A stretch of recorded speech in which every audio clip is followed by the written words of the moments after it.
Naruto was slow to return to his senses from his place on the ground. With a slight groan, he began to stir. And the first thing he saw as his eyes cracked open was Sasuke's foot inches before his face.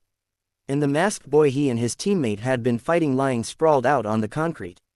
"Geez, you always get in the way," Sasuke said, putting him down as always. But that didn't matter right now. If Sasuke had managed to get them out of this, Naruto would take back everything bad he'd ever said about him. Not like he didn't know how good Sasuke was, even if he hated admitting it. "Sasuke, you." But as he looked up, the triumph and gratitude he felt turned to ash. Coldness settled in the pit of his stomach as he saw the needles riddling Sasuke's body while over a dozen littered his arms, his legs, his back. 5 of them stuck out of his neck, leaking blood as he coughed up a wad of crimson that added to the splashes the blonde just now noticed. "What's with that face, idiot?" Sasuke asked as he looked over his shoulder.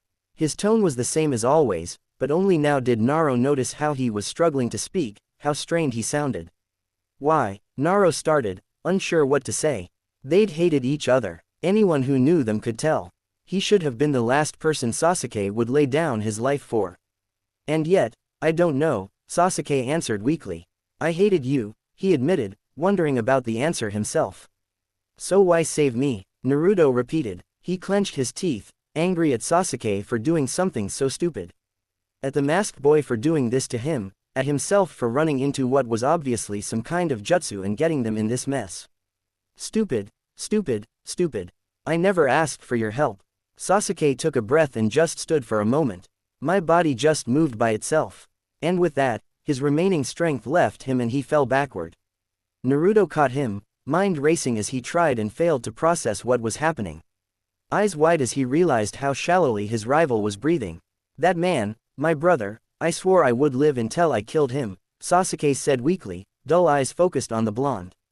Some part of Naruto was perplexed by that admission, but it was small compared to the part screaming that his rival was about to die in his arms to do something, but he couldn't move. "Don't let yourself die, too." And with that, his eyes closed, and the faint movements of his breathing ceased. A tear fell from Naruto's eye. There was a burning feeling inside, different from the pain constricting his heart, swelling by the second. "He charged at me without hesitation and died protecting you. For that, he deserves respect," he heard the masked boy say as he rose to his feet. "Is this the first time you've witnessed the death of a friend? This is the way of shinobi."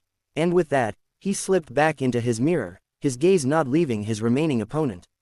"Shut up," Naruto said quietly, focused on the unmoving body in his arms. "I hated you too, Sasuke." And yet his thoughts turned back to the masked boy. And at that moment he saw red. "I won't forgive you." Crimson chakra erupted from the blonde, startling the masked boy within the mirror as it began to tear through the ground. So intense was the normally intangible energy that it carved deep lines in the stone as it spiraled out from the Jin's body. As he leaned forward, resting Sasuke on the ground, his entire body tensed. Fire coursed through his veins, his mind almost completely blank as all emotions were drowned out by pure burning rage.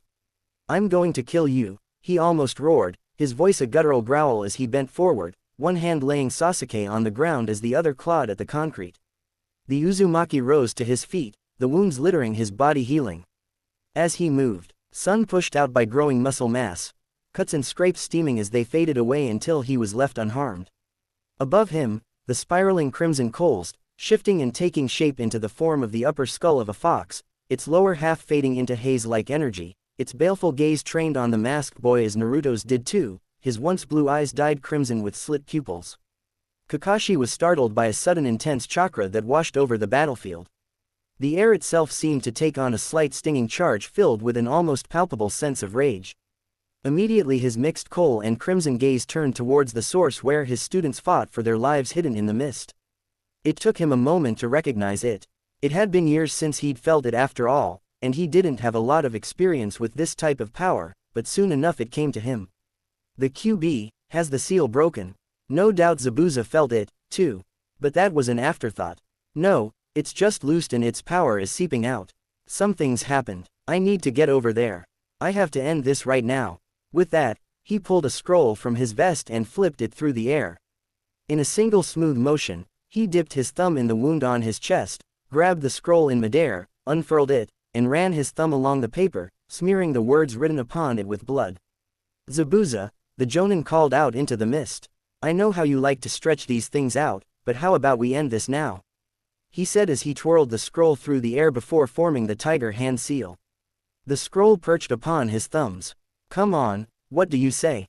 We're both busy people. Tempting. Zabuza's voice echoed from all around him. I'm curious to see how you'll back up such brave words.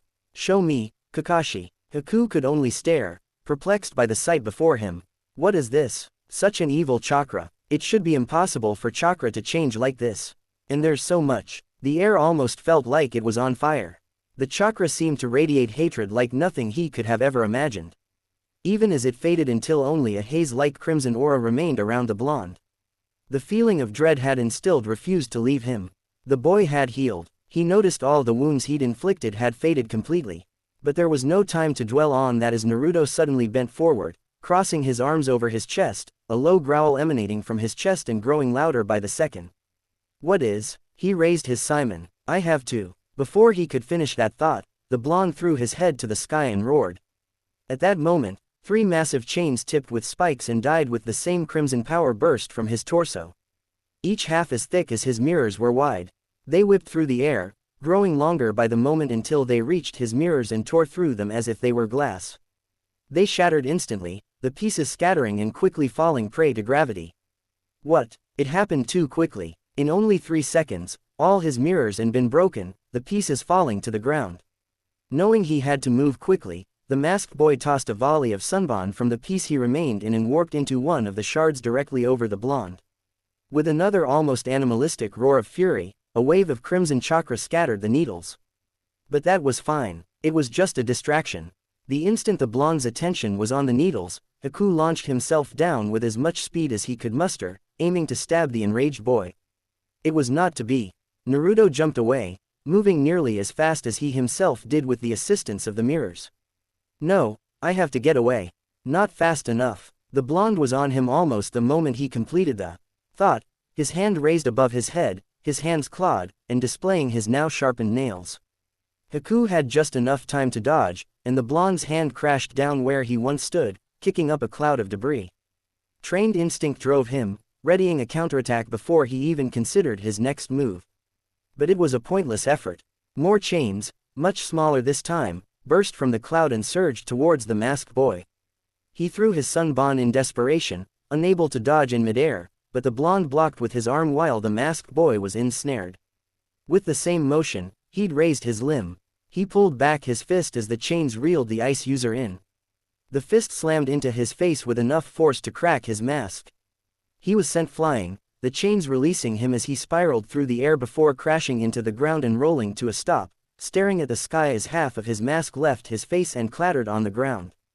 Just in time to see the chains coming down, their bladed tips poised to spear him. He had just enough time to realize what was coming, but his body refused to respond quickly enough, too dazed by the force of the blow. The chains slammed down in a spray of crimson liquid, and instantly he knew nothing but pain. True awareness gradually returned to the blonde as he stood, heaving as he breathed heavily. An outstretched hand pointed towards Sasuke's killer. His burning gaze honed in on the boy, weakly crying out and writhing as he clutched at the blade-tipped chains of chakra embedded in his chest. As his breathing calmed down, the crimson energy began to fade.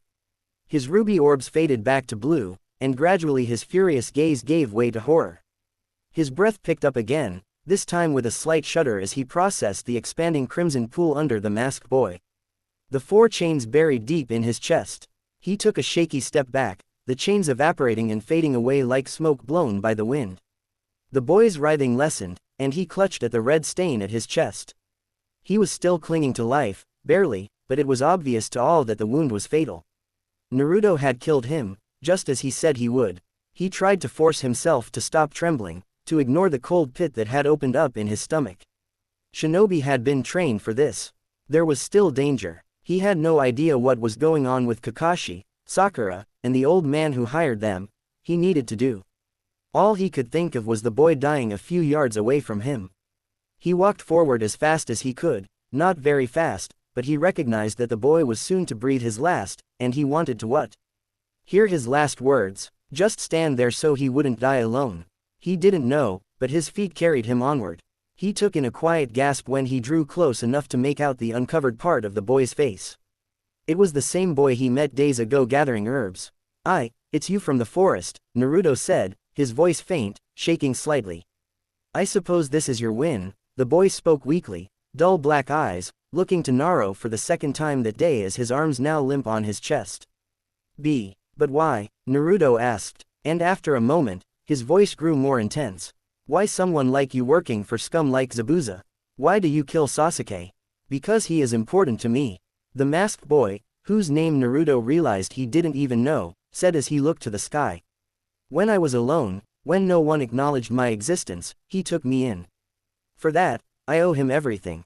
He looked to him once more, his voice growing weaker with every word. Do you know what it's like to be truly alone? To live in complete solitude? The look on his face gave him the answer. I see, and then his eyes closed and his breathing stilled. Zabuza could sense it. Kakashi had used a jutsu and for that he chided him. For all the Sharingan wielder's renown, he was helpless here in his mist. Just like so many others, they couldn't match Zabuza's skill in the art of silent killing. Not even his former compatriots in the Seven Swordsmen of the Mist could. Here, where sight was useless, where he could attack without a sound and detect even the faintest of movement, none could match him. None could escape his blade. I think you're right, Kakashi. It's time I ended this. And that's when he sensed it. Something moving towards the ground, drowning out all the other faint sounds. The ground beneath him cracked and then shattered, revealing a dog. It grasped at his foot with its jaws. A quick movement of his leg was all he needed to avoid it. He wasn't so fortunate when another followed, however, and its teeth bit into his shin. He cried out in pain before more hounds of various species, including an enormous bulldog, tore their way out of the ground around him, their howls filling the air. He struggled to no avail as he found himself completely pinned. His legs each had two dogs hanging onto them. His right arm had a single canine holding it in place, and the bulldog had bit into his shoulder, its huge paws holding his arm in place. The tables had turned. That's what happens when you wander with your eyes closed. Kakashi began as the mist began to clear, allowing them to see each other as he rose to his feet. That was a summoning jutsu. I was calling forth my ninja hounds. Kakashi's mixed eyes met his. When you attacked me, I let you get past my guard. I wanted you to cut me. It's the smell of my blood on your blade that led them to you falling into my trap. You disappoint me, Zabuza. Of course, he had to throw his words back at him. Kakashi put a hand to his face right beside his collar. The mist has cleared. Know what I see. Your future is death. Talk. Do you mean to talk me to death? In a way, Kakashi replied right now. My hounds are just playing, but one word from me and they'll tear you apart. But as I said, we're both busy people. I need to get to my students. It's time I ended this. But it won't be with a stolen jutsu. For this, I'll use my own technique. And with that he ran through three hand signs. Reikiri. A circle of azure chakra rose around him. Lightning flying from it to an orb of pure chakra and electricity in his grasp. Wah! His chakra is so strong it's visible. I won't let you sacrifice Tazuna for the sake of your own goals. Kakashi declared. The bridge he seeks to build is the only hope of this country. Sacrificing so many others to further your ambitions. He glared at him now, disapproval clear on the exposed portion of his face. That's not the way of the shinobi. Zabuza recovered from the shock of seeing so powerful a technique. Really, what was even the point of that at this point? He could just throw a kunai into his jugular and he wouldn't be able to do anything. Flashy bastard just wants to show off. Well, if he wanted to waste that much chakra, fine by him. If he could get out of this, that would be to his advantage. I don't give a damn about their petty little lives, Zabuza responded, his voice determined as if he wasn't staring down certain death. I've got my own dreams, and I will make them a reality. Kakashi continued to stare, the orb of light crackling in his hand. I'll give you one last chance. Surrender. Never. So be it. Kakashi charged forward. The swordsman of the mist did all he could. Hoped that Haku would come to his side as always. But there was nothing he could do, and help never came. Pain erupted through his chest as the blade of lightning pierced him, running him clear through as easily as any metal sword. He coughed, and blood dyed the wrapping, masking his face. Damn, guess Kakashi was right this time. Naruto had stepped away from the masked boy's body, eyes looking this way, and that as he tried to gain his bearings. It was useless. This fog was so thick, he might as well be stumbling around in complete darkness. And with all the moving around in the fight, he had no idea if he was going towards the others or the rails or even the edge of the bridge. Damn it, I can't tell east from west in this stupid fog. Never mind that he had trouble with that anyway. I have to find everyone. And it was just then that the mist began to lighten up.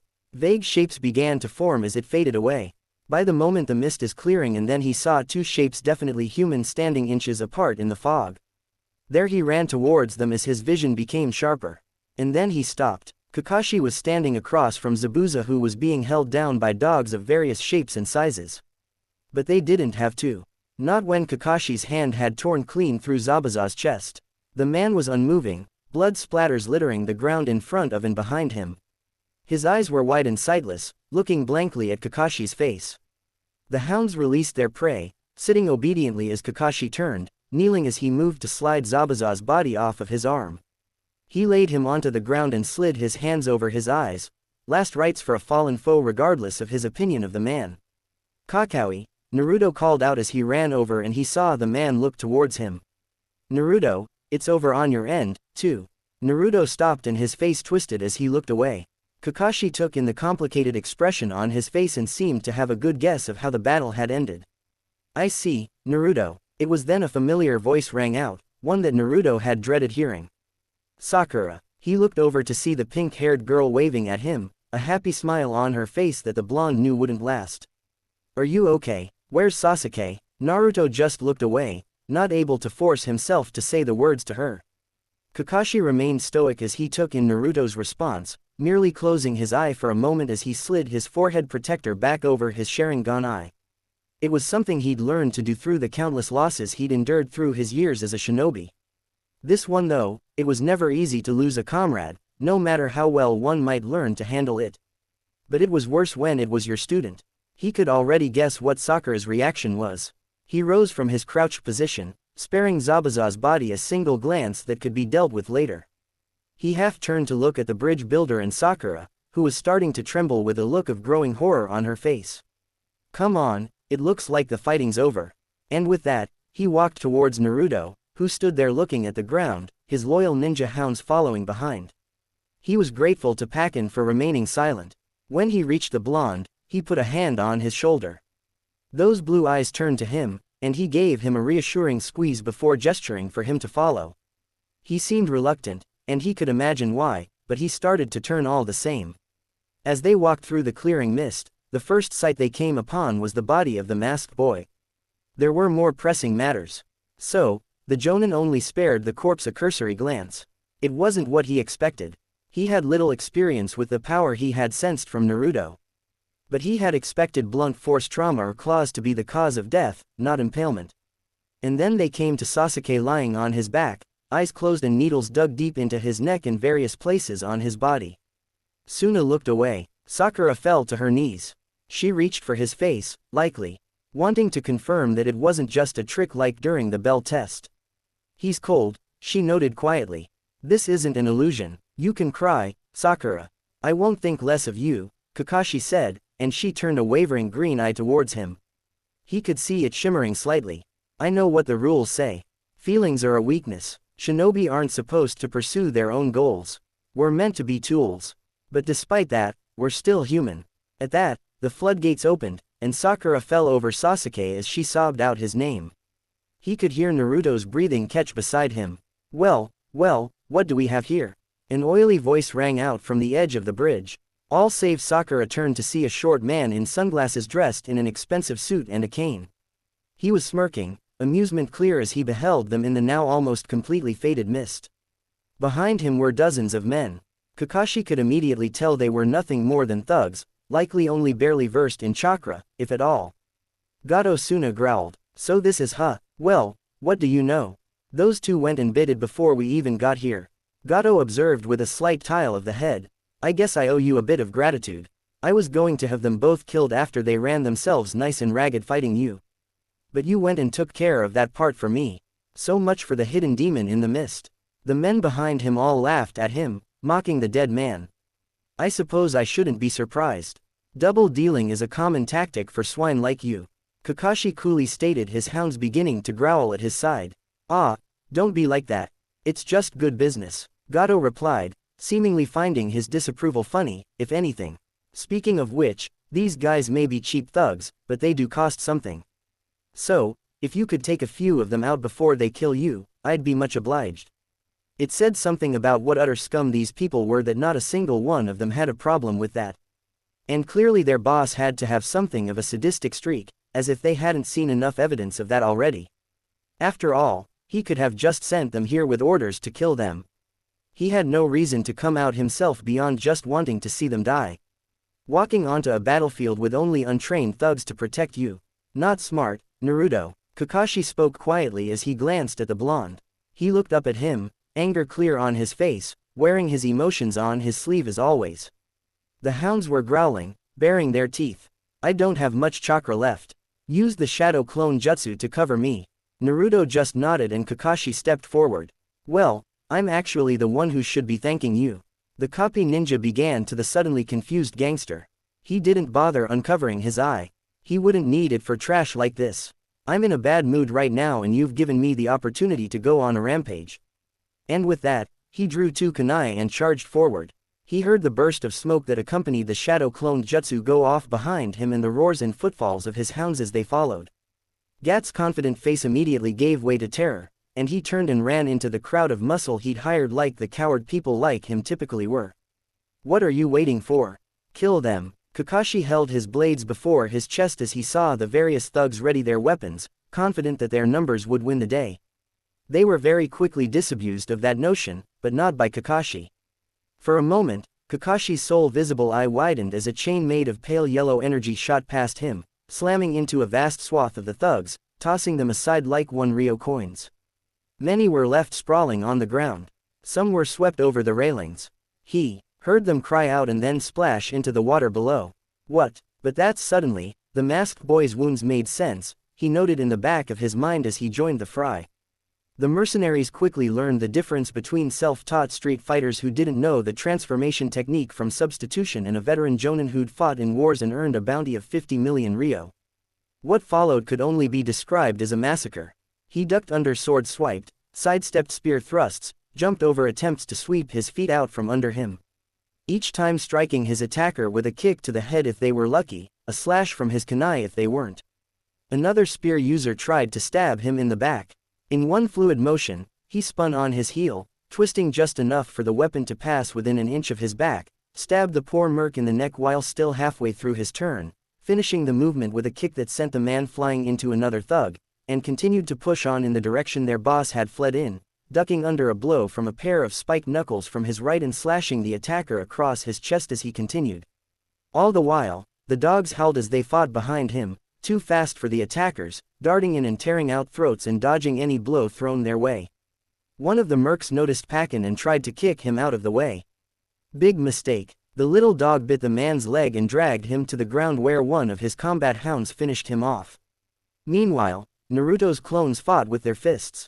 While not particularly skilled in TIU, any Jinin worth his salt would make short work of random fighters like this.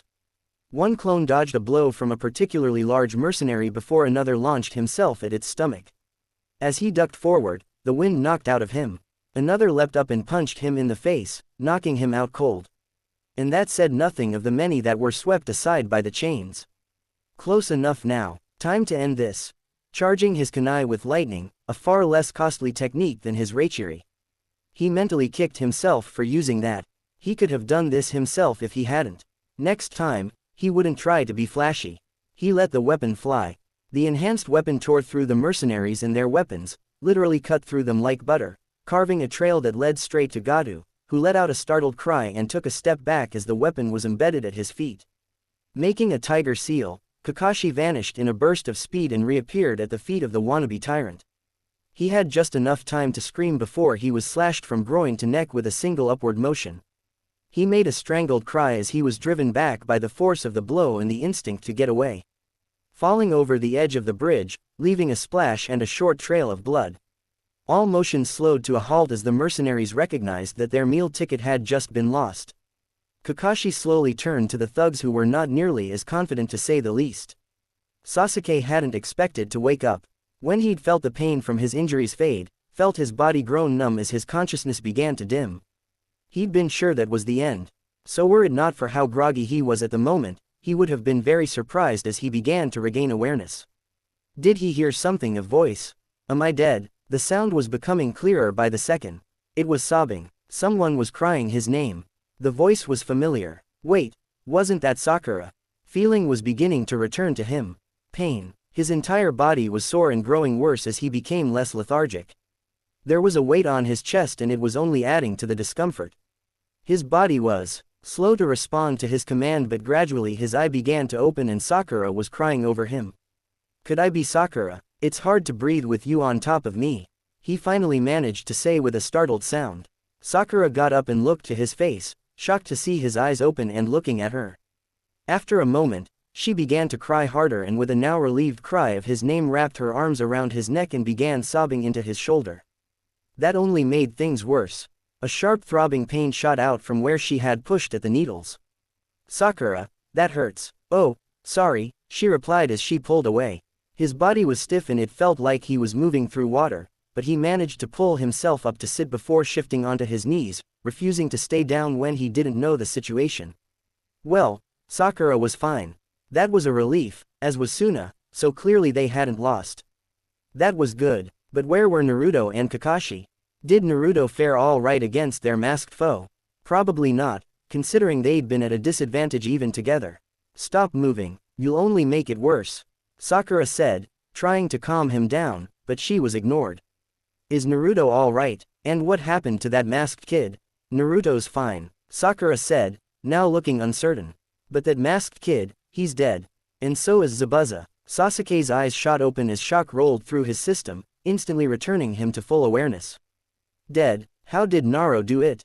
I think so, Sakura answered. He came to us after Kakashi defeated Zabuza. By the time we got here, it was over already. At that, Sasuke began to wildly look around, taking in his surroundings. There was Naruto and a few of his clones standing on one side of a horde of what seemed to be street thugs with a few of them mixed in. Where did they come from? There was a path carved through them, at the end of which stood Kakashi. Sasuke quickly assumed he'd gone for their leader, considering that the fighting appeared to have stopped. He took in the damage to the bridge, the now clear air free of the mist, and then laid eyes on the masked boy.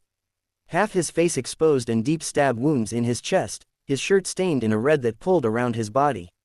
That's but how. After giving him a moment to process, Sakura smiled at him, clasping her hands together in front of her. You're amazing, though, Sasuke. I knew you'd pull through. You must have protected your vital spots even as you were going down. No, Sasuke denied as he quickly put the pieces together. It was him. He did the same thing to me he did to Zabuza from the very start. He Naruto, Sakura called out, and Sasuke turned his gaze back to the blonde. Look, Sasuke is okay. He could see Naruto tearing up from here. He gave him a silent wave. What do we do? One of the thugs asked the others. These guys just killed our meal ticket. Another snarled. I don't want to mess with these shinobi. I say we cut out losses and get the hell out of here. What are you talking about? Most of them are kids. It was then that an arrow fell at the front of the horde that drew everyone's attention to the opposite side of the bridge. The shinobi's eyes widened. The thugs' collective jaws dropped. Every villager from Wave was standing together, armed with whatever they could find to use as weapons. Shovels, axes, pickaxes, hoes, rakes. They brandished their makeshift weapons with looks of determination, and leading them was a nary, armed with a crossbow. Don't even think about it or you'll have all of us to deal with. One of the men shouted and was met with a chorus of agreement and battle cries from his fellow villagers. Inari Naro shouted, "Hey, a hero shows up at the last second, right?" Inari answered with a smile. Ah, he must have said something that got through to the kid. Credit where it was due. That was nicely done on Naruto's part. So guys, Kakashi said, and all the thugs shivered as they turned to the copy ninja. After a pause, he gave them one of those eye smiles of his. Run, and they obeyed, and thus, the land of waves was saved. But Sasuke didn't feel much of a sense of accomplishment in it. Oh, he was happy for the people of Wave. You'd have to be heartless not to be. After who knows how many years of misery, they finally had a brighter future ahead of them. Some part of him felt proud about playing a part in that. But it was overshadowed by the part that was frustrated by the fact that Naruto, the dead last, beat someone he couldn't. It was another reminder of the wall that lies in front of him, of how far he had to go to achieve his ambition. Naruto smiled as he watched the people of Wave let out a cheer while the mercs practically fell over themselves trying to get away. Though anyone who knew him would know right away his reaction was far more subdued than was normal for him. Normally he'd be right there with them. But now that the danger had passed, his mind went back to the masked boy. His eyes turned back to the body lying there in the middle of the bridge. He flinched as he remembered coming to his senses and realizing what he'd done. And it was worse now. He'd never actually meant to kill them. He'd probably been planning to fool Zabuza with that trick so that he wouldn't, and he died for it himself. Why'd it turn out that way? Why would someone like that devote himself to someone like Zabuza? He knew why. He didn't know the boy's circumstances, but he knew what it was like to be completely alone. To just want someone, anyone to acknowledge him. And Zabuza had, and for that, he'd do anything for him. He knew because he felt the same. For Old Man Hokage, Furka, and for his team. He winced as he realized he didn't even know the boy's name. Chances are the only one who had was Zabuza. That felt wrong. He may have been an enemy, but he was a good guy. He was kind-hearted, and he fought out of love for his master. They probably could have been friends if things had been different. He deserved to be remembered, and they didn't even have a name to put to his face. He felt a hand on his shoulder and looked up to see his sensei standing there. After a moment, he made a gesture toward the land of waves with his head. "Come on, we need to talk." They walked over to Sasuke and Sakura and he gestured for them to follow. And so, Team 7 walked back across the bridge. Inari noticed and started to call out, but Suna put a hand on his shoulder, having guessed what was up. They silently made their way back to the land and off the beaten path into the forest. He led them away from prying eyes until he found a fallen tree. Kakashi took in their surroundings and nodded to himself. He then turned back to his team, his only visible eye wandering over them. Sasuke looked like his usual aloof self. Naruto noticed Sakura was looking his way with concern. "Sit now." They obeyed, sitting down on the floor while he took a seat on the tree. He sighed. "All right, I'm sure you all know what we're going to start with," he said before focusing on the blonde.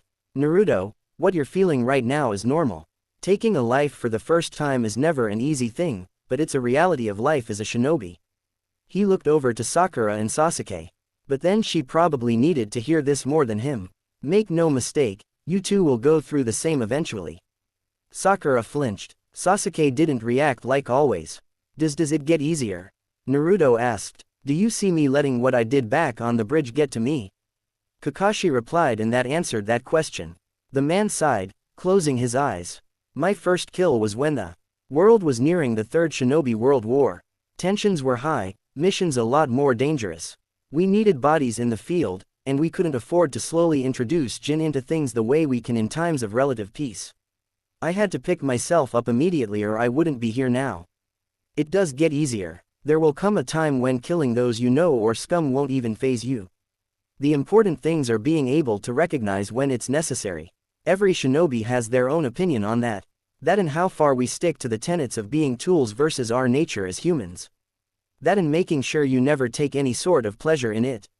Zabuza was far from the worst example of what those who do become. Naruto's expression twisted at that, a reaction mirrored by Sakura beside him. Sasuke's only slightly narrowed his eyes in response. Kakashi let all that sink in before he continued. "That said, killing someone like that boy should never be easy." He looked at Naruto once again. "I imagine you only felt worse when you realized that Sasuke was still alive." The blonde flinched, and that was all the answer his team needed. "Take however long you need to come to terms with what happened. I'm here to talk if you need it, and I'm sure your teammates won't shy away if you feel the need to lean on them." There was a pause before Sakura spoke up. "Naruto, it's okay," she started, struggling to find what to say. "Even if he was faking, you thought he'd killed Sasuke. You couldn't have known otherwise. I'd have done the same thing." She then slumped forward. "I mean, if I could," and I managed to stop crying. "Sakura." There was a moment of silence before Sasuke broke it. "How?" He began drawing their attention back to him. He was giving Naruto a hard look, frustration clear in his expression. "How exactly did you beat that guy?" Naruto grimaced before looking back to the ground. Sakura looking back and forth between her teammates, wanting to say something, but not sure what. I'm not really sure what happened, he admitted. Just when I thought he killed you I just wanted him to pay. His fists clenched, saying the last word through gritted teeth. Then these chains burst from me and broke all the mirrors. Sasuke's eyes narrowed. Chains? Huh, what are you talking about? Sakura asked. Ah, of course, he used them against the thugs, too, but you wouldn't have noticed. Sasuke was still out cold and Sakura was preoccupied. Kakashi spoke up. If you could demonstrate. Naruto made an uncertain sound. Now that the battle was over, thinking of those chains reminded him of. Well, not like he could just stop using them, right? He needed to get stronger.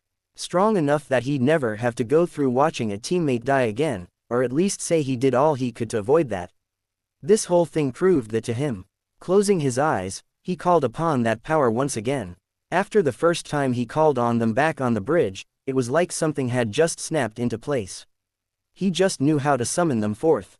A pale yellow chain grew from his back, looping over his shoulder, flying forward and burying its pointed tip in the ground. What the hell? Sakura cried in shock while Sasuke looked on with interest. Naruto looked up at his sensei. Do you know anything about these things?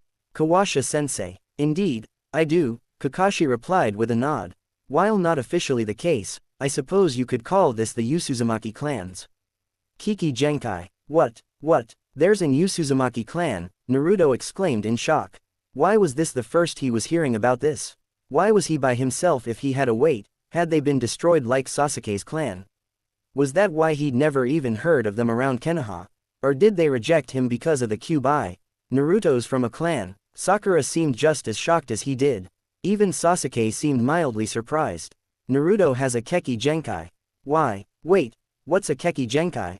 Naruto asked. Seriously? Sakura commented with a frown. Kakashi sighed. I see we have more than just your skills to polish up. Luckily, I have an idea about that, but that's for later. A Keki Genkai as well, the name says it all really. It's a unique ability tied to a certain bloodline like the sharing or likely that boy ice jutsu. They're usually far more powerful most than standard techniques. Those chains aren't technically considered Kei-Genkai, probably because some other techniques produce similar effects, but they mostly fit the bill. They're superior to the other chakra chain techniques I know of and instinctual for those of the clan lucky enough to have the potential for them. Naruto's nodded rapidly, a determined look on his face, but then he looked vaguely uncertain. Kawasha-sensei, he began. If you know that much about them, do you know anyone who has them? The blonde asked hopefully. Kakashi closed his eye and took a deep breath. I did. He then met Naruto's gaze.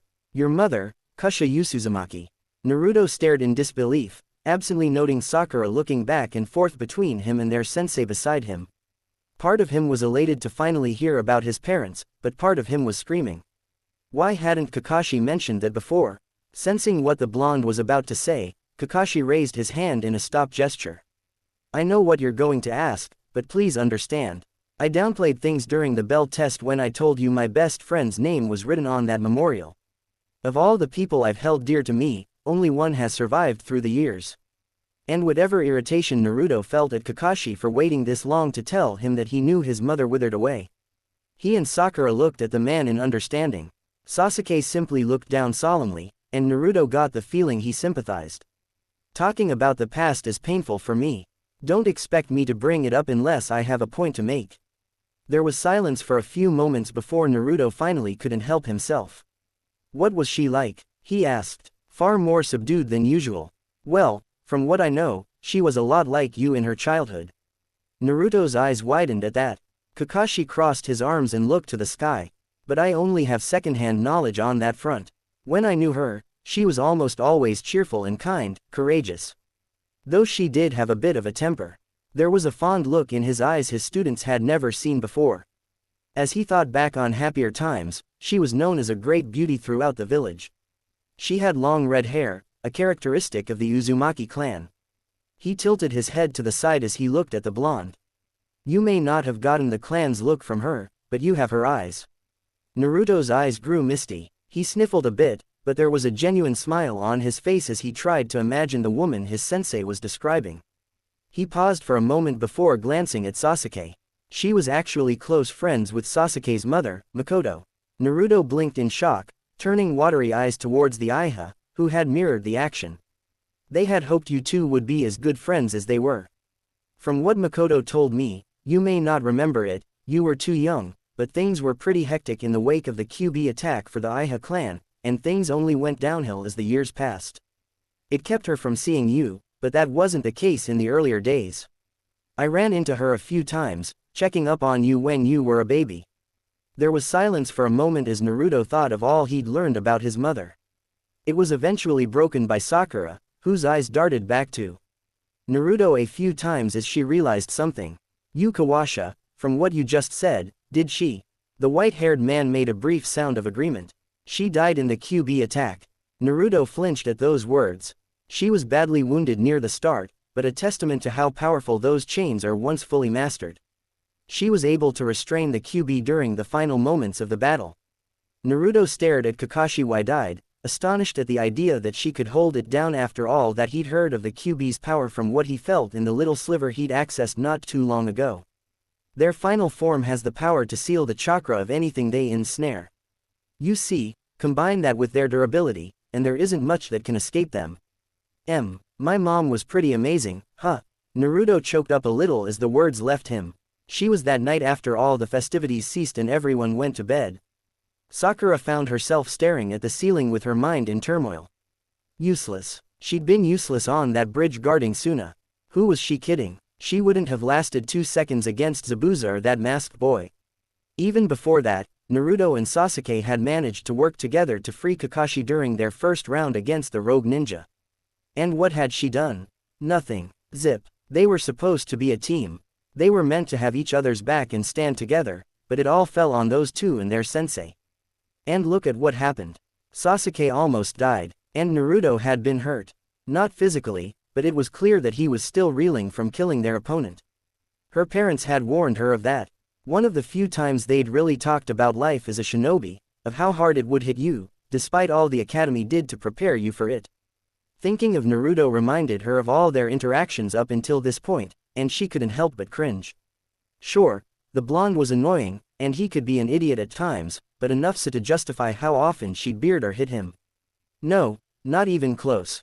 She remembered what her sensei had told her, did the math, and realized he must have been around their age during the last war. That had brought her to a realization. Out of her whole team, she was the only one to have had a happy and relatively stable childhood. Naruto hadn't had parents to teach him, to welcome him back and offer advice and encouragement, who would be able to support him through what he was feeling now. She remembered the look on his face as Kakashi had described his mother. How could she have been so flippant about that? How could she not have realized how much growing up alone like that must hurt? She gazed as she recalled her words to Sasuke back before the bell test when she said how lucky he was to not have parents, that was why he could be so selfish. The only saving grace she could see was that she hadn't been stupid enough to say that to his face. Wait, her eyes shot open as she sat up quick as a blur. Oh God, she'd said that to Sasuke. The Uchiha incident, she'd thoughtlessly said that to someone who'd seen his entire family murdered. She fell back onto the bed and stared dully at the ceiling. No wonder he'd been so mad at her that day. She was a horrible person, wasn't she? Team 7 was silent as they neared the village gates. After the bridge had been completed, the entire village had come out to see them off. After a tearful goodbye between Naruto and Inari, they'd been on their way. They walked forward with their heads held high, knowing the nation had a chance for a brighter future now, thanks to them for the most part. Naruto had mostly returned to his usual self over the few weeks it had taken them to finish the bridge. A bit quieter, there were still times when dreams of the masked boy interrupted his sleep. But with time and the support of his sensei and occasionally Sakura, he had taken great strides to move on. He'd run through the events on the bridge many a time in his head, wondering if things could have gone differently. His sensei's words and Sakura's reassurances had helped, but he still couldn't help but wonder how things would have turned out if he hadn't walked into that dome of ice mirrors. If maybe he tried to take the masked boy out of the fight with that first unseen blow. But then, how would he have reacted if he'd lived? Zabuza wouldn't have stopped. Unless God decided to show himself before they killed him, they would have been forced into a battle to the death. When he thought about how he felt when he believed that Sasuke died, he had to wonder how would the masked boy have reacted if they'd killed Zabuza while he was still alive. He liked to think things would have worked out, but there were a lot of ways things could have gone wrong. There was something else Kakashi had told him since that day. Cliché as it sounds, there's no point dwelling on what ifs. And that was true. Thinking about all the ways it could have gone differently wouldn't change that the masked boy was dead, buried back there in Wave. Kakashi had sealed Zabuza's body into a scroll. Apparently, that was the normal thing to do with rogue ninja. They tended to have pretty big bounties on their heads, which made sense between betraying their village and whatever crimes they committed to make a living afterward. Though, Kakashi had mentioned that any shinobi who made a name for themselves would probably wind up with a bounty, too. That was kind of cool. It was like a measure of your awesomeness. Not really worth it though when it came with people looking to cash in. Sakura, meanwhile, had been quiet and she wouldn't talk about why. She kept to herself, throwing glances to him and Sasuke every once in a while and seemed unsure of herself. It sucked seeing the usually confident girl like that, but she just wouldn't open up. Not to him or Kakashi. She'd say something supportive to her fellow Jin every once in a while, but that was that. She hadn't even fawned over Sasuke since that day on the bridge. He'd had to check to see if the sky was falling when he realized that. And Sasuke, well, Sasuke had been himself. The textbook example of brooding. The three Jonin couldn't help but feel somewhat relieved home was in sight. But Naruto noticed Kakashi didn't seem as relaxed. While he mostly seemed his usual cool self, he hadn't once taken out that stupid book of his. And he noticed the man's eye was slightly tense. As they approached the gates, the guard looked up and greeted them. "Hey, welcome back," he frowned, his face twisting slightly as he took in the genin. "Tough mission. It wasn't a failure, was it?" "Oh, no, nothing like that," Kakashi replied before rubbing the back of his head and looking away. "It's a long story. Let's just say Lord Hokage is going to rake me over the coals and leave it at that." That got Naruto's attention. Why would the old man be mad? They managed, hadn't they? Not exactly the way he'd have wanted, but they pulled it off. He'd have to be impressed that they saved a nation, right? Ouch. The guard gave him a look of sympathy. Well, best not put it off. And with that, they all entered the village and made their way down the road to the administration building. They walked up the familiar corridors and soon found themselves at the Hokage's office. They knocked on the door to the office and got the okay to enter. "Ah, welcome back, Team 7. Hai greeted from his desk with a nod as the four walked in, a hand on his pipe. He frowned slightly when he took in the three genin. Naruto didn't have his usual smile. He couldn't grin as he usually could, knowing what they'd be discussing, and his eyes were open. Beside him, he noticed Sakura was looking as sullen as she always had for the past few weeks. "I take it there were complications." "That's one way to put it," Kakashi began with a sigh. He then looked to the Hokage slightly tense as if he was expecting a blow. "There were some things the client kept from us and some unexpected developments. Had we known everything, the mission would have been classified as a rank in difficulty." "Was this revealed to you early on or once you reached the land of waves?" Husan frowned deeply. "Early on." Husan's eyes hardened as he stared at Kakashi. "And am I to understand that you continued the mission anyway?" "That's correct, Lord Hokage." He set his pipe down and leaned forward, clasping his hands before him. "I'm going to need a full explanation." And so, Team 7 gave him a full report on everything that happened. The third Hokage was silent for most of the explanation, occasionally asking for clarification on some details, but otherwise simply listened. When it was over, he clasped his hands before him and closed his eyes as he contemplated all that he had just heard.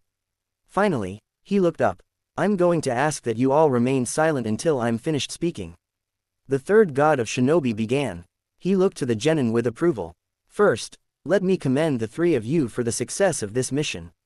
Despite facing danger far beyond what you had any right to be prepared for at this point in your career, you pushed on for the sake of the client and his people.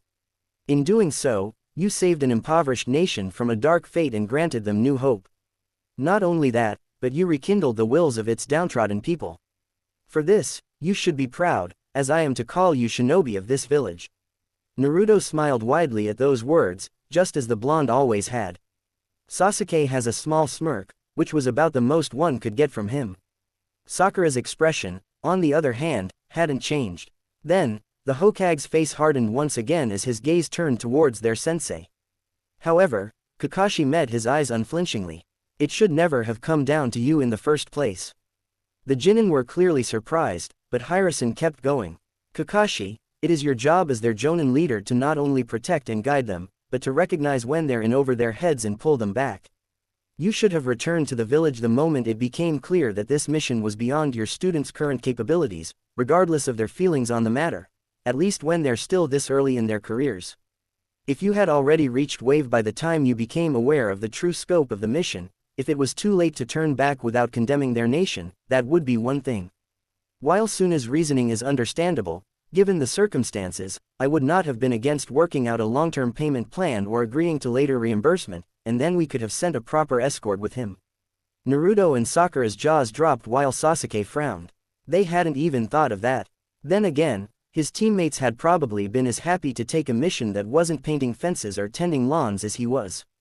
And who knows how things would have turned out if anyone else had gone. Kakashi was a pretty big deal among Jonin, wasn't he? What if whoever they sent instead wasn't a match for Zabuza? No. Besides what happened with the ice user, Naruto couldn't say he had any regrets about taking the mission. Still, he could see the Hokage's point. The third Hokage's eyes narrowed. Need I point out that had this ice wielder been more like his master, or if Zabuza had more Chunin-level ninja at his disposal, then this would have ended in disaster. Kakashi closed his eye. No, I trusted my students, but I understood the danger. After my first battle with Zabuza, Hiruzen closed his eyes and sat for a moment in silent thought. When he opened them once more, he stared at Kakashi. I won't punish you beyond this reprimand, but understand that you are on thin ice. The facts that first and foremost, your Jin have returned unharmed. The mission was a success, and that prior to your encounter with Zabuza after reaching the Land of Ways the mission appeared to be Brank or somewhat mitigating factors. Nevertheless, I don't want to see this again until your students are ready for it. Understood, Kakashi answered with a nod.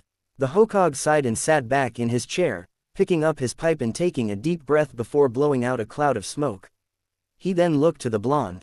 Naruto, you have been made aware of the origins of those chains. Yeah, Kawasha told me. Then the blonde frowned and raised a fist. Hey, why did no one tell me I came from a clan before? Well, I'm glad to see you're still high-spirited. The third noted before closing his eyes. The Uzumaki clan is a sore subject for Konoha. You see, the Uzumaki clan were actually distant relatives of one of the founding clans of this village, the Shinju clan, that got exclamations of shock from Naruto and Sakura. While even Sasuke seemed surprised to hear that, the blonde stepped closer, eager to hear more. The Uzumaki were a powerful clan, one that retained strong relations with their cousins, the Sinu. They ultimately formed their own village, Yizioakir, our staunchest allies.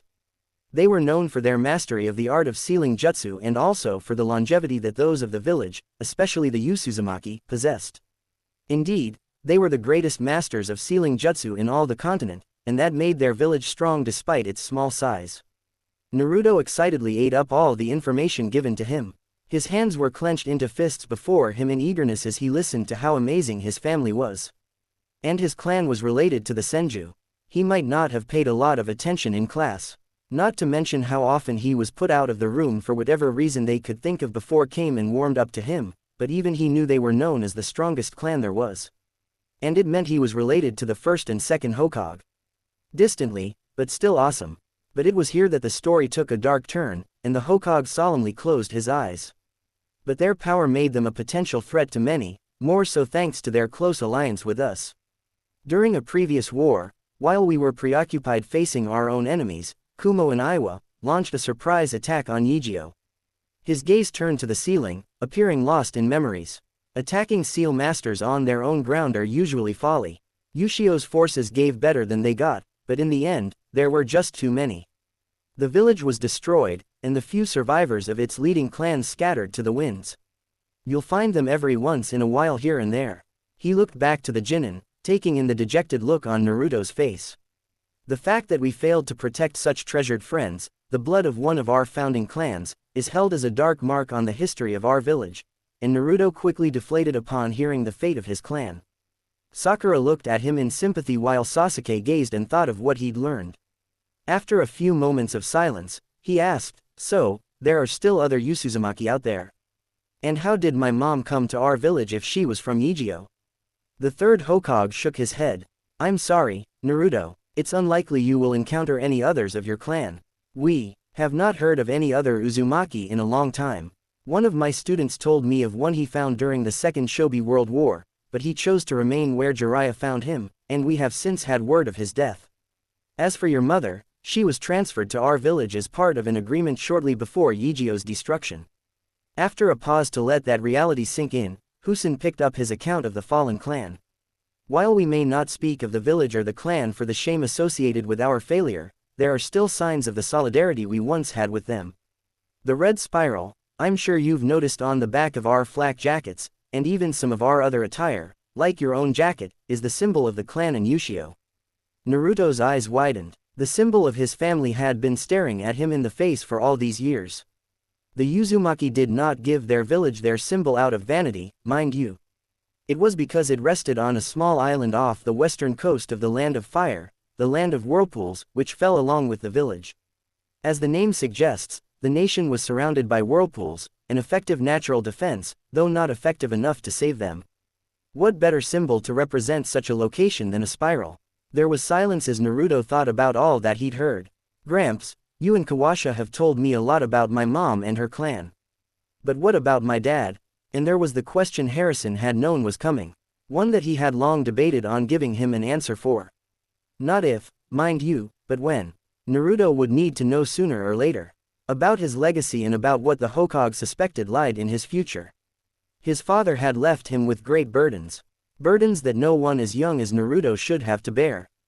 But that was how the shinobi world worked. It was far better now than it was before the villages were formed. A dark time he was glad to have only heard about. But even now, all too often, young shinobi were forced to carry a weight a child never should. But whether he knew about them or not, they were his burdens to carry. And knowing where he came from, of his parents' legacy and feelings may spur Naruto on to reach his full potential. He had never told Naruto before because it wasn't information he could allow getting out. There was always the risk of spies and his father had many enemies. He couldn't risk him blurting the secret out as children were wont to do, especially with as grand a secret as this. But he was a shinobi now. Truly, if still early in his career, if he couldn't keep his own secrets, Heron closed his eyes and contemplated for a few moments before looking at them once more. Let's move on for now. Already expecting the blonde to speak up, the third cut him off before he had the chance. Naruto, stay afterward. It's past time I told you what you wanted to know. He then spoke to Sasuke and Sakura. This will be a private discussion, so I want you two to go home once we've concluded our business. But Sakura started to say, only to stop when Kakashi put his hand on her shoulder and shook his head. Sasuke's eyes narrowed. No doubt the Uchiha had already deduced why he wanted them out of the room. He regarded the blonde curiously for a moment before he shrugged and looked away. Harrison had no visible reaction as the Uchiha's wandering eyes landed on the pictures of the four Hokage hanging from his wall. A rare expression of pure shock lit up the Uchiha's face. Husin watched him choke on his breath slightly as his gaze shot back to the back of Naruto's head. The boy quickly schooled himself. However, honestly, he was surprised that so many people who gave the boy a hard time didn't suspect given Naruto's looks. Perhaps it was people's prejudice due to the QB, but he couldn't help but mentally sigh whenever a ninja who'd known his father failed to make the connection. There weren't that many people in the village with peach skin, blonde hair, and blue eyes. And he just happened to seal the QB into a babe that shared those traits with him that wasn't even looking underneath the underneath. And of those who did realize and did nothing, well, the less said the better. At least his successor's last remaining student had his reasons. Now, if I'm not mistaken, you recovered Zabuza's body? Hiruzen questioned, receiving a nod from Kakashi in turn, who walked to the table and placed two scrolls before the Hokage. The one on the left is Zabuza's weapon, the Kobe Kuro. Hiruzen nodded. That had potential. The blades of the seven swordsmen of the mist were extremely valuable. Perhaps they could use it at some point to help broker an alliance with Kiri. They would certainly appreciate it. Once we've processed the body and turned it in, you will of course receive your compensation. Unfortunately, for the danger they faced, they would only receive the reward of a crank mission as that was what it had been categorized as. As soon as they had been paid and their business was concluded, Harrison dismissed the rest of Team 7 and Naruto stood before him. With a gesture, he ordered the hidden Yu that kept watch over the office at all times to leave them for a moment. Not that Naruto noticed, leaving them truly alone. The boy was nervous, as anxious as he no doubt was to finally find out who his father was. He was sure he could tell that what they were about to discuss was a heavy subject. The Hokage stood and turned away. He clasped his hands behind his back as he gazed out of the window at the village and remembered that terrible night 13 years ago when their village lost so much, when Naruto lost his parents. The things I'm about to tell you are all secrets of the highest order. They are not to be repeated under any circumstances, not even to Kakashi, though he is aware of some of what I have to say. If word of this spread, you may find yourself a target of foes you cannot hope to stand against. Am I clear? He turned back to Naruto, who seemed to recognize how serious this was. The blonde nodded, which he returned. Very well. He walked around his desk, coming to a stop in front of the blonde, and kneeled down so that he was at eye level with the genin. Naruto, your father's name was Minato Namikaze. Naruto's mind went blank. He stood frozen as he stared at his leader, his eyes wide and his mouth agape. All sounds seemed to have vanished as the words of the Hokage echoed in his head. Your father's name was Minato Namikaze. The fourth Hokage, the hero he'd always looked up to. The man who'd sealed the QB inside of him. The old man made a gesture his head and looked to the far wall. Naruto followed his gaze and it landed on a picture he'd seen before. One that he'd looked at many of the times he'd been brought to this office for something he'd done, and more recently on official business as a ninja, to a picture of a man with a kind smile with focused, intelligent blue eyes. Eyes that looked so different than his. But then Kakashi told him he'd gotten them from his mother. Right, and while they may be shaped differently, they were the same shade of blue with spiky blonde hair and peach-colored skin, so much like what he'd see looking into the mirror every day. The very idea had just seemed so impossible that it never clicked before.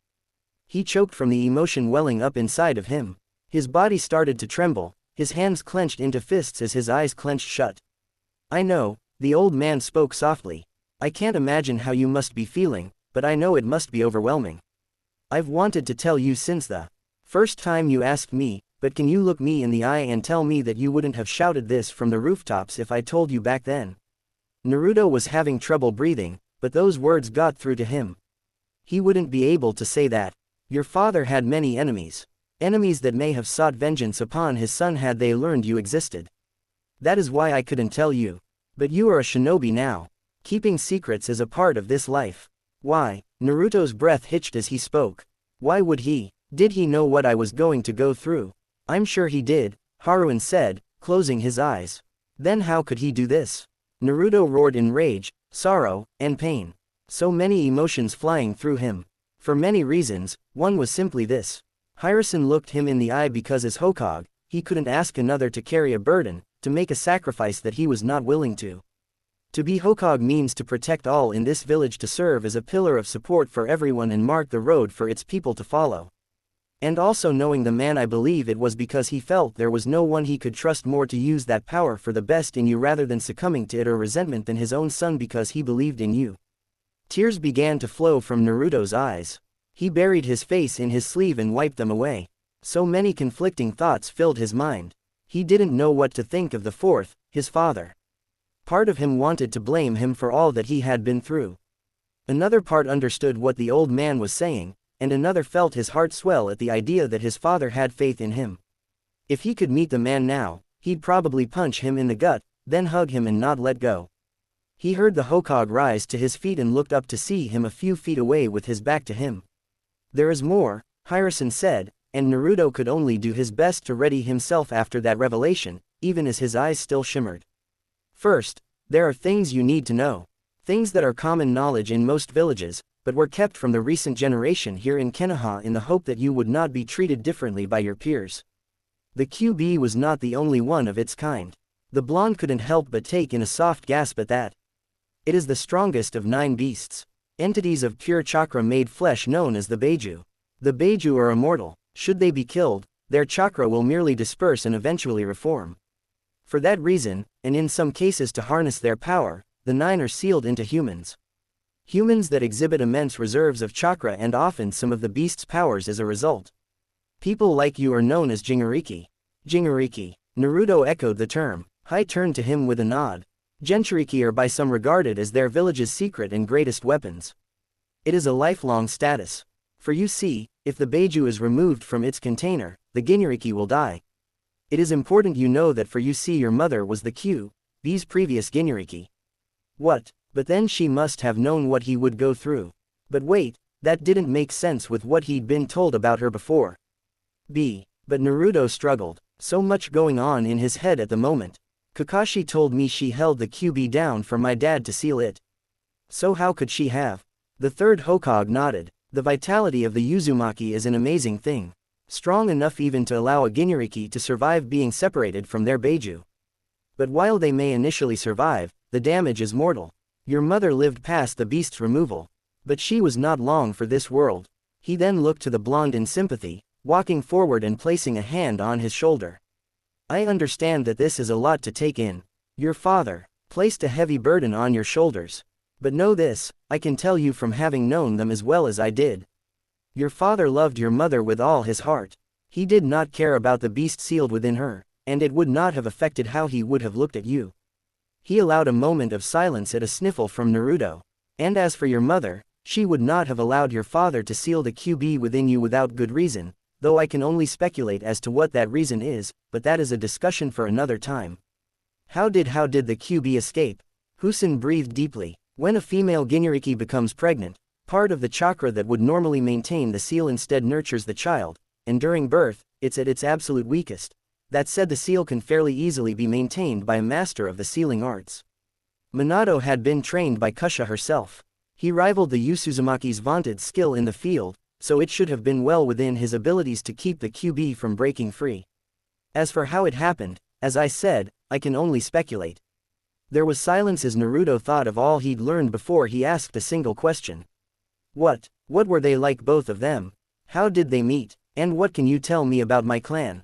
Harrison smiled, clearly happy to tell him, wearing the same brooding or cool as his Sakura and his former classmates would put it expression he usually wore. Sasuke made his way up the stairs to his home. Well, where he lived anyway, it didn't feel like home. He hadn't felt at home since that night all those years ago where he lost everything. He unlocked the door and stepped inside, taking his shoes off in the entranceway, and began to walk towards the small kitchen area. He stopped for a brief moment and looked out the window. There was a reason he chose this place when looking for an apartment. He could just barely see it from here. The district that his clan once called home, rows upon rows of empty houses, shops where his clansmen would sell weapons or prepare meals and snacks with closely guarded recipes. They had been a small village unto themselves within Konoha. His family had once been that large, and it had been empty for nearly a decade. Tearing his eyes away, he continued his journey, reaching the kitchen and pulling out the ingredients to make onigiri. He was still more than a little irritated by Naruto's victory over the ice user. He didn't envy Naruto for having killed their opponent. Not that he blamed him either. Much as he might not like the blonde, he would have felt the same if he hadn't made it in time and thought the masked boy had killed him. The revelations since then had been rather shocking. So, the dead last was the survivor of a once great clan like himself and the son of the fourth Hokage, no less. It hadn't been hard to put the pieces together on that once he realized the only reason to keep quiet about his father's identity was if he had enemies, but he was still trying to wrap around it. Specifically, the fact that no one had noticed, or at least no one noticed and said, or did anything. He was observant enough to have noted that a lot of the blonde's behavior was the result of how he was treated, not the other way around. Once he knew that his parents' identity was a secret, it had seemed so obvious. There weren't that many big names that had anything in common with Naruto. All shinobi who had served under the man or worked alongside him, and no one even suspected. You'd think at least a few people who knew his father well would have reached out to him when he was treated like a pariah. And why was he treated like that anyway? Yeah, there was something fishy there, but he didn't have enough information to figure out what. He finished cooking and sat down at his table, silently eating the meal.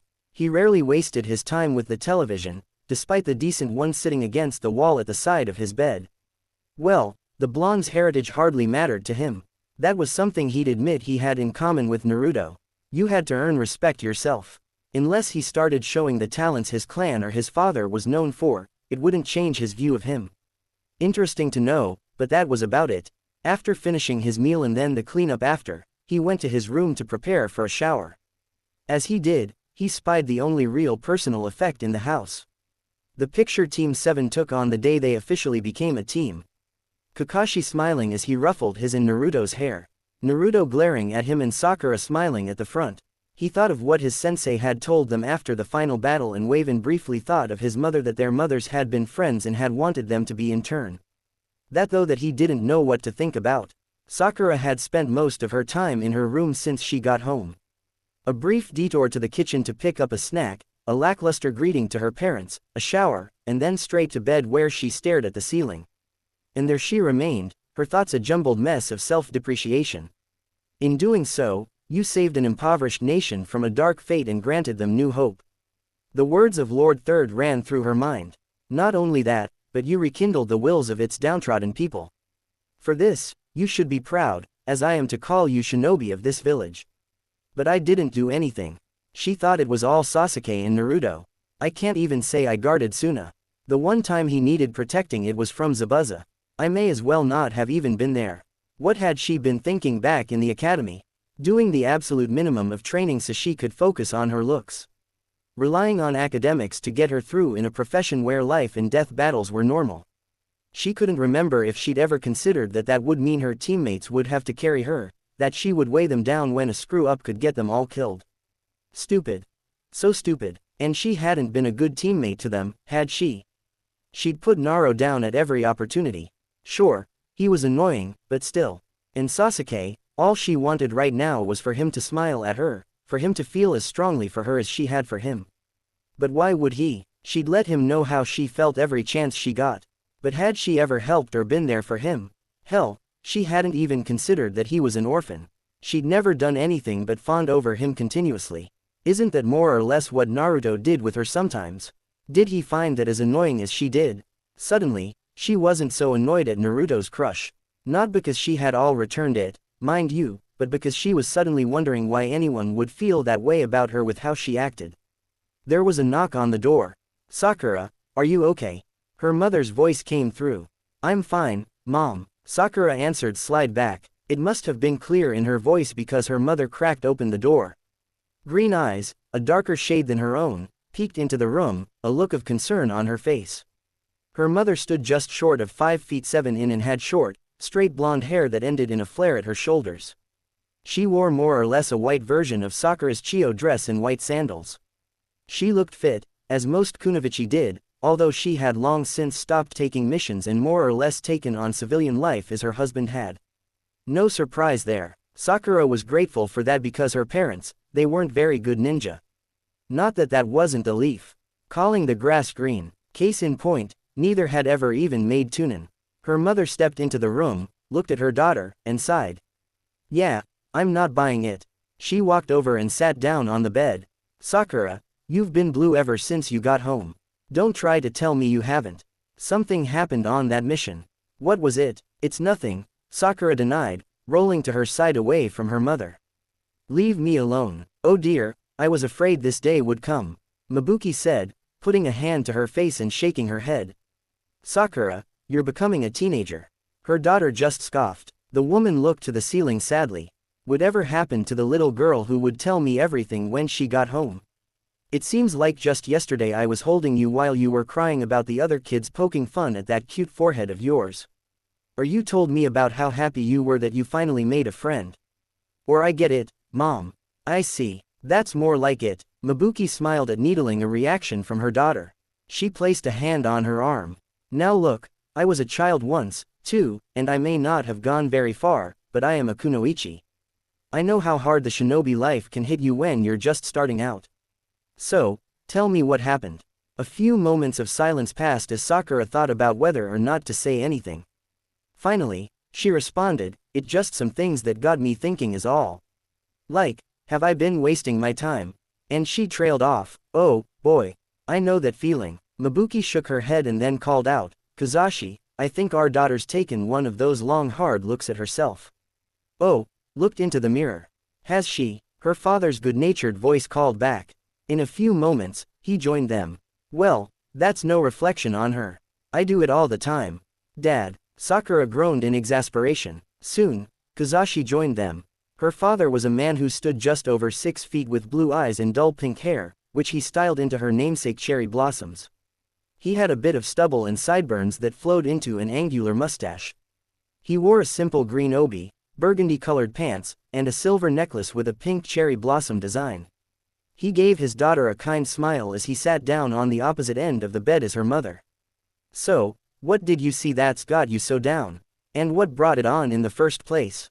her mother added. She sighed, knowing they weren't going to leave her alone, and so she caved. She told them everything of how she'd secretly agreed with Naruto about being fed up with the tediousness of drank missions, how glad she'd been to receive their first crank, the attack of those two Chunin, and the revelation that it was far more dangerous than advertised.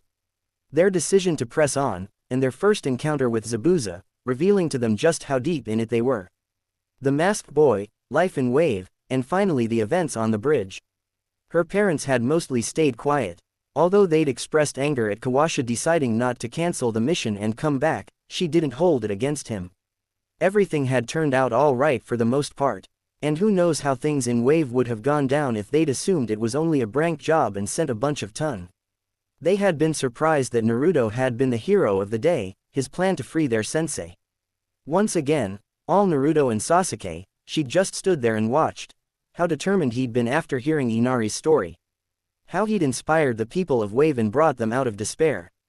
The apparent death of Sasuke, the real death of the masked boy, and how he'd reacted to it all.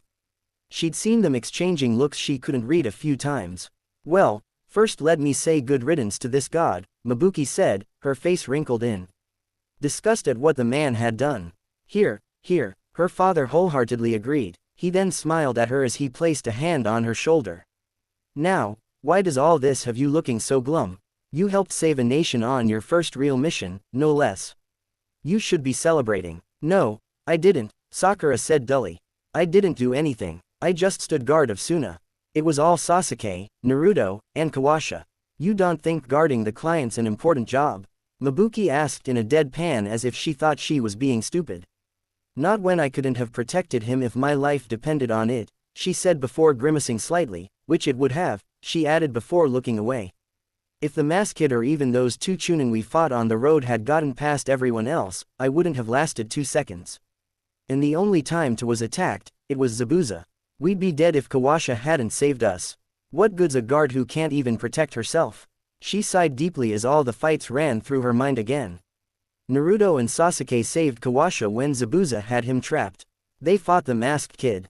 Kawasha protected Suna the one time he needed it. Naruto inspired the people of Wave to stand up. I couldn't do anything. I can't even say I've ever helped them. All I've ever done is put Naruto down and fawn over Sasuke. And I can't even do that right. I mouthed off about Naruto being an orphan in front of Sasuke. Her mother's grimace told her she agreed with how bad that was. I'm not a good ninja or a good person. Am I, Sakura?" Kazashi began, but her mother cut him off. "Well, if we're being honest, it was pretty low of you to break off your friendship with that Ino girl after she stood up for you." Mabuki began with a hand on her chin, earning a light glare from her husband. Sakura sat up and frowned at her mother. "Are you going to tell me Sasuke isn't worth it?" She dared her mother to tell her that true love wasn't something worth fighting over. Instead, her mother just made a single quiet laugh and gave her a lopsided grin. "So, she's a rival for the boy you like. Friendly rivalries are a thing, you know." "Oh, yeah, that's true, wasn't it?" She'd seen them in some of the stories she'd read and on TV shows. So, she'd broken the only real friendship she'd had with a girl who defended her from bullies when they first met for nothing. Yep, another mark on the tally of proof Sakura Haruno is a terrible person. "But you're missing something very important here." Mabuki continued looking at her seriously before smiling and placing a hand on her head. "Sakura, you're a child." "Exactly, you're barely in your teens." Kazashi agreed. "Children make stupid mistakes. It's what you do, what we did when we were that age. The important thing is that you recognize them, learn from them, and do what you can to make up for them." He smiled at her. "None of that is anything you can't fix or make up for, right?" "I guess not." "Then try to figure out what you need to work on." What she needed to work on, the things she need to fix or make up for. She had some thinking to do. Kakashi sat at a table in his home, his head resting on his hand. He humped quietly in thought as he closed his eye. He hadn't done a good job of leading those kids, had he? They hadn't been ready for that. Well, that was pretty obvious. He'd had to teach them the tree climbing exercise mid-M mission. He was proud of them for having made it through, but was under no delusions that it wasn't a close call. Everything Lord Third had said to him was something he'd realized when they'd thought Sasuke was dead on the bridge. This was the first time he'd led a team of apprentices. He hadn't been on a team like this since he was under a Jonin sensei himself. Perhaps he'd been too hands-off when it came to training them. Had he been expecting too much when he decided to push on? Well, hindsight was 20/20, as they say. The more important part was what was he going to do about it now? He'd need to step up their training. The Chunin exams were coming up, and he wanted to enter them, which meant he'd need to work fast. Hopefully, what happened in Wave would be a wake-up call for them, too. He'd need to think of how best to nurture their talents. He'd need to get some litmus paper to check for their elements. Sakura was clearly dealing with feelings of inadequacy. Hopefully, her parents would help with that. She was more likely to open up to them. But if it continued on, he'd step in. With any luck, it would help push her to actually apply herself. With her chakra control and her academic prowess, she had the makings of a great medical ninja and Jinjutsu specialist, but that was something of a problem for him. His Jinjutsu skills were a step above decent, but he was no master. His proficiency in that art beyond the basics came mainly from his shawing. As for medical ninjutsu, that would take too long with the time frame he was working with. Well, maybe not medical ninjutsu itself, but the knowledge that came with it could be useful. Anatomy, pressure points, and of course, the art of making poisons and antidotes. Those were things she could work on by herself that would help her. Not to mention improve her ability to handle simple injuries in the meantime. It was a far cry from having a medic on the team, but it could still save lives or turn a potential failure into a success. He'd also need to pick up some scrolls on Jinjutsu for her. The only Jinjutsu specialist he knew was currently leading a team of her own. She needed a lot of work on the physical aspects of combat, and he'd need to work out what kind of style would best suit her. If she decided to pursue medical ninjutsu later, probably something centered around dodging. Sasuke, well, in his case, he didn't need anyone to push him, just some more guidance. And Naruto, well, after thinking about it a bit, he believed he had the perfect idea to take advantage of his natural attributes. And his impromptu plan to save him from Zabuza, not to mention learning the Shadow Clone Jutsu in only a few hours, showed that he had untapped talent. He'd need some brushing up in every category, but his strategy should help that immensely. He'd probably want to explore his clan's talent, too. He could help with that. But the chains, he couldn't help him there. He knew some of what they could do, but had no idea how to do any of it. And it was all far beyond Naruto's current level anyway. The best he could do there is help improve Naruto's control of chakra. And he'd be doing that for all of them anyway. And when he thought about it, he really should have been there more for the kid, for his sensei's son. He knew what it was like to be an orphan, knew how the villagers would treat him in the wake of the QB attack, but he'd been too busy dealing with his own losses and pouring himself into his work as a coping mechanism. He recalled how Minto Sensei had tried so many different tactics to help pull him from that same mentality after his last teammate's death. He would be so disappointed, right? He had a lot to make up for. So, help with their elements. Push Sakura to train and study the body and poisons. Work on Naruto's knowledge and improve their taijutsu. Help Sasuke with the sharing and help Naruto improve his skill with the chains as best he could. Okay, he had a plan. He made a note of which stores to visit for the supplies he needed. At least tomorrow he'd have a reason to be late. Naruto sat on the roof of his apartment complex, staring at the face of the fourth Hokage's monument, his father's face. He still had conflicting emotions about that, but they'd mostly settled. He couldn't say he completely understood or forgave him, but he chose to believe what Harrison did, that his father had trusted him. He looked down at the piece of paper in his hand. The only thing that Harrison had given him, given the secret around his parents, a picture of his mother, a slender woman with long red hair that Harrison told him was common for their clan, and violet eyes, fair skin as opposed to his own, but he could see he got his face from her. She wore a high-collared sleeveless blouse under a green dress. She was smiling widely, a hand on her hip and a fist pumped in the air. It was a warm feeling knowing that his parents had loved him, especially after he'd learned about the QB, but in a way, it hurt more knowing now just what had been taken from him. Harrison had told him how excited they'd been when they'd found out they would be parents, how much they'd cared for each other, and he'd never gotten to meet them. The fourth Hokage that brought him back to something else that had been weighing on his mind. To be Hogue means to protect all in this village, to serve as a pillar of support for everyone and mark the road for its people to follow. Well, his father and the old man certainly did that. The third, who had once told him that everyone in this village was his family, who did everything he could to be there for him and everyone else. His father, who gave everything for this village. He had a long way to go. What would his parents see if they saw him now? What kind of example was he setting for others to follow? Right. Well, no better time than the present to get started. Pocketing the picture of his mother and giving one last look to the Hokage monument, he silently went inside. He walked down the stairs and made his way to his apartment, turning the key and opening the door. He looked around and grimaced. Trash everywhere, flies around the appliances, fridge probably half filled with spoiled goods.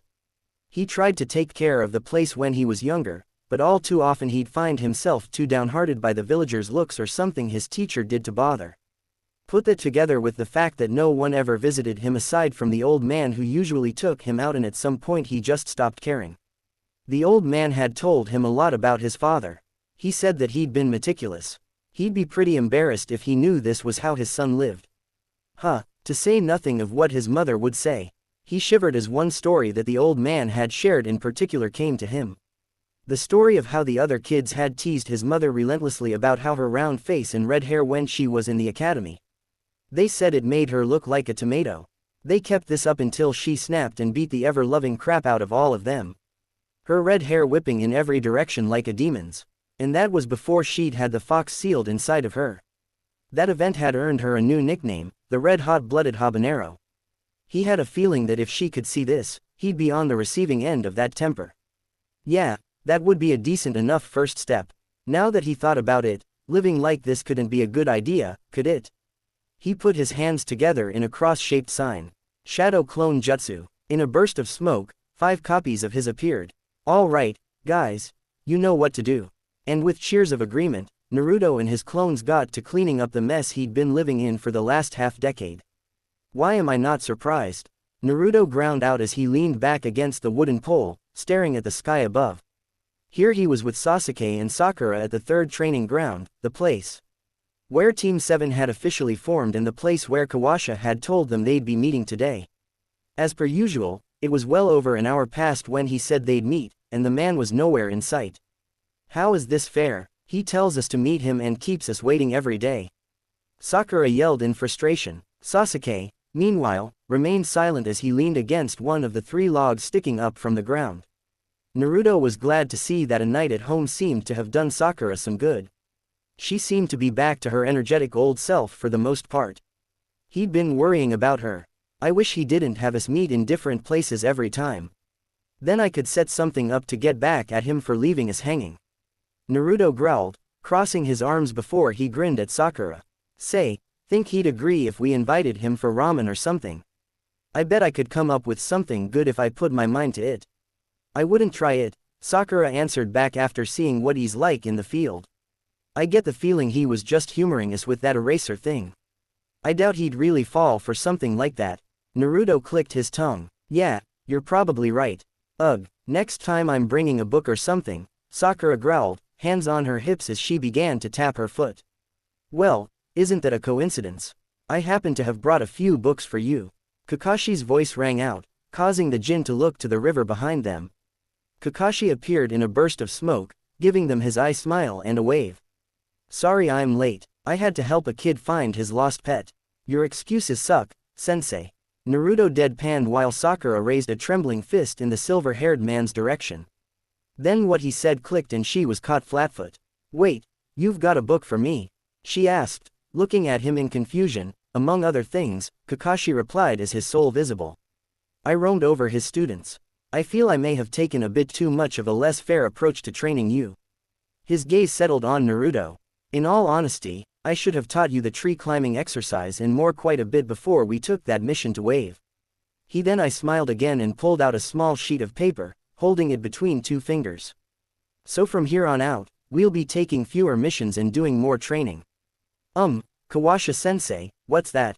Sakura asked, clearly as lost as he was on what a sheet of paper would do for them. Oh, this is known as chakra induction paper. Kakashi told them it's used to test one's elemental affinity. While you can learn how to use any element, everyone has one they have a natural inclination for. That one will be more powerful and easier for them to use. All you have to do is channel your chakra into this paper. And at that moment, the paper suddenly crinkled in his hand. And voila, how it reacts tells you the holder's affinity. Mine's lightning, so the paper wrinkles with the water element. It gets wet, fire, it burns to ash, earth it turns to dirt, and with wind it'll split in two.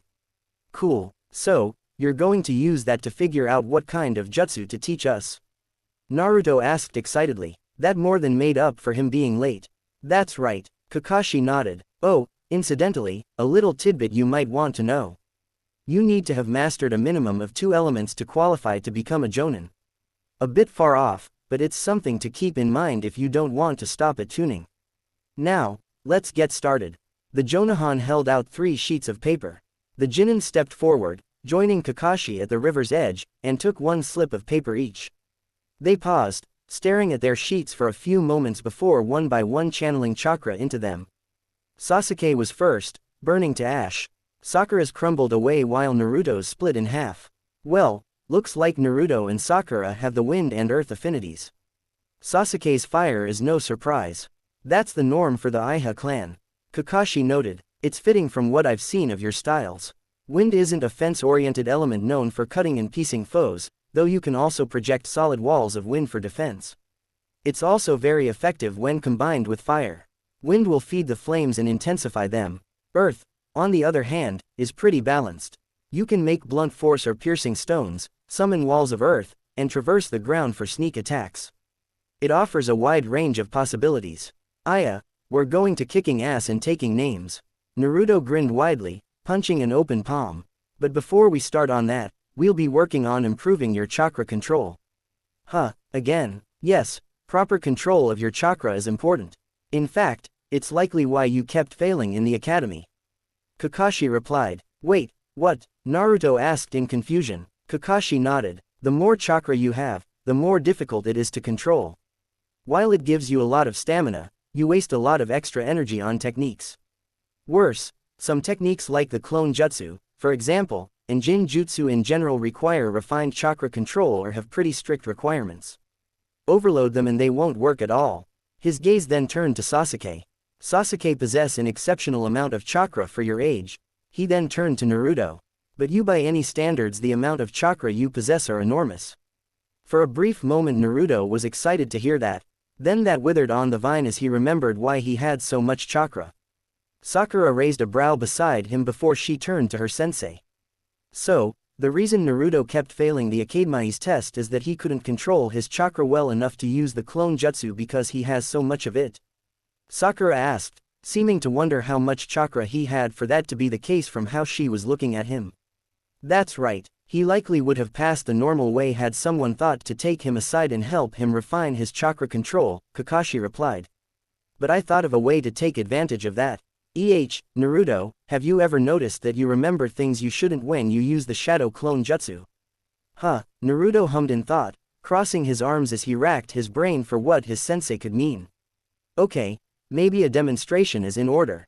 And with that, he created a single shadow clone that immediately began to walk off into the nearby forest.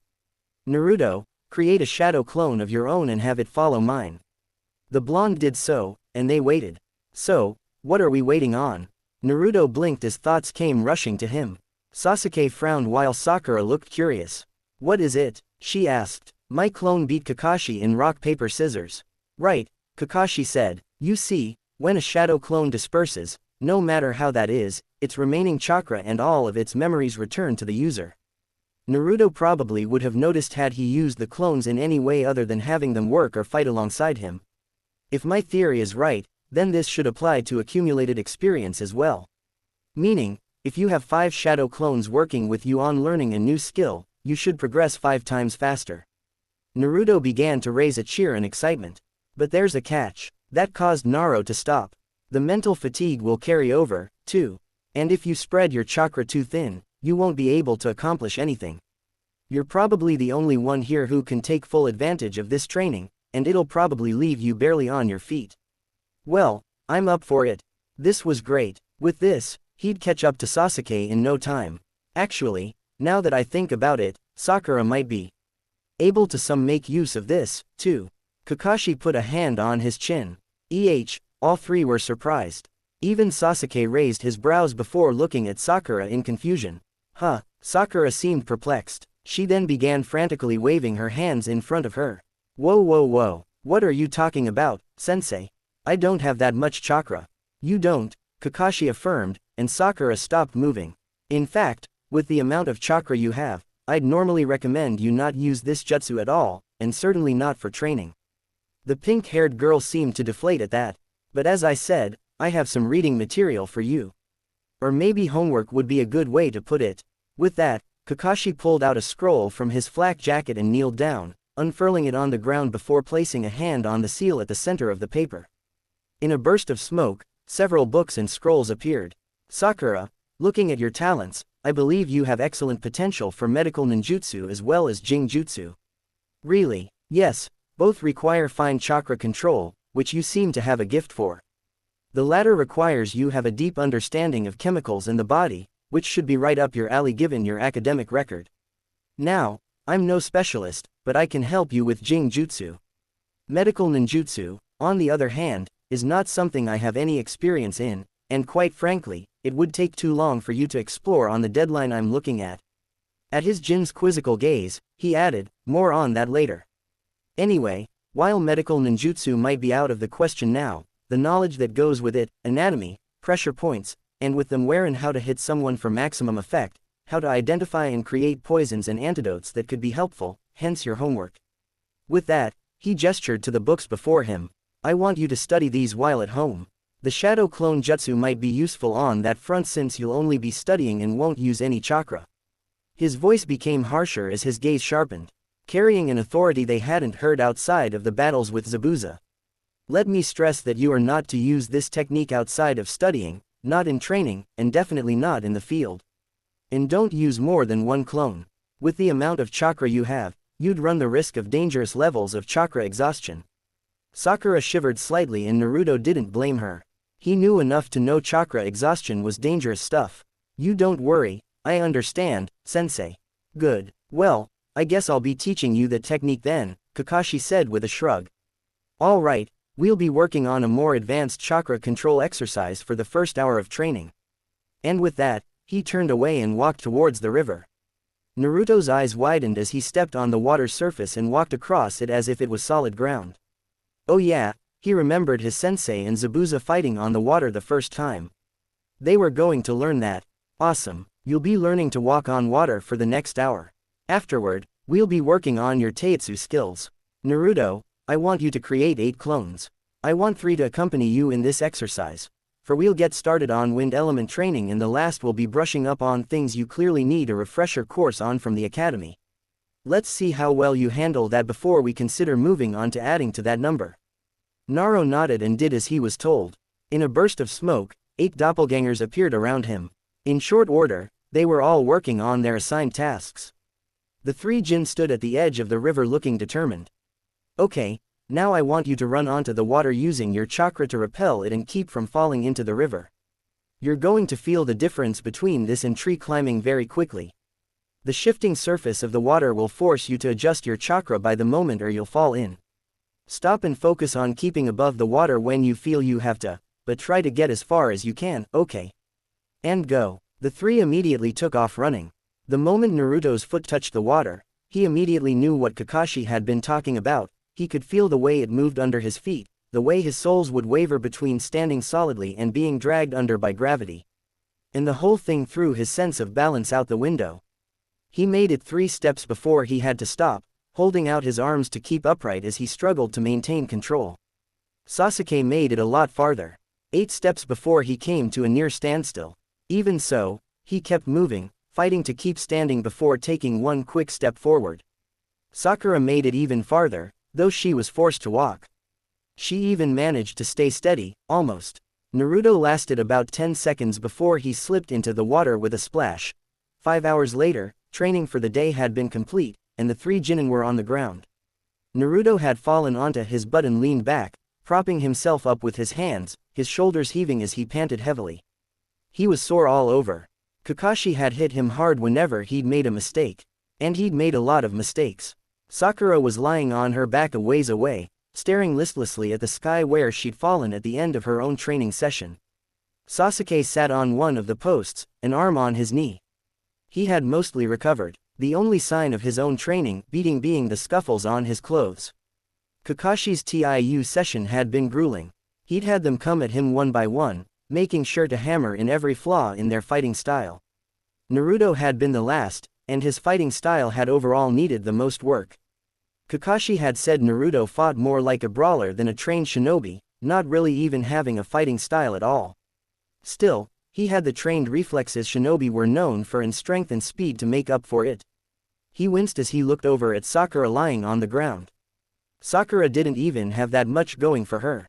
Oh, she fought with a style, but it was pretty clear she hadn't done much practice, and her physical abilities were Kakashi had said subpar. That was the kindest way he could put it. She'd gotten the worst of this first session. All right, I think I have a good idea of what you need to work on, Kakashi said, nodded to himself. Good work, let's call it a day. Wait a minute, Kawasha. Naruto interjected, his breathing starting to calm. What is it? Naruto took a breath and rose to his feet, looking at his sensei with determination. I was wondering, can you teach me sealing jutsu? You want to try out your clan's art? Kakashi asked rhetorically before thinking about it. Well, I'm not sure you're suited for it. Just because your clan excelled in it doesn't necessarily mean you will. Naruto deflated a bit at that, but we won't know until we try. I was just waiting for you to ask, to be honest. Now, the blonde looked up in excitement.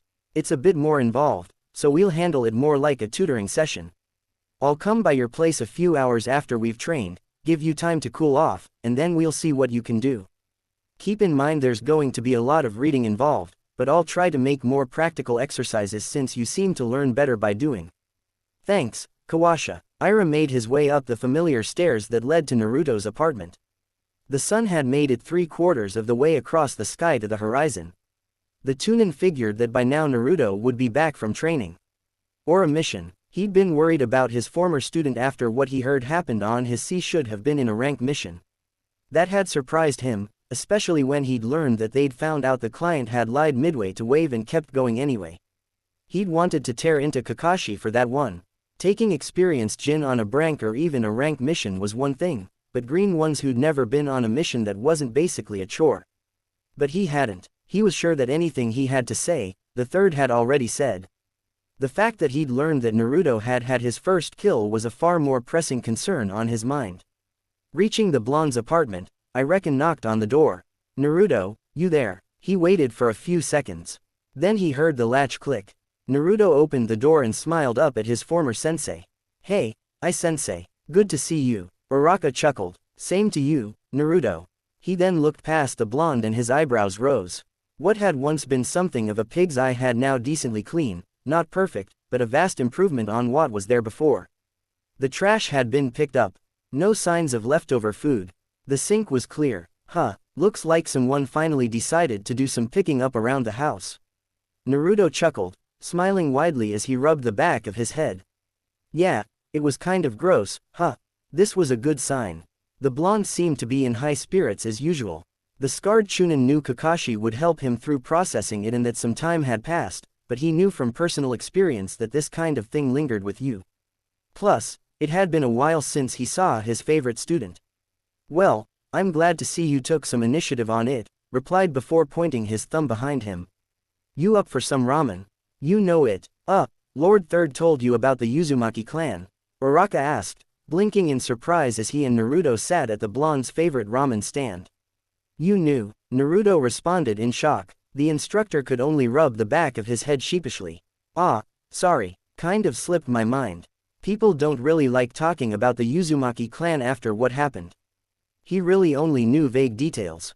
What he did know, everyone who was an active shinobi at the time felt they shouldn't have missed the attack that destroyed the ill-fated village. They considered their failure to save them a disgrace and didn't like being reminded of it. It wasn't a taboo subject, but it was close enough that it wouldn't occur to most to bring it up, himself included. He couldn't help but feel a bit ashamed of that. Learning he had a heritage to live up to might have lit a fire in the boy and compelled him to train harder.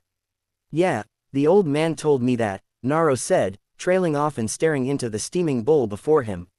Ira's face fell. He imagined it was a mixed feeling, finding out he came from a big family with a legacy to live up to after being on his own for so long. But at the same time, he found out they were gone and that he wasn't likely to meet any of them. Feeling now was as good a time as any to broach the subject, asked. So, how are you holding up after the mission? I mean, Naruto flinched slightly, clearly guessing what he meant. All right, I guess from what Kawasha told me. Anyway, he looked to his former sensei. Is it normal to have nightmares after all this time? Yeah, Ira trailed off before asking, want to talk about it? Naruto proceeded to give him a more detailed account of what happened during the mission. The tuning grimaced as he thought about it. Yeah, he can definitely understand seeing red at the death of a comrade. He knew the blonde must be beating himself up after finding out the boy faked it and meant to spare them all along. Given who his master was, you couldn't have known he'd do that. I mean, he followed someone who killed 100 academy students when he was just a boy. I know, Naruto responded. I sighed, but knowing that doesn't make you feel better. Yeah, I understand. There was a moment of silence before Naruto spoke again. I don't know when I felt worse. When I really realized I'd killed that guy when he'd only faked killing Sasuke, or when I thought Sasuke was dying in my arms because I'd been stupid. Just be thankful your teammate's still alive, Uraraka advised. That situation could have turned out any number of ways, some a lot worse than others. Yeah, I know. There was a moment of silence before broke it. So, how have things been going with your team since then? Naruto smiled. Pretty good, I guess. Sasuke is the same as always, but I think he talks even less than he did before. Sakura hasn't yelled at me for the last few weeks. Kawashinsi has been training us harder. He really worked us into the ground today. We were all beat when we went home, but he's still late every day. It's crazy. What could he be doing that takes so much time? I don't know him that well, but he's got a reputation for being late whenever he can afford to be. My suggestion, take something light you can do that won't tire you out for whatever he's got in mind to every meeting, said. Naruto frowned before shrugging. Better than waiting around for Kawashinsi every day. And with that, he went back to his bowl, drinking down the last of it. He sighed as he set it down, only for another to be placed in front of him. Figured you could use another.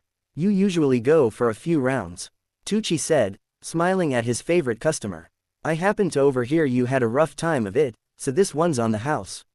Thanks, old man, Tucci. Haha, don't mention it.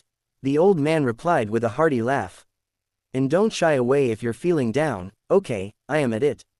We may not be shinobi, but we're here if you need to talk, okay. Uraraka smiled, thankful for the reminder that some cared for the blonde. Sakura looked at herself in the mirror, her eyes determined. She'd thought long and hard on her father's advice, on what she needed to work on and make up for. There was still a lot she needed to figure out, but she had a good starting point. The first thing that had come to her mind was her team. So far, she hadn't really contributed anything besides taking up some of the work on Drank missions. She'd done a bit to help Naruto when he was dealing with the aftermath of the battle on the bridge, but that was massively outweighed by how she'd put him down before. She'd never really done anything for Sasuke, and if they were to go on any dangerous mission now, even an actual crank, she knew she'd probably just slow them down. That had to change. Being there for them would be tough. Sakura didn't even know where to begin, but it was easy enough to not yell at Naruto for every little thing. Of course, he hadn't actually done anything to annoy her lately, but still, she just had to keep in mind to be kinder and more considerate to Naro and more supportive of both of them. Really supportive, not just toying when it came to Sasuke. And she needed to stop being dead weight. And that meant she needed to train. Kakashi had taken to teaching them how to fight more effectively. And wow, had he hammered into her head how much work she needed, but it wouldn't be enough to just train her skills. She needed to be faster, stronger, and that meant some personal training. The books Kakashi had given her were lying on her bed. She'd get started on that later tonight. Unfortunately, she didn't have the shadow clone jutsu down yet, but she was sure she would soon enough. For now, she needed to exercise. But where to? Start. Sakura considered her options for a moment before deciding to try out a ninja tool shop. They'd have to have something that would help speed things up and maybe some advice if it was run by an actual ninja. She nodded to herself and made her way to the door. Once outside, she considered where she should start. She knew the weapon shop she used was probably a no-go, as she knew it was run by civilians. They might be able to help her, but she still thought a ninja-run shop would be her best bet. She remembered a shop she used to pass by on her way to the academy and decided to try that one out first. No luck. The shop owner knew his tools but didn't have much advice for training beyond the standard. So she continued her search. 2 shops later and Sakura hadn't found much other than disappointment. They had in fact been run by civilians and so they hadn't had much advice for her on where to start. They did at least offer quality gear, but she'd had a decent supply of weapons. So that hadn't offered her anything. She could only hope this one would have what she was looking for. As the door creaked open, she heard a voice within the store. "Yo, Tenji, is my order in yet?" The pink-haired girl stepped inside the store to see a slightly older girl standing at the counter talking to the shop owner. She was a bit taller than Sakura with dark brown hair shaped into 2 buns. She wore a pink sleeveless kai-pao blouse with yellow buttons and dark green pants. "Why, yes, indeed. Just came in fact. Sorry for the delay," the shopkeeper said, rubbing the back of his head sheepishly. He was a man who looked to be in his late 40s, wearing a simple white shirt, black pants, and a forge apron. He was tall, standing slightly higher than her sensei with a muscular build, almost like a bodybuilder. He had short black hair cut flat at the top and cold-colored eyes. "That's okay, just let me see the goods. I've got to keep my arsenal stocked up," she said, leaning forward onto the counter, and Sakura could practically hear the smile in her voice. The man laughed. "You got it, only the best for my number 1 customer." He turned around and walked behind the draped doorway that led to the back. As Sakura walked into the store, the girl turned to see her, allowing the pink-haired girl to see she had eyes that matched her hair. She gave her a cheerful wave. "Hey there, you look lost." "Huh, yeah, I guess I am." Sakura shrugged. "I usually only come to places like this to buy tools." "Oh, looking for something new?" the girl asked conversationally. "Maybe I can help out. Name's Tintin, by the way." "You, Sakura Haruno." The pink-haired girl returned before looking around, focusing on training equipment. "I'm looking for something to kickstart my training, but I barely know where to start." The other shopkeepers were civilians, so they couldn't really tell me anything besides the obvious. Tintin raised a brow and gave Sakura an appraising eye after looking at her forehead protector. "Just getting started, huh? Oh, yeah, I kind of have a lot to make up for now." Tintin looked a little irked, resting an arm on the counter. "Ah, you're one of those fangirls who don't take being a kunai seriously, aren't you?" Sakura cringed. Yeah, that pretty much summed up how she'd been until now. She could understand why Tintin was annoyed. She probably had experience with people like her. While she thought her academics marked her as a great ninja in the making before, she could see now how someone like her would give kunai a bad name. She could deny it, but she wouldn't. She was facing her mistakes and moving past them, and that meant owning up to them. I was. My team and I had our first real mission not too long ago. It was bad. I couldn't do anything but stand on the sidelines." She stood up straight and looked at the older girl resolutely. It was a wake-up call. "I want to change. I want to be able to fight beside them instead of holding them back like I did before. So, here I am." Tintin seemed to weigh her words before smiling. "Well, in that case, I'll be happy to help." She then frowned. "Though, from what I know of your type, my first bit of advice is stop dieting." She stressed those last 2 words. "Your body needs fuel. You know, you need calories and the right nutrients to build up muscle. If you don't eat right, it could slow or even kill your progress." Sakura grimaced. She hadn't even thought of that. "Yeah, that makes sense." Tintin sighed and ran a hand through her hair. Where to begin? It was at that point that the shopkeeper returned from the back. He was holding a pretty large roll, big enough that he had to carry it on his shoulders. "Here you go. Everything you asked for." With that, he unfurled it on the counter and wow, it covered the whole thing. There were dozens, probably well over 100 different weapons inside. Shuriken, kunai, kuzurigma, daggers, short swords, you name it. If it was smaller than a katana, it was probably there. "Whoa, Overkill much, she thought. His Tintin ran back to the counter. As if all that weren't enough, he added 3 scrolls on top of that. Though apparently there was enough trust between them that Tintin didn't feel the need to test it. Her eyes gleamed as she looked over the various pointy objects before she hurriedly took out a check. Nice, thanks, old man. No, thank you, he said, taking the check. She wasn't surprised, he was grateful. If Tintin made purchases like that all the time, she probably half-paid to keep him in business by herself. That was an exaggeration, of course. Probably. So, who's this friend of yours? Tingy asked, looking to her while the bun-haired brunette pulled out a sealing scroll of her own, sealed away the roll of weapons, and put all 4 in her pouch. Oh, just a rookie looking to better herself. The obviously a weapon specialist answered before gesturing an open hand towards her. Tenny, this is Sakura. Sakura, let me introduce you to Tingy, one of the best weapon dealers in the village. The shop owner rubbed the back of his head, sheepishly. I hardly think so, but I'm not going to turn down free advertisement, he said with a chuckle before turning a grin to the pink-haired girl. So, looking for something to help in training, I take it. At her nod, he stepped out from behind the counter and put a hand to his chin. How about some arm and leg weights to start with? Tintin suggested. He shrugged. Yeah, good as place as any. He gestured for her to follow as he walked over to a far wall with all sorts of training equipment on display. Sakura was doubtful. Arm and leg weights. Tintin nodded. Yeah, sounds simple, but they really do help. You've just got to make sure you use both or you'll screw up your balance. Unless you're looking to focus on punches or kicks or you want to make yourself a speed freak. Ah, here we go, he said, placing his hands on a display. These are top of the line. You could go with the standard weights and have to switch them out whenever you're looking to increase the weight. Or you could use these. The objects on display look like standard wrist and ankle guards. These babies have sealing jutsu engraved on the inside. Just channel chakra into them to increase the weight. Too much. Just touch and release the chakra inside like any sealing scroll and it goes back to normal. Just don't go overboard with all of them at once and turn yourself into a living format. And they're perfect for training, he said with a laugh that said he probably knew people who'd turned themselves into anchors with these things. Huh, okay, that was pretty neat. So, how much for them? The pink-haired Jinin asked, thinking in the back of her mind, she should get some for Naruto and Sasuke, too, while she was at it. It would help them out just the same. And it would be a good first step towards being a truly helpful teammate. 5,200 Ryo is set. That's wrist or ankle guards, not both. Sakura stared for a moment, then her eyes bugged out into large pits of solid white. What? Tell me they aren't worth it, though.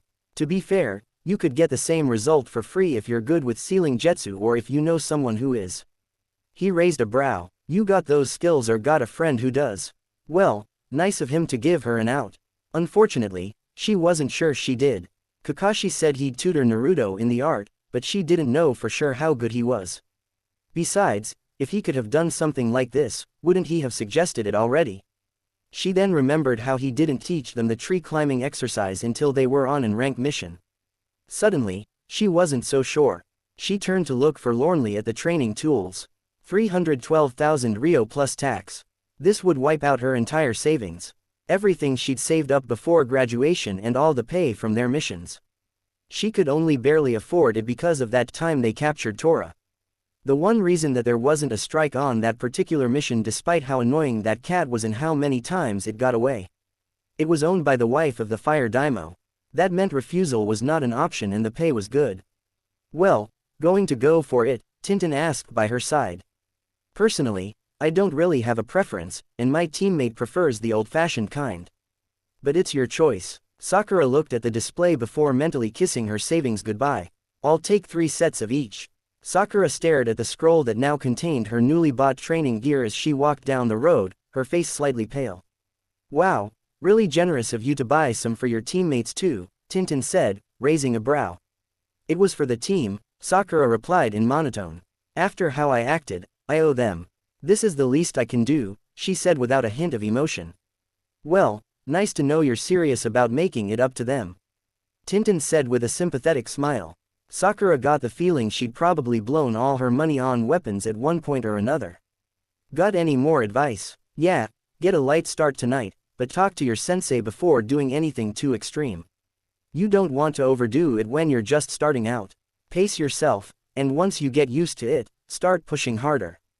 Tintin continued as Sakura nodded absent-mindedly, thoughts still on her empty savings. The brunette seemed to take pity on her. Let's talk more over lunch. My treat. She gave a slight laugh. I get the feeling you won't be eating out on your own for a while. Sakura grimaced. Yeah, thanks. Anywhere you want to go in particular. Sakura closed her eyes and set aside all thought of her practically non-existent bank account with some difficulty. This would probably be the last time she could eat out in a while. Might as well get what she liked best. How about the Nakamura's dango shop? Sounds good to me. It didn't take too long for the two girls to make it to the shop. Sakura ordered her favorite and Mitsu while Tintin just went with the shop's signature dish. So, what's your team like? Tintin asked after swallowing the first bite of her dango. Sakura looked up from her anitsu before looking to the sky. Well, there's Sasuke. Sasuke Aya. She curled in on herself and blushed. The guy you like, Tintin guessed. She nodded. He's just so cool. He was at the top of our class. He's always aloof. Never lets anything get to him. He's just so dreamy. Reminds me of my teammate. Tintin commented. The aloof part. I mean, not that I want to ask him out or anything. His name's Niji Hyuga. Always serious, kind of on the cold side, but that's a bit of a breath of fresh air on my team. Oh, Sakura voiced curiously. Tintin tilted her head back and placed a hand on her head, looking like she'd gotten a headache. My other teammate Rock Lee and my sensei guy are kind of nuts. No, I take that back. They are nuts. They're always so intense. Then train until you drop types and always screaming about the power of youth. She said the last words in an ardent voice before looking to the side. Her expression a combination of annoyed and exhausted. They make these insane challenges for themselves all the time. Like if I can't do 500 squats, then I will do 600 push-ups. Or if I can't do 300 sit-ups, I will do a 100 laps around the village. She sighed. I just wish they'd cooled down and grow up a bit. Sakura chuckled. Sounds tough, but at least your sensei makes you work hard. Mine was hands off to put things lightly. He's only now starting to shape up after we almost got killed. Tintin frowned. What happened? Sakura waved her hand. Long story. The short version. The client lied about what we were up against. The bun-haired girl's face wrinkled in exasperation. Oh, one of those. Well, his whole country was in a bad way, so I get why he did it, but still. Sakura sighed. It took that to get him to teach us how to climb trees with chakra. Tintin seemed surprised, then frustrated. What are you kidding? That's one of the first things Gazinsi taught us. Yeah, looking back, I thought that was something we should have worked on earlier. Ugh, the younger Kunoichi shook her head. Well, at least he's actually trying now. Really drove us into the ground the other day. It's tough, but I think it's better than him leaving us to train by ourselves unless it's literally life and death. Suddenly, I find myself appreciating Gei. Tintin said dully. Just a little. Sakura smirked. My other teammate is Naruto Uzumaki. Remember the kid who graffitied the Hokage monument? Tintin chuckled. Oh geez, how can I forget? Still can't believe no one noticed until he was almost done. He's a show-off and a loudmouth, and he can be kind of stupid, but he's the kind of guy who's always willing to lend a hand to someone in need. Though, I only saw that recently, she said, thinking of how determined he was to pull Inari from his isolation and despair. Well, sounds like your team got off to a rough start. Here's hoping better days are ahead, she said, raising her dango in mock salute. Here. The next day once again saw the three Jinin of Team 7 waiting on their sensei in the third training ground. Clearly in no rush to break his habit of being late all the time. Today however things were much quieter than usual. Usually Naruto and Sakura would be climbing up the walls railing against Kakashi for keeping them waiting again. Not today however, but the reason why had both Sasuke and Sakura raising a brow today. Naruto had his nose buried in a book, as did the pink-haired girl. Well, not just that, he was also writing things out, occasionally looking back to his book and grumbling at some imperfection in his work. Naruto had to admit he could understand why they were surprised. He was the dead last in the academy, and he usually blew off studying when it wasn't about ninjutsu or something cool.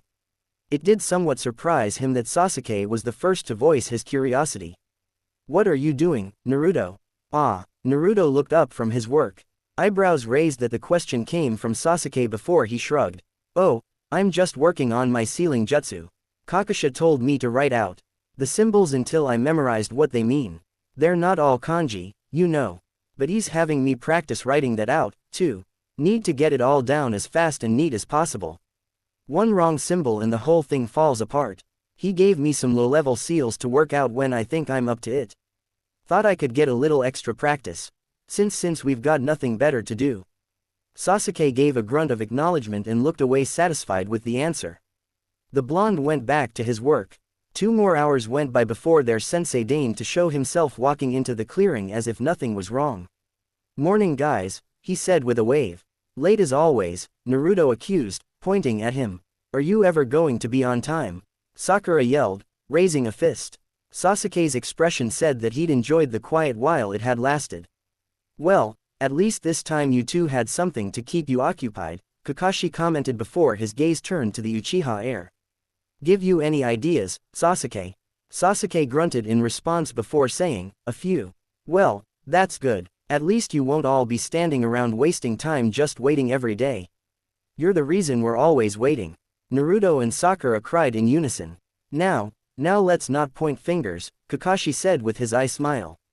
"Now then, for today we'll actually Sensei," Sakura interrupted, raising her hand as if they were still in the academy. "I've got something to add to our training." Naruto looked at Sakura in mild shock. Even Sasuke raised a brow. It was pretty clear to anyone who spent time with her that Sakura didn't do much training.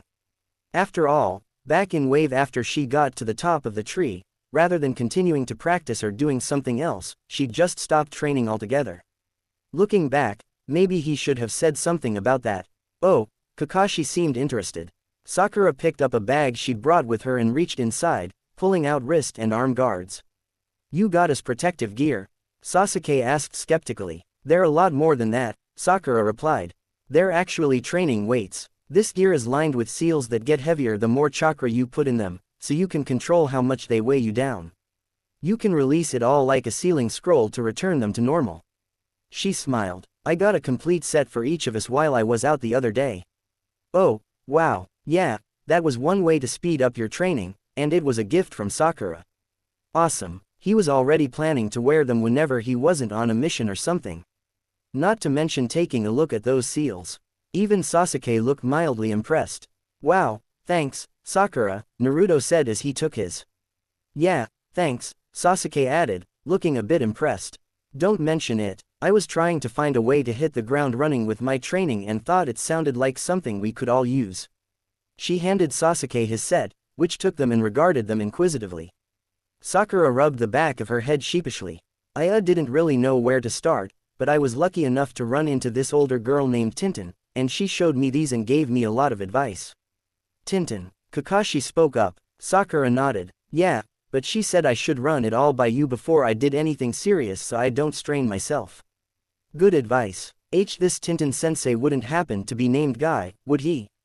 Sakura nodded. "That's him, huh? You know this guy, Kawasha sensei?" Naruto blinked in surprise. "I do. He's my self-proclaimed eternal rival," the silver-haired man replied, shaking his head. "He routinely challenges me to any sort of contest and won't take no for an answer. When it's my turn to pick, I usually ask for something quick and simple. I've even gotten him to settle for a match of rock paper scissors." He mused, causing his students to look at him incredulously. "He's eccentric, but he's easily one of the greatest taijutsu masters around. Not just here in Konoha, but in the entire shinobi world." "Whoa," Naruto said in awe. "Yeah, that's in line with what Tintin told me," Sakura commented. "She was pretty surprised when I told her you were my sensei, but she didn't say anything about the whole eternal rivals bit." "Did she offer any other advice?" Kakashi asked. Sakura seemed to shrink in on herself. "She told me I needed to stop dieting. And it looked like she was taking that to heart, too, from how she grimaced." Good. He'd seen how little she ate in wave when she started to worry about her weight and wondered how she got by. Dieting didn't make any sense to him in the first place. As long as you didn't eat like Choji, you'd burn through whatever you ate fast enough as a shinobi anyway. And a few other pointers after I told her how lax you'd been so far. Kakashi suddenly tensed, sucking in a quick breath. You told Gai's student about my teaching." "Oh yeah, Kakashi buried his face in his hand. Oh, terrific. If she mentions this to Guy, I'll never hear the end of it. He'll probably run straight to my house with tears in his eyes, screaming about youth dulling or something. Ugh, he'll probably try to pull me into one of his hugs. Sasuke and Sakura stared at their sensei, exasperated at the Jonin's antics, while Naruto snickered. Sounded like this guy was going to be a handful for his teacher. Served him right for leaving them hanging all the time. Kakashi took a deep breath. Well, nothing to do about it now, but hope for the best. Now then, since Sakura was so generous as to get you these gifts, it would be remiss not to make use of them. Let's take a moment to see what you can handle. Then you'll be wearing them for all of our training today. I'll work out how I want you to handle them outside my supervision by tomorrow. All right, I think that's good for today. Kakashi mused as he looked over his students some 5 hours later. He clapped his hands, a signal for the various clones Naruto had training to disperse. The blonde swayed on his feet for a moment. Weariness washed over him as everything the clones had gained poured into his mind along with all their combined exhaustion, but it was nothing he couldn't handle. After swaying on his feet for a moment, he righted himself. He wiped the sweat off the side of his head with his sleeve as he reviewed what they'd gained. It wasn't much. They'd only sliced about a quarter of the way through the paper, but that was progress. He and his clones were getting the hang of water walking, too. Slightly faster than Sasuke, too. Nice. Although, the fact that he was more or less getting 5 times the work in, plus more as his clones kept at it once they moved on to taijutsu had something to do with it. Of course, Sakura already had it down. And wow, did her gift make things harder. But no pain, no gain. He'd gladly wear these weights all day long if it meant he could be the awesome ninja he dreamed of being. Good work today, especially you, Sakura. It's good to see you're turning over a new leaf, Kakashi said, looking down at the pink-haired girl. Once again, Sakura had worn herself ragged and was currently lying on her back, staring at the sky. Naruto winced as he looked at her. He hoped she adjusted soon. I'm going to have to if I want to stop being dead. Wait, Sakura grumbled. Sakura. Naruto started. Naruto, don't. Sakura waved him off as she sat up, wincing slightly. I know what you're going to say and thank you. But I know I've got a lot of catching up to do to Sasuke and you. She then looked up with determination. But I will. I'll work as hard it takes so that I don't drag you two down next time we're in trouble. Naruto wasn't sure what to say. In the end, he just settled for smiling at her determination to get stronger for their sakes. Surprisingly, Sasuke did too.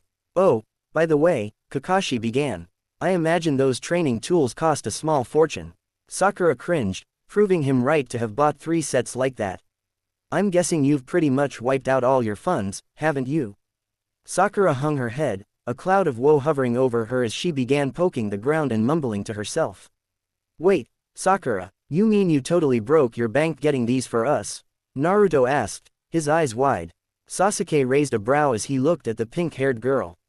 Sakura, you know you could have asked me, right? This wouldn't have made a dent in my funds. I know, Sakura replied listlessly. Whoa, hang on, you didn't have to do that for us. Take them. Oh, they probably won't give you your money back since we've already used them, will they? Then how much was it? I'll pay you for mine. Naruto said. That's all right, she replied. Sasuke frowned. I don't listen, Sakura said, standing back up.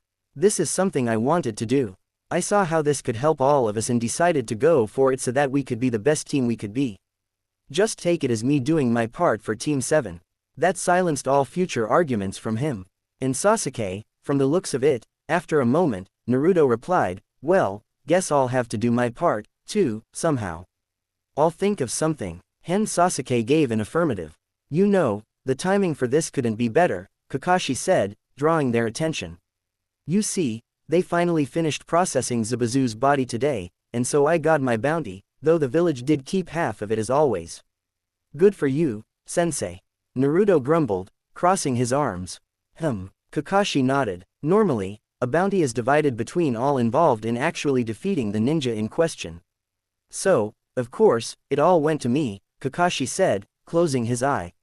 But since I wouldn't have survived my first bout with Zabuza without quick thinking on Naruto and Sasuke's part, and I should have pulled us back from that mission before then. Wait, was he saying Kakashi? I smiled and held up 3 slips of paper. I decided we should split it. Wow, for real, Naruto cried, smiling widely, his fists balled before him in excitement. Why, but Sakura stammered. Sakura, Kakashi interrupted, I know what you're going to say, but this is my money. Just like the money you spent on the weights was yours. If I feel like sharing it with you, it's my choice. If you feel you haven't earned it, then just keep working like you have been these past few days and prove my faith in you isn't misplaced. Oh, okay, sensei, Sakura replied. Come on, Sakura, be more excited, Naruto said as he reached up to take his check. Naruto trailed off into an exclamation of shock. He stared down at the paper grasped in both his hands with his mouth wide open, his eyes wide, open pits of solid white. Huh, what is? Then Sakura got her check. Her reaction mirrored his. As the two stared stupefied at their rewards, Sasuke simply raised a brow and pocketed his own. Naruto came out of his stupor first. Kakashi-sensei, thank you so much. He cheered among numerous praises as he threw himself at his sensei and hugged his waist. Hi, get off of me. Kakashi tried to shake him off before finally managing to pry him away, sitting him down with the indifferent Sasuke and slowly recovering Sakura. Now, just do me a favor and don't spend it frivolously. Keep most of it for what you need or things you think will help with your training. And please don't gamble with it, or at least do so responsibly if you can't resist. Don't be like Lady, Tsunade, Naruto questioned. Really? Sakura questioned incredulously. Naruto, she's one of the legendary Sannin, 3 of the strongest shinobi our village ever produced. She's the granddaughter of the first Hokage and one of the students of Lord Third Hokage, her teammate trained the 4th. Whoa, indeed, and I see we'll have to brush up on your recent history too. Lady Tsunade's every bit the kunoichi her reputation paints her ass. Kakashi acknowledged with a nod. However, she has one problem she's not so well known around here for. You see, she has a chronic gambling addiction. She simply can't help herself. That wouldn't be so bad. I suppose there are worse vices, but it's coupled with some of the worst luck known to man. She always loses, but can't stop herself. This unfortunate combination has earned her another nickname throughout the elemental nations. He paused, letting the suspense build. For once, even with the mask, they could tell he was smiling. They thought they might have even seen him shake as he held back a laugh. The legendary sucker. Sasuke and Sakura looked very unimpressed with this part of Tsunade's legend while Naruto cracked up in laughter. Naruto sighed as he pulled out another weed and tossed it into the plastic bag hanging from his shoulder. It had been a few days after Sakura had given their team that gear. Kakashi had been putting them through some pretty tough exercises and taijutsu drills, made even harder by the weights. Not that any of them were complaining.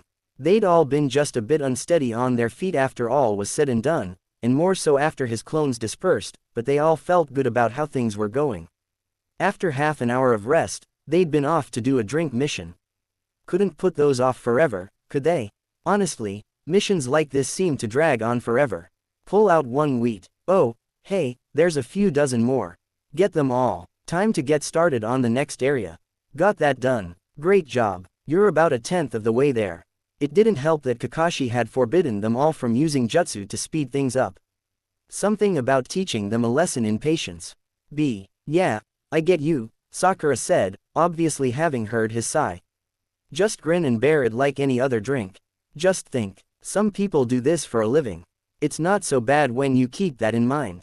Maybe, but I get the feeling a professional would never let it get like this in the first place. Naruto grumbled. Keep it down, Naruto. The client might hear you. The pink-haired girl hissed at him. Naruto shrugged. I call it like I see it.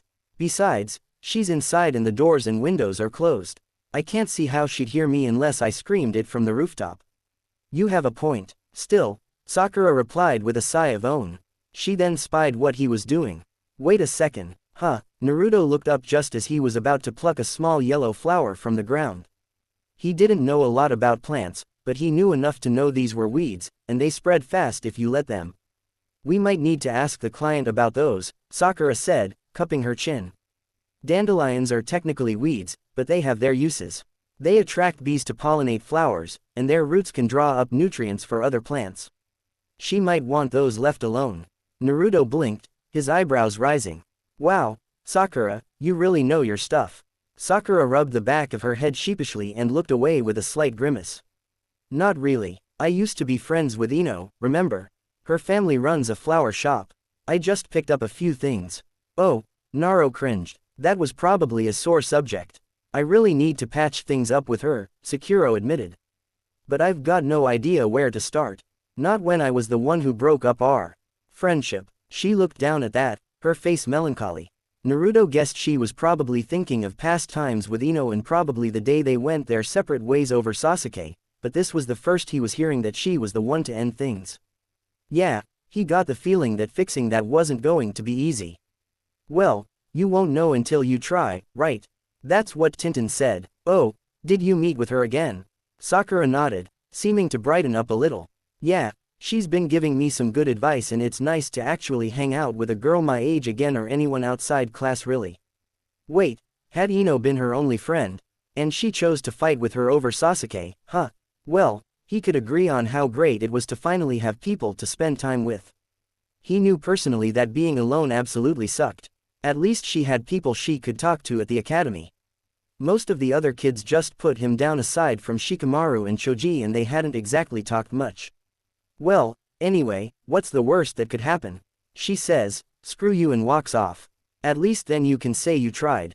You won't get anywhere if you just think about it all the time. Naruto said before giving her a thumbs up. And worst comes the worst. You still have us in Tintin, right? Yeah, I guess so. Thanks. Things were going pretty well for his team now. Kakashi couldn't help but think as he neared his home. Naruto was handling the shadow clone training method well, as in he wasn't collapsing immediately after every session, though. Today's conversation told him he'd need to improve the blonde's knowledge of recent history as well as his vocabulary. Actually, better make that history in general. It also might be a good idea to get his students their own copies of the bingo book. It was a little early, sure, but having knowledge of who's who in the shinobi world couldn't hurt. It was good to see Sakura step up on her own. He'd been sure he'd have to take her aside at some point and hammer home how badly she'd needed to improve, but thankfully that had worked itself out. Shame it took was a near-death experience for his whole team, but the emphasis was on near there, and she'd apparently stopped dieting. That was good, though time would tell if she'd slipped back into old habits. Hopefully, now that Sakura was actually training and her body was getting the fuel it needs, her physical energy would improve. She definitely had more than enough mental energy. And with that, her stores of chakra would start to see improvement. Nothing too drastic. Sakura would never have Sasuke's reserves, never mind Naruto's, but hopefully he'd soon be able to say they were better than abysmal. As for Naruto, he got the feeling he'd take to Sakura's gift like a duck to water. Good. With his healing power, he probably didn't have to worry about the usual drawbacks. Not to mention the aches and pains that came with overdoing it. He'd have to take Naruto aside and tell him to push things a little harder and maybe in a few weeks up the number of shadow clones. And for Sasuke, maybe some tutoring on making use of his sharing Jingetsu was in order. They were doing good, but they'd need to be better for the upcoming Chunin exams. And they only had about a month and a half. Finally arriving at his door, he reached for the knob and suddenly a sound reached his ears. Loud pounding footsteps that likely echoed through the whole city block. He turned to the source of the sound to see a massive dust cloud rushing towards him. And at its front was a tall man, well-muscled, but not overly so. He had a strong jawline, black hair shaped into a bowl cut, and perhaps his most distinguishing feature, sported a massive pair of thick eyebrows. He wore a standard Konoha flak jacket over a green jumpsuit with orange leg warmers rather than the blue shirt and pants most Konoha shinobi wore. A red forehead protector was tied around his waist like a belt. Kakashi, he bellowed, and as he grew near, the silver-haired man could see that there were streams of tears falling from his eyes like waterfalls. Oh no, the clunk of wood clashing with wood rang out in the clearing as two kunoichi clashed. Sakura made several rapid strikes with her bow staff, right, left, above, below, only for Tintin to easily block each strike with her own. The pink-haired girl leaned to the side to avoid a retaliatory jab at her chest before ducking down. As Tintin swept the weapon to the side, she lashed out at Tintin's legs, only for the brunette to leap over her attack, flipping and spinning in the air to land on her feet. Sakura immediately charged, spinning to add momentum to her next attack. As Tintin landed, a sweeping blow aimed at her waist. Tintin kicked back out of range. Sakura brought her staff over her head and put all her strength into her next attack. Tintin raised her staff and blocked Sakura's overhead attack with a final loud crack. For a moment, the two strained against each other before Tintin smiled. Pretty good considering you just started a few weeks ago. Sakura smiled back. Thanks, but Tintin spun to the side and bent her staff, letting Sakura's weapon slip off and throw her off balance. She then jabbed at Sakura's side before following up with a kick that sent her to the ground. You've still got a long way to go. Friendly piece of advice. If you ever get into that weapon lock like that, break it or back off ASAP. It's way too easy to take advantage of. Sakura sat up, rubbing her side to ease the pain. Yeah, I can see that. She replied as Tintin walked over and offered her a hand. And I think I got another valuable lesson from all this. Oh, really? What? Don't try to fight a walking arsenal with a weapon. Sakura smiled as that got a chuckle out of Tintin. Meh, it's not like close-range combat is my specialty. That would be more my teammates' sticks. Tintin said, placing a hand on her hip. Fancy a trip to the hot ring? I know I could stand to unwind after back-to-back training sessions. Sakura looked up at the sky and guessed there might be 3 hours of daylight left. Tintin was right. After training all day with Kakashi and then a sparring match with Tintin, all while her gear was weighing her down, a soak would be nice. Sure, and thanks for all the help. Don't worry about it. It's actually kind of refreshing to train with someone who isn't constantly screaming about youth. A thought occurred to Sakura as they began to walk back to the village. Hey, Tintin, you usually keep all those weapons and seals, right? Yeah, why? Tintin asked. Have you ever thought of branching out, adding seals to those weapons? Seeing the look Tintin was giving her, Sakura raised her hands. It's just, well, one of my teammates has been learning wind jutsu lately, and when we try to throw weapons at him, well, wind jutsu. Tintin replied before looking upward in thought. She gazed a moment later. Yeah, my style probably wouldn't work well against something like that. Maybe step up the training on close-range weapons or branch out with seals like I said. Tintin thought before she nodded. She then smiled. See, helping you is paying off after all. Sakura smiled, glad to help her fellow kunoichi after all she did for her. So made any progress with that boy you like? I wish. Sakura grumbled before she brought her fist to her chest. A determined look on her face. But I'm not going to give up. She then deflated as she remembered something. Besides, I think my chances are better than they were before. I'm pretty sure how I acted before. Just annoyed him. Probably if he's anything like Niji, Tintin agreed. And how'd things go? That old friend of yours. Sakura hung her head, shadows covering her eyes. That bad, huh? Well, just keep trying. And if it doesn't work out, at least you can say you did your best, right? I guess. With a few final swishes, Naruto finished his work and set his brush on the floor, sitting back and smiling as he pulled up the scroll to look at his handiwork. It was an array of kanji and sealing symbols, the bases of which fanned out slightly and formed a broken circle. It was just a simple storage seal. It was the most basic of the basics, but everyone had to start somewhere, right? It wasn't his first time making one. Right now, it was all about repetition like Kawashinsi. I said using these simple seals as practice for getting this down as fast, neatly, and accurately as possible.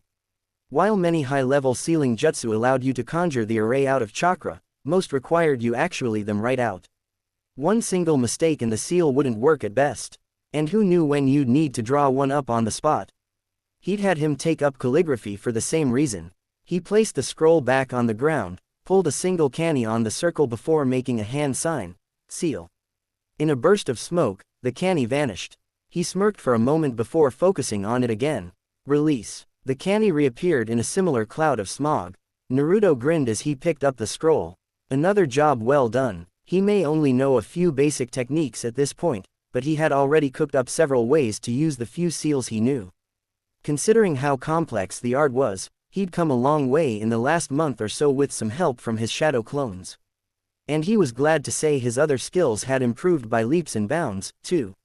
He'd really been pushing himself as he tried to live up to his parents' legacy, quickly learning to abuse the hell out of Sakura's gift and his own healing. And the idea that his parents were watching gave him all he needed to muddle through all the reading. And wow, there were a lot of things he'd missed out on. History like the rise of the Sannin, basic facts like chakra being composed of mental and physical energies. Also, Apparently the second Hokage invented the shadow clone jutsu.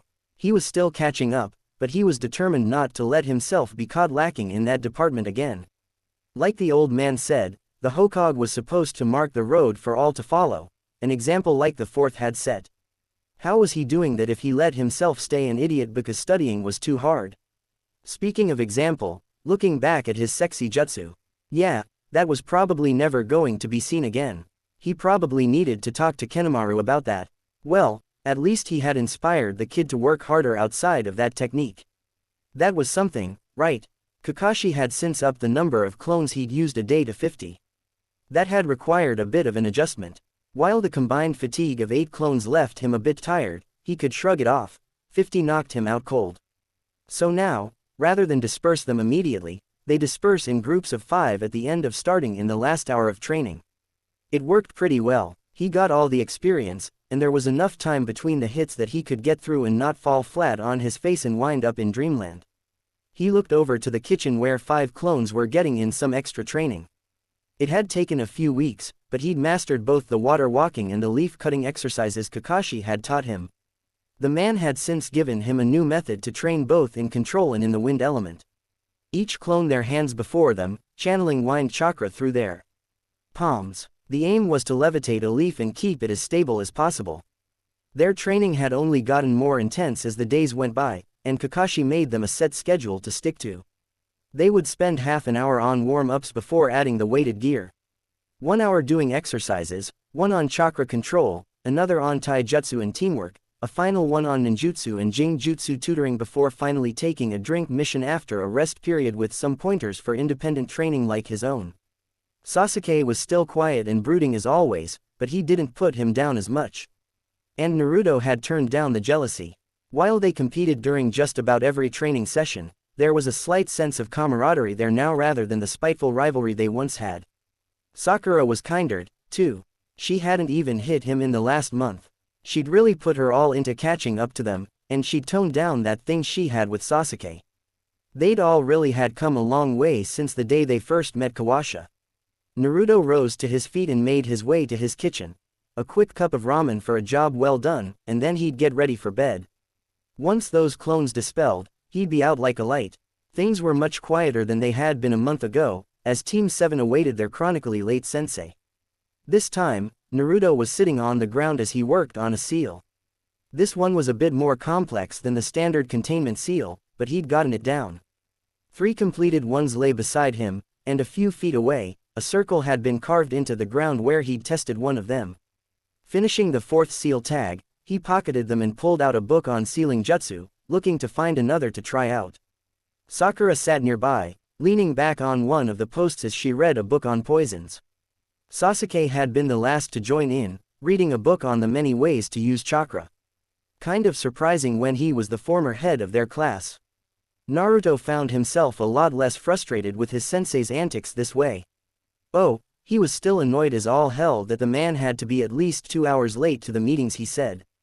But it was more bearable when they weren't standing around doing nothing for those 2 hours.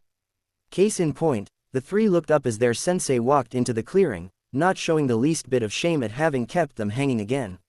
Hey guys, how are you doing? Not even going to try to come up with an excuse, sensei? Naruto asked dryly while throwing a slightly bitter look his way.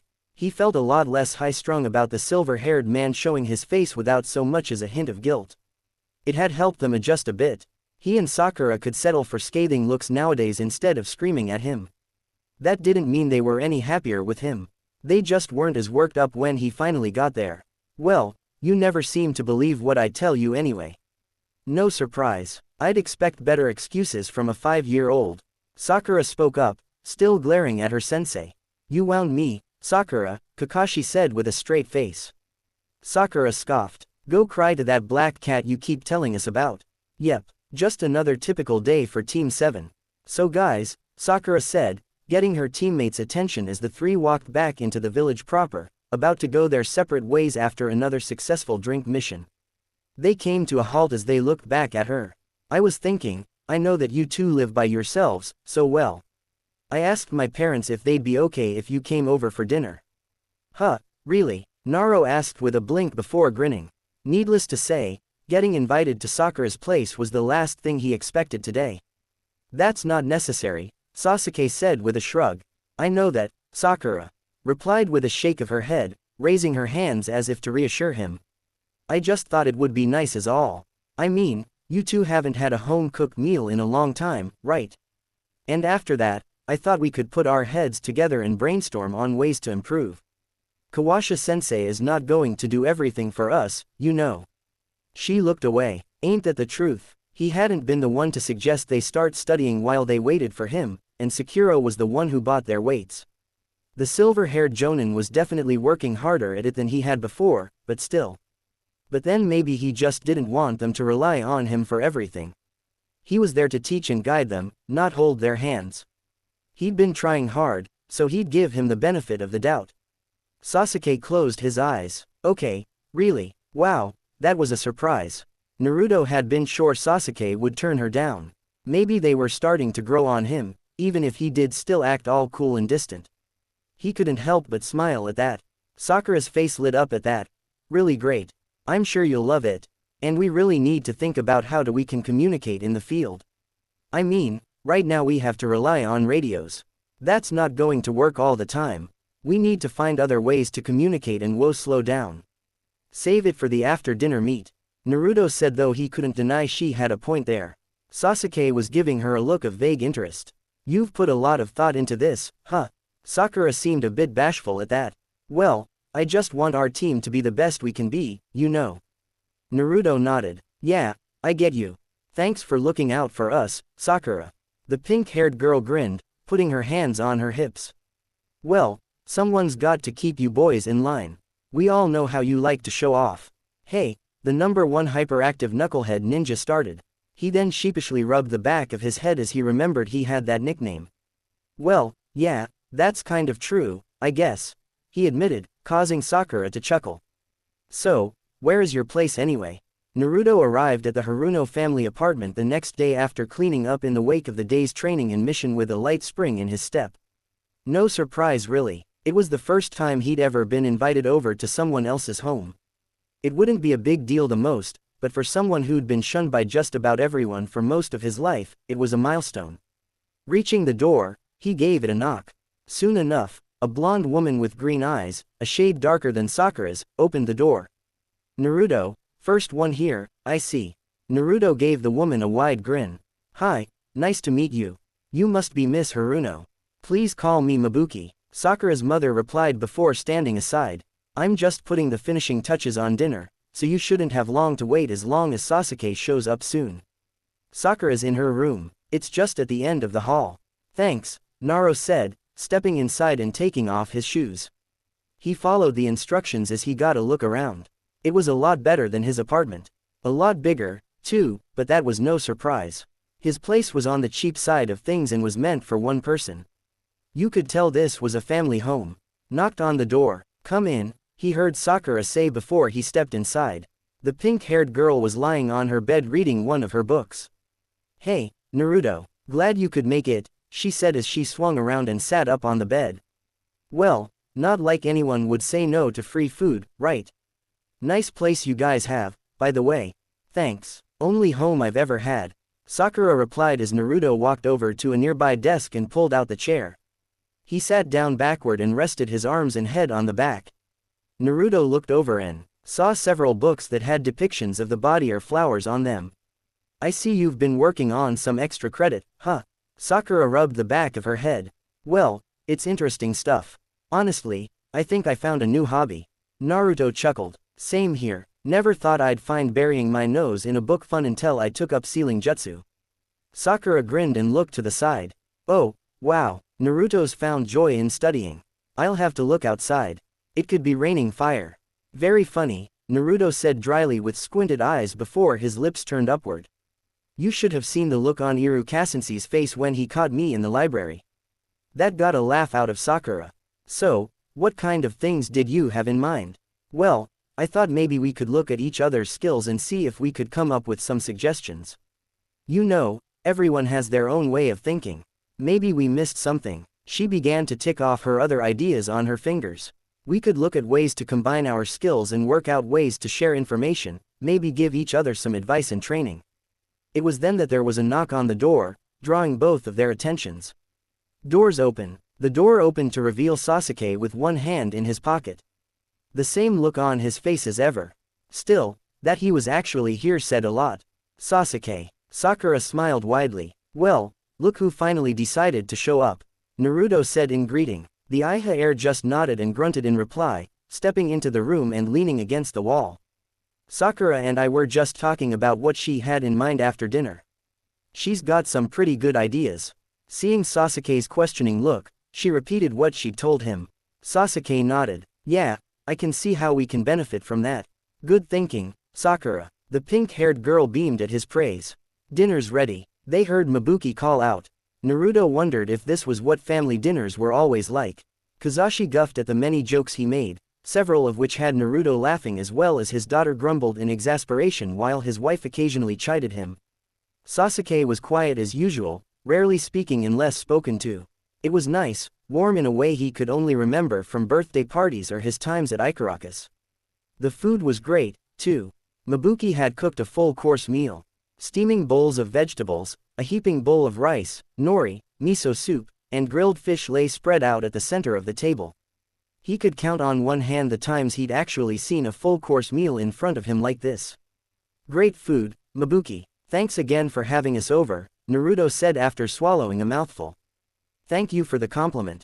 You know, it's strange, Mabuki admitted as she looked at Naruto. It never occurred to me that you were actually a member of the Uzumaki clan. Same here, members of the Uzumaki clan are so rare these days. I guess I just assumed. Kazashi chuckled sheepishly. And well, you know what they say about that. Naruto looked at them hopefully, eager to hear more about his lost family. Did you know anyone from my clan? Mabuki shook her head. Sorry, the only ones I knew of were only by reputation. Kazashi nodded in agreement beside her, much to the blonde's disappointment. He had really hoped to hear more about his mother from someone who grew up alongside her. So, do you three have any dreams or aspirations? Sakura's mother asked, drawing their attention. A lot of gin and just look to get by. Trust me, that won't get you far. The way she said that said she was probably speaking from experience. Naruto smiled proudly and put his fist to his chest. Well, my dream is to become Hokage. I want to be the guy everyone in the village looks up to. Kazashi snorted and smiled, shaking his head. Hokage, huh, well, there's something to be said about dreaming big. Well, you've got a long road ahead of you, but nothing worth doing is easy as they say. Mabuki turned to her daughter. Have you given any thought to your future? Am I my future? Sakura's eyes darted back and forth, finally landing on Sasuke before bashfully looking away with a blush. Well, I mean, my dream is, I see that hasn't changed. Naruto noted flatly. But aside from that, Sakura then continued, I don't know. I want to be a great kunoichi someday, and I think I'd like learning to be a medic nin, but she shrugged. I can't think of any real goals specifically. Mabuki smiled in approval. That's fine, you're just starting your career. It's no surprise you don't know what you want to do yet. I'm sure it'll come to you once you've gone out and experienced enough. She then turned to the Iha survivor and Sasuke. The Iha looked at her for a moment before his eyes narrowed in determination. I've only ever had two things I wanted. To restore my clan and avenge it. Kazashi looked at him seriously while Mabuki nodded and closed her eyes. I thought as much. It's understandable after what happened. Yeah, Naruto could somewhat understand why Sasuke wanted to restore his clan. He hadn't even known his own family, but he pined for them, mourned what had been lost, and wished to make them proud, both his parents and his clan. He couldn't imagine what it would be like to have all that, to have such an enormous family and lose them. Though he couldn't say that he agreed with how Sasuke had closed himself off from everyone. He hated being alone and Sasuke had had so many people who wanted to be there for him. But maybe that was part of the problem, that for all that they wanted to help him, they couldn't understand how he felt and he knew it. I'm not going to say I understand or try to tell you how you should live your life. But listen, Mabuki said regarding the Uchiha, seriously, there are a lot of ninja out there who hold grudges and a lot of them end up dying young because they fly off the handle when they cross paths with the one they're after.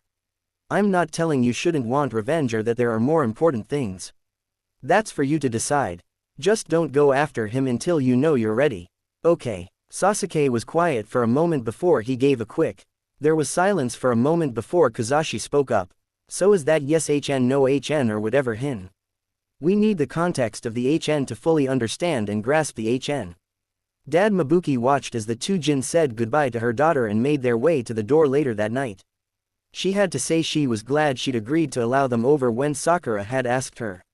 Honestly, it had been much too long since her daughter had last had friends over. Not since she'd broken off her friendship with Ino and let her crush on the Iha dominate her social life. In fact, and Naruto, she and Kakashi had never hated him like a lot of the village, but they'd been a bit wary. After hearing about what happened in Wave, they had decided to give the boy the benefit of the doubt. He seemed like a good kid. From what she'd seen and heard, he was the type who would stand by his teammates no matter what. And what more could she want for her daughter's teammate? She couldn't help but worry about Sasuke, though. As she said, his behavior was perfectly understandable given what he'd been through, but it was far from healthy. She could only hope his teammates could pull him out from the dark cloud that had been hanging over him. Remind him that he didn't have to go it alone, and they seem to be doing a good job of that so far. Thank you for having us over, Sasuke said with a nod. Well, the boy may not show much respect these days, but at least he still knew how to show gratitude. Yeah, I had a great time and I think it helped us a lot, Naruto said with cheer, his hands behind his head. Well, you two are welcome to come and visit whenever you want. Just try to give us a heads up. All right, sure thing, Mabuki. She smiled and nodded before looking between the two. And listen, I know that the two of you live on your own, and that isn't easy. I'm not going to pretend I understand what your situations are like, but if you ever feel the need to talk about something, my husband and I are here. It's the least we can do for Sakura's teammates. Naruto blinked before smiling again. You got it, thanks a lot, really, have a good night, she nodded, same to both of you. Sasuke just grunted in response. She watched as the two walked off. Yes, this had been a good idea that her daughter had. She hoped that they took her up on that offer. It wasn't like they could fill the gap left by their parents, but she wanted to offer them what support she could. Children shouldn't grow up alone. That night, Sasuke stepped out of his bathroom, the night's events running through his head as he finished readying for bed. It had been a pleasant experience. He couldn't lie, they'd been pretty productive. Some of it they'd have to bring up with Kakashi, but they'd walked away with new ideas on how they could develop and combine their skills. Naruto had made an offer with his sealing jutsu that he could see a lot of potential in, and he had to admit he was glad to see Sakura turning over a new leaf. She'd also backed off on fawning over him, something he was infinitely grateful for. Honestly, it annoyed him to no end how the girls of his class would hang off him even when they barely knew him. Not to mention how most of them sacrificed their fighting skills to maintain their looks just to try and get his attention. Just stupid. What kind of life did they think they were signing up for? Well, at least she wasn't that way anymore. Much as he didn't want to rely on others, he had to admit she was becoming someone he wouldn't mind standing alongside. And the same went for Naruto. Though there had been hints of that as far back as their first encounter with Sabuza. When he had been assigned to a team, he had wished that he could just become the sole apprentice of a skilled jonin, get around all the grunt work, and become as powerful as possible as fast as he could. He had a long way to go to catch up to him, but this actually wasn't so bad. As he got to his bed, he looked at his nightstand at the picture of his team on the day they officially passed. He thought of Sakura's earnest efforts to change the few times they had gone to Ikaraku Ramen at Naruto's behest. He smiled. Another day, another drink mission. Man, I can't wait to put these behind me, Naruto grumbled, crossing his arms as he and his team walked down the street after yet another mission that may as well be a chore. Weeks had passed since their first after-training get-together. It had become a somewhat regular thing for them, though they didn't always meet at Sakura's home, something that Naruto was glad he decided to tidy his place up all that time ago. New ideas had been shared between them, and with Kakashi's help, they'd managed to make some of their ideas work out. And of course, they'd taken plenty of drink missions. Can't forget about that. Today, they'd had to clean trash out of the river. That was a lot of fun. Do the words "be careful what you wish for" mean anything to you? Sakura asked with a raised brow. Do you want to get into another mess like the wave mission? I have to agree with Naruto on this one, Sasuke admitted. We could be out getting real experience, but we're wasting time with these stupid chores instead. Drank missions exist for a reason, you know. Kakashi spoke up, getting their attention from his place at the rear of their group. They turned to find that he once again had his nose in that orange book of his. For one thing, they're meant to teach some humility to Jinin, who think they're ready to take on the world just because they graduated. He looked pointedly at all three and Naruto could only chuckle and sheepishly rub the back of his head. Yeah, they'd all thought that in one form or another before Wave anyway. They also help your sensei get a better idea of your synergy before they take you into real combat. And you get a bit of spare change. Not that you three need that. I hope. Yeah, he didn't know about his teammates, but that money Kakashi had given them had really been burning a hole in his pocket. He'd thought of all the things he could buy with it. Tons of ramen, a better home, a new TV, but the blonde got the feeling his sensei would be disappointed if he did any of that. Besides, the stuff he had now had worked well enough.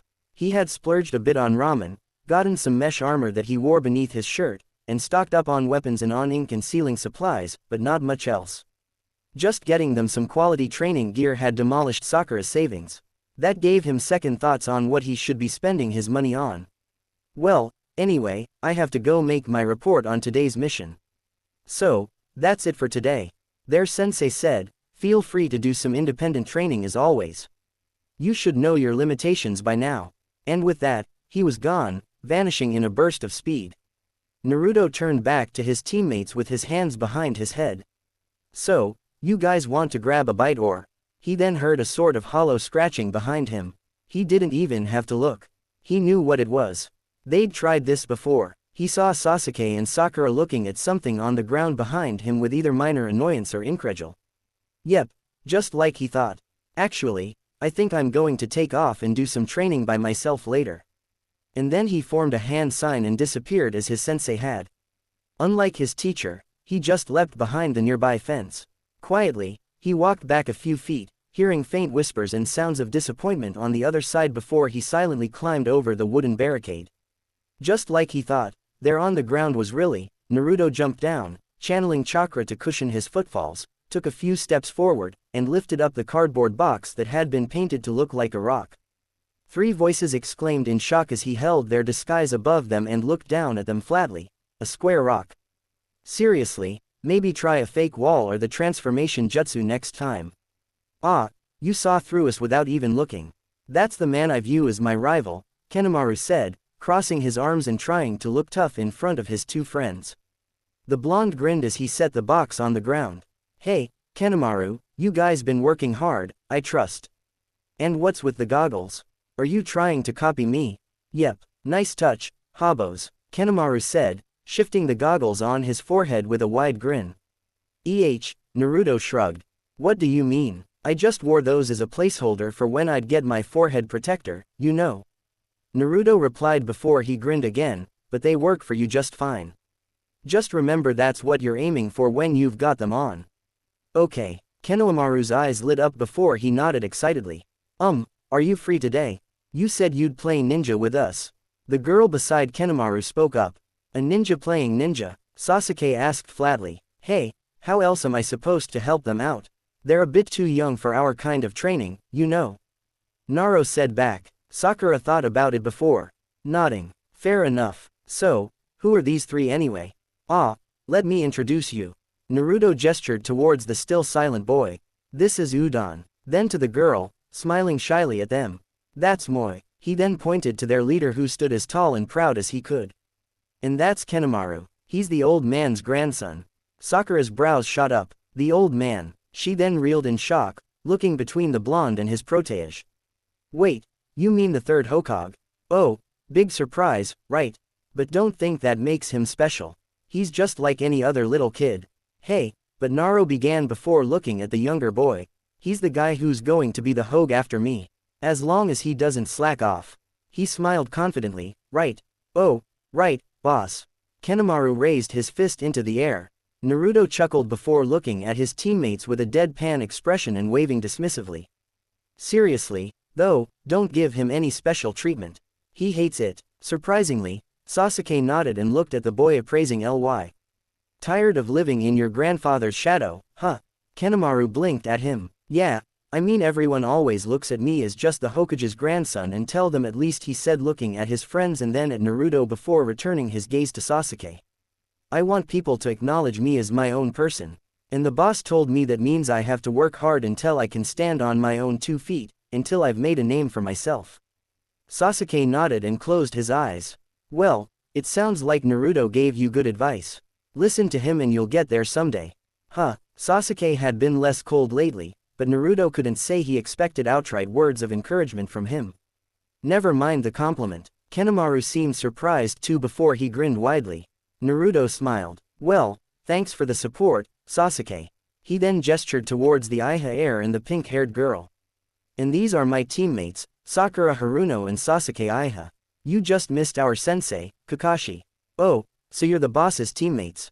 Nice to meet you, Kanemaru said. Naruto smiled as he watched the younger kids run over to his teammates, but then his eyes trained on 2 people walking towards them from further down the alleyway.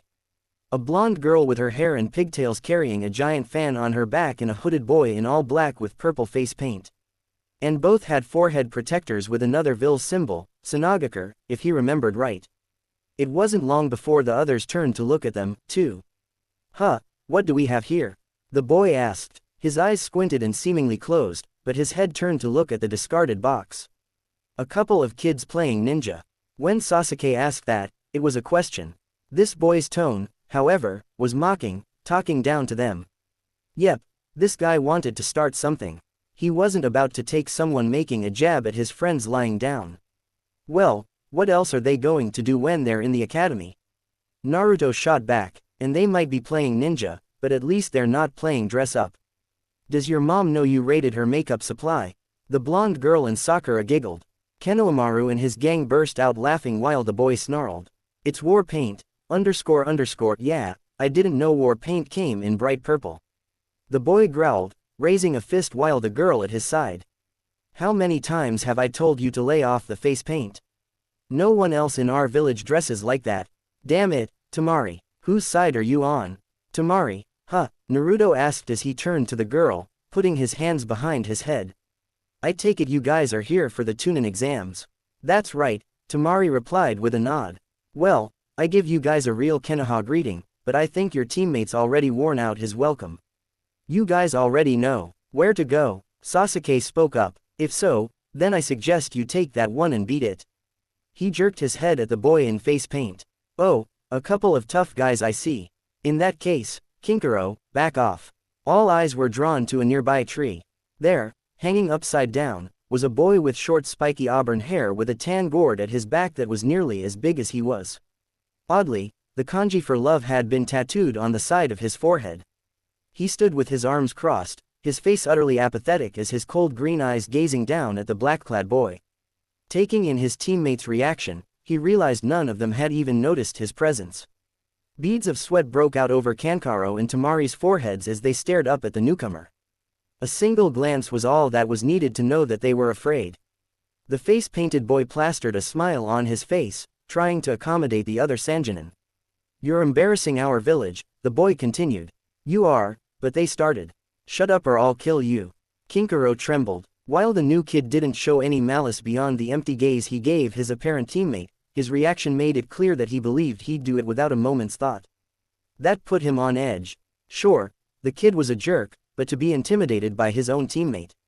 The boy vanished from his spot in a swirl of sand before reappearing in between his teammates. My apologies for my teammates' behavior. We may have gotten here early, but that's no excuse to play around. He then turned and began to walk away. Let's go. Hang on, Naruto said, getting their attention. They all turned to face him. I got your teammates' names, but not yours. Gar of the Desert, the red-haired boy answered. And you three, I assume you'll be at the exams, too. Naruto shrugged. Den know the applications today and our sensei's been tight-lipped about it. Garen nodded before looking at the three appraising Ly. What are your names in case you do participate? Naruto smirked confidently. Naruto Uzumaki. Sasuke did the same. Sasuke Aya. Sakura on the other hand just frowned. Sakura Haruno. The Sanya nodded and walked away with his teammates. What was that about? Sakura asked as she stepped forward. You want to fight him or something? Kind of, Naruto said, frowning at their retreating forms. He seems strong, and I'm always up for a good fight, but something about how his teammates acted around him rubs me the wrong way. Well, at least we know it won't be boring, Sasuke said. All in all, gate guarding duty was one of the dullest things one could pull. The man currently guarding the village's main entrance couldn't help but think. Sure, some thought boring was good, especially when exciting could mean you're risking life and limb. But most would agree that this was one of the worst jobs you could pull short of catching to the cat. Sure, there'd usually be a steady trickle of people coming in and out of the village, but it's not like you were a bartender. You'd usually share 2 or 3 sentences and then send them on their way and spend all the rest of your time watching the clouds go by. Wow, this place is huge. A young female voice caught his attention. Walking down the road was a group of 4. The forehead protectors they wore marked them as shinobi of Taki. Earlier exam takers. He saw the sole girl in the group, a young Jin with green hair, ran ahead. Her eyes were alight with excitement, and she wore a smile on her face as she looked up at the gates and the Hokage monument beyond. I can't wait to go sightseeing. This is going to be so much fun. One of the boys sighed. There she goes again, 5th time since we left. The Jonin just shook his head. Just let it go. At least she's not running off into the wilderness this time. Worst comes the worst. We can find her in the village. The girl just laughed as she ran towards the gate. As had become routine for Team 7, Naruto, Sasuke and Sakura were waiting for their sensei, this time on a bridge. Naruto and Sakura quietly read books while Naruto wrote on a scroll lying on the ground, or at least he tried to. Today was the day. The Chunin exams were tomorrow. Kakashi had made his decision. They just had to wait for him to show up. The blonde had been on pins and needles since he'd woken up. And even as he tried to draw another seal as practice, he couldn't help but look up for any sign that their sensei had arrived. Half an hour later saw Naruto bouncing on his feet as his head turned from side to side. Damn it, you'd think he'd at least show up on time on a day like this. Did you forget who you're talking about? Sakura asked as she leaned back against the railing. Just be patient, he'll get here when he gets here. Like always, she grumbled the last words with resignation. It was another full hour before Kakashi finally decided to show himself. Hey guys, Kakashi greeted his team with a casual wave as he suddenly appeared, crouching on nearby Torii Gate. Sorry I'm late. Afraid I got lost on the road of life. He said with a straight face as if that was in any way a valid excuse. That's your worst one yet, Kawashi, Nurad grumbled as he crossed his arms. That right there. That's why no one ever believes you, Sakura said, jabbing her finger at the man with a glare.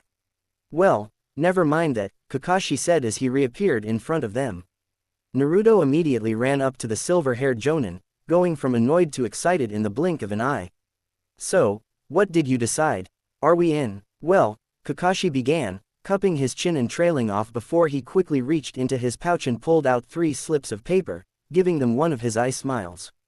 Yes. Naruto immediately let out a cheer and pumped his fist in the air as Sasuke and Sakura joined him. Their sensei looked over them as he handed out the forms. The 3 of you have come a long way. It hasn't exactly been easy, and I wish it hadn't taken what it did to put us on the right track, but I think you're ready. That said, it's up to you whether or not you actually sign the application and go through with it. Oh, come on, you think we'd back down now after all the work we put in? Naruto asked with a smirk. Sasuke gave a grunt of agreement beside him while Sakura just stared down at the form with a frown on her face. No, knowing you 3, I don't expect you would, Kakashi replied. But I felt it needed to be said. Anyway, given that the exams begin tomorrow, that'll be all for today. Take the rest of the day off.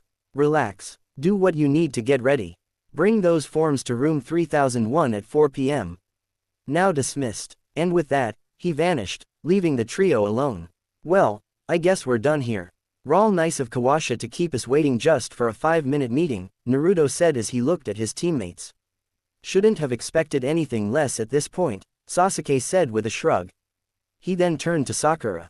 It's pretty clear where we stand, but what about you? Think you're up for this?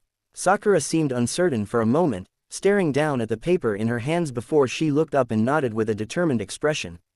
Sasuke smirked. Good. For the record, I think so, too. The pink-haired girl beamed at those words from her crush. More and more, Naruto had found himself wondering if he even had a chance with her. She seemed to only have eyes for Sasuke. Well, At least he could say they were friends. That was a step up from before, and he liked the way things were between them now. All right, tomorrow we're going to kick ass and take names, Naruto said, pumping his fist. Let's celebrate. Who's up for Ichirakas? My treat. Ramen again, Sakura asked with a sigh before she smiled. I guess they are the best at what they do in the village. Try the whole continent. Sakura chuckled at his never-ending praise for his favorite ramen shop. Well, I'm not saying no to free food. Sasuke shrugged. Might as well. A far cry from a few months ago when he probably would have just scoffed and walked away.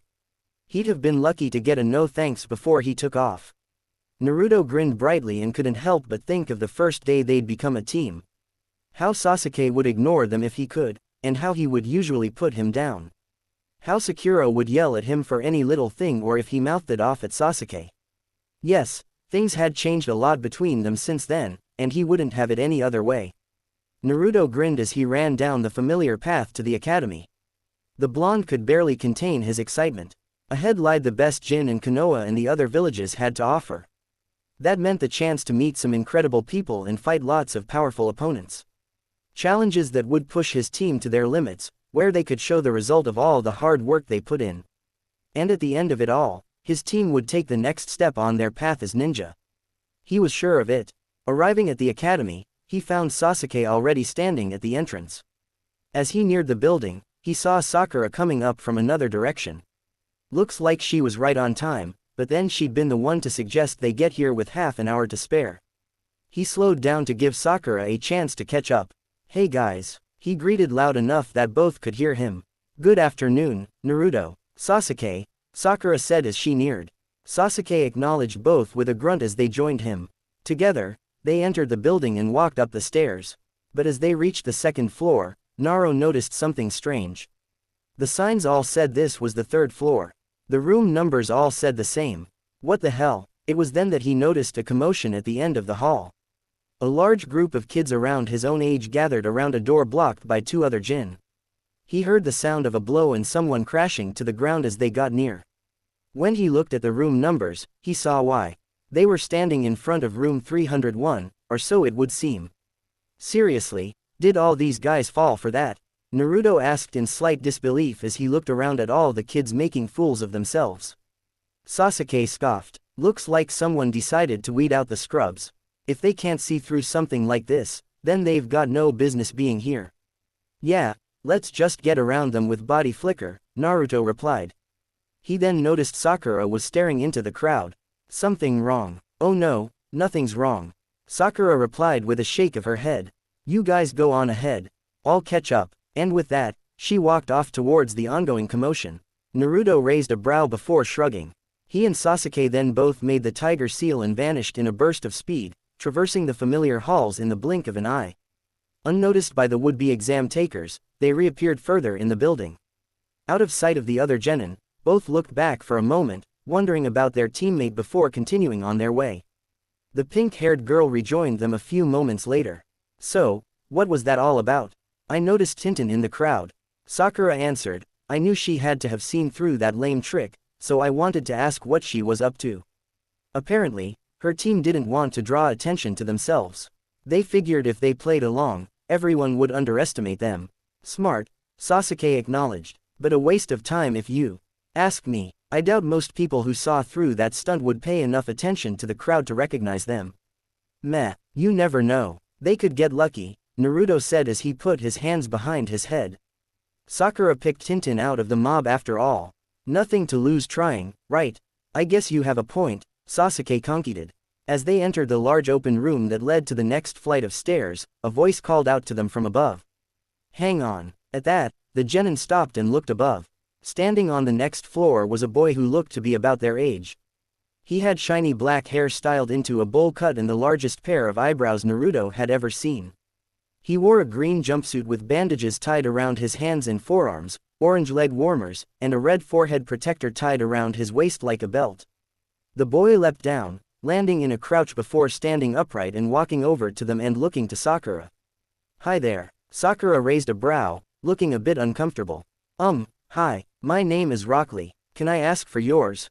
The older boy asked. And was he blushing? Lee, oh, You're one of Tintin's teammates. Sakura realized with a smile. She's told me a bit about you guys. I'm Sakura Haruno. So, Tintin did mention me. It's nice to meet you. And then he gave her a thumbs up and gave her a confident grin. His teeth seemed to sparkle like a nice guy from a cartoon. Let's go out sometime. I'll protect you with my life.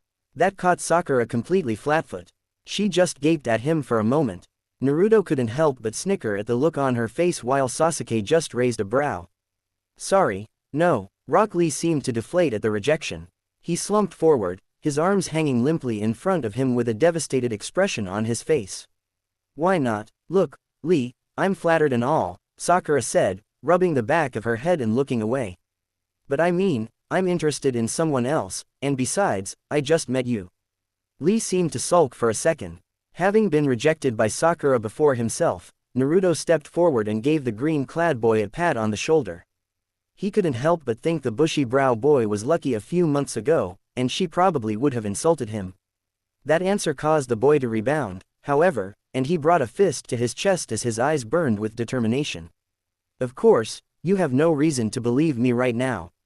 Just watch, I will not stop until I prove myself worthy of your affections. Sakura took a step back. Okay. He then turned to Naruto for a brief moment to nod and say, thank you. Then his attention shifted to Sasuke. But that's not the only reason I came here. He stated as he moved to stand across from the Aya. You must have heard my name just now. What is yours? Sasuke Aya. Rock Lee nodded. So it is as I thought. You are the progeny of the famous Aya clan and that would make you this year's #1 rookie. His feet shifted one foot before the other as he put one arm behind his back and raised the other held flat in front of him. Will you fight me here and now? It would be an honor to test my strength against someone of your renown. You want to fight me because of my family name? Sasuke asked, frowning. Fine, I'll show you what the Aki are capable of. Naruto placed his hands behind his head as he looked at his teammate. His eyes squinted near shot. You sure about this, Sasuke? Sasuke nodded as he fell into his own fighting stance.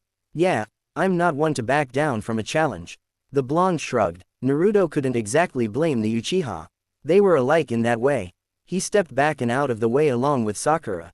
For a moment, the two boys stared each other down before Sasuke made the first move, charging forward. As the Iha air neared, the green-clad boy vanished in a burst of speed, reappearing in the air above and launching a sweeping kick aimed at his opponent's face. Sasuke ducked down to dodge, but the moment Lee landed, he continued the motion. Sasuke fell to the side and put his palm on the ground, letting the attack pass over him before he launched himself back and landing in a crouch before making a tiger seal. Mirroring Lee, he vanished in a flurry of motion, reappearing above Lee and bringing his leg down in an axe kick. The boy blocked with his arm, but Sasuke twisted his body into a sweeping kick of his own, forcing the older Jonin back as he placed his palm on the floor and flipped backward onto his feet. He immediately launched himself at the green-clad Jonin, throwing a punch aimed at his face.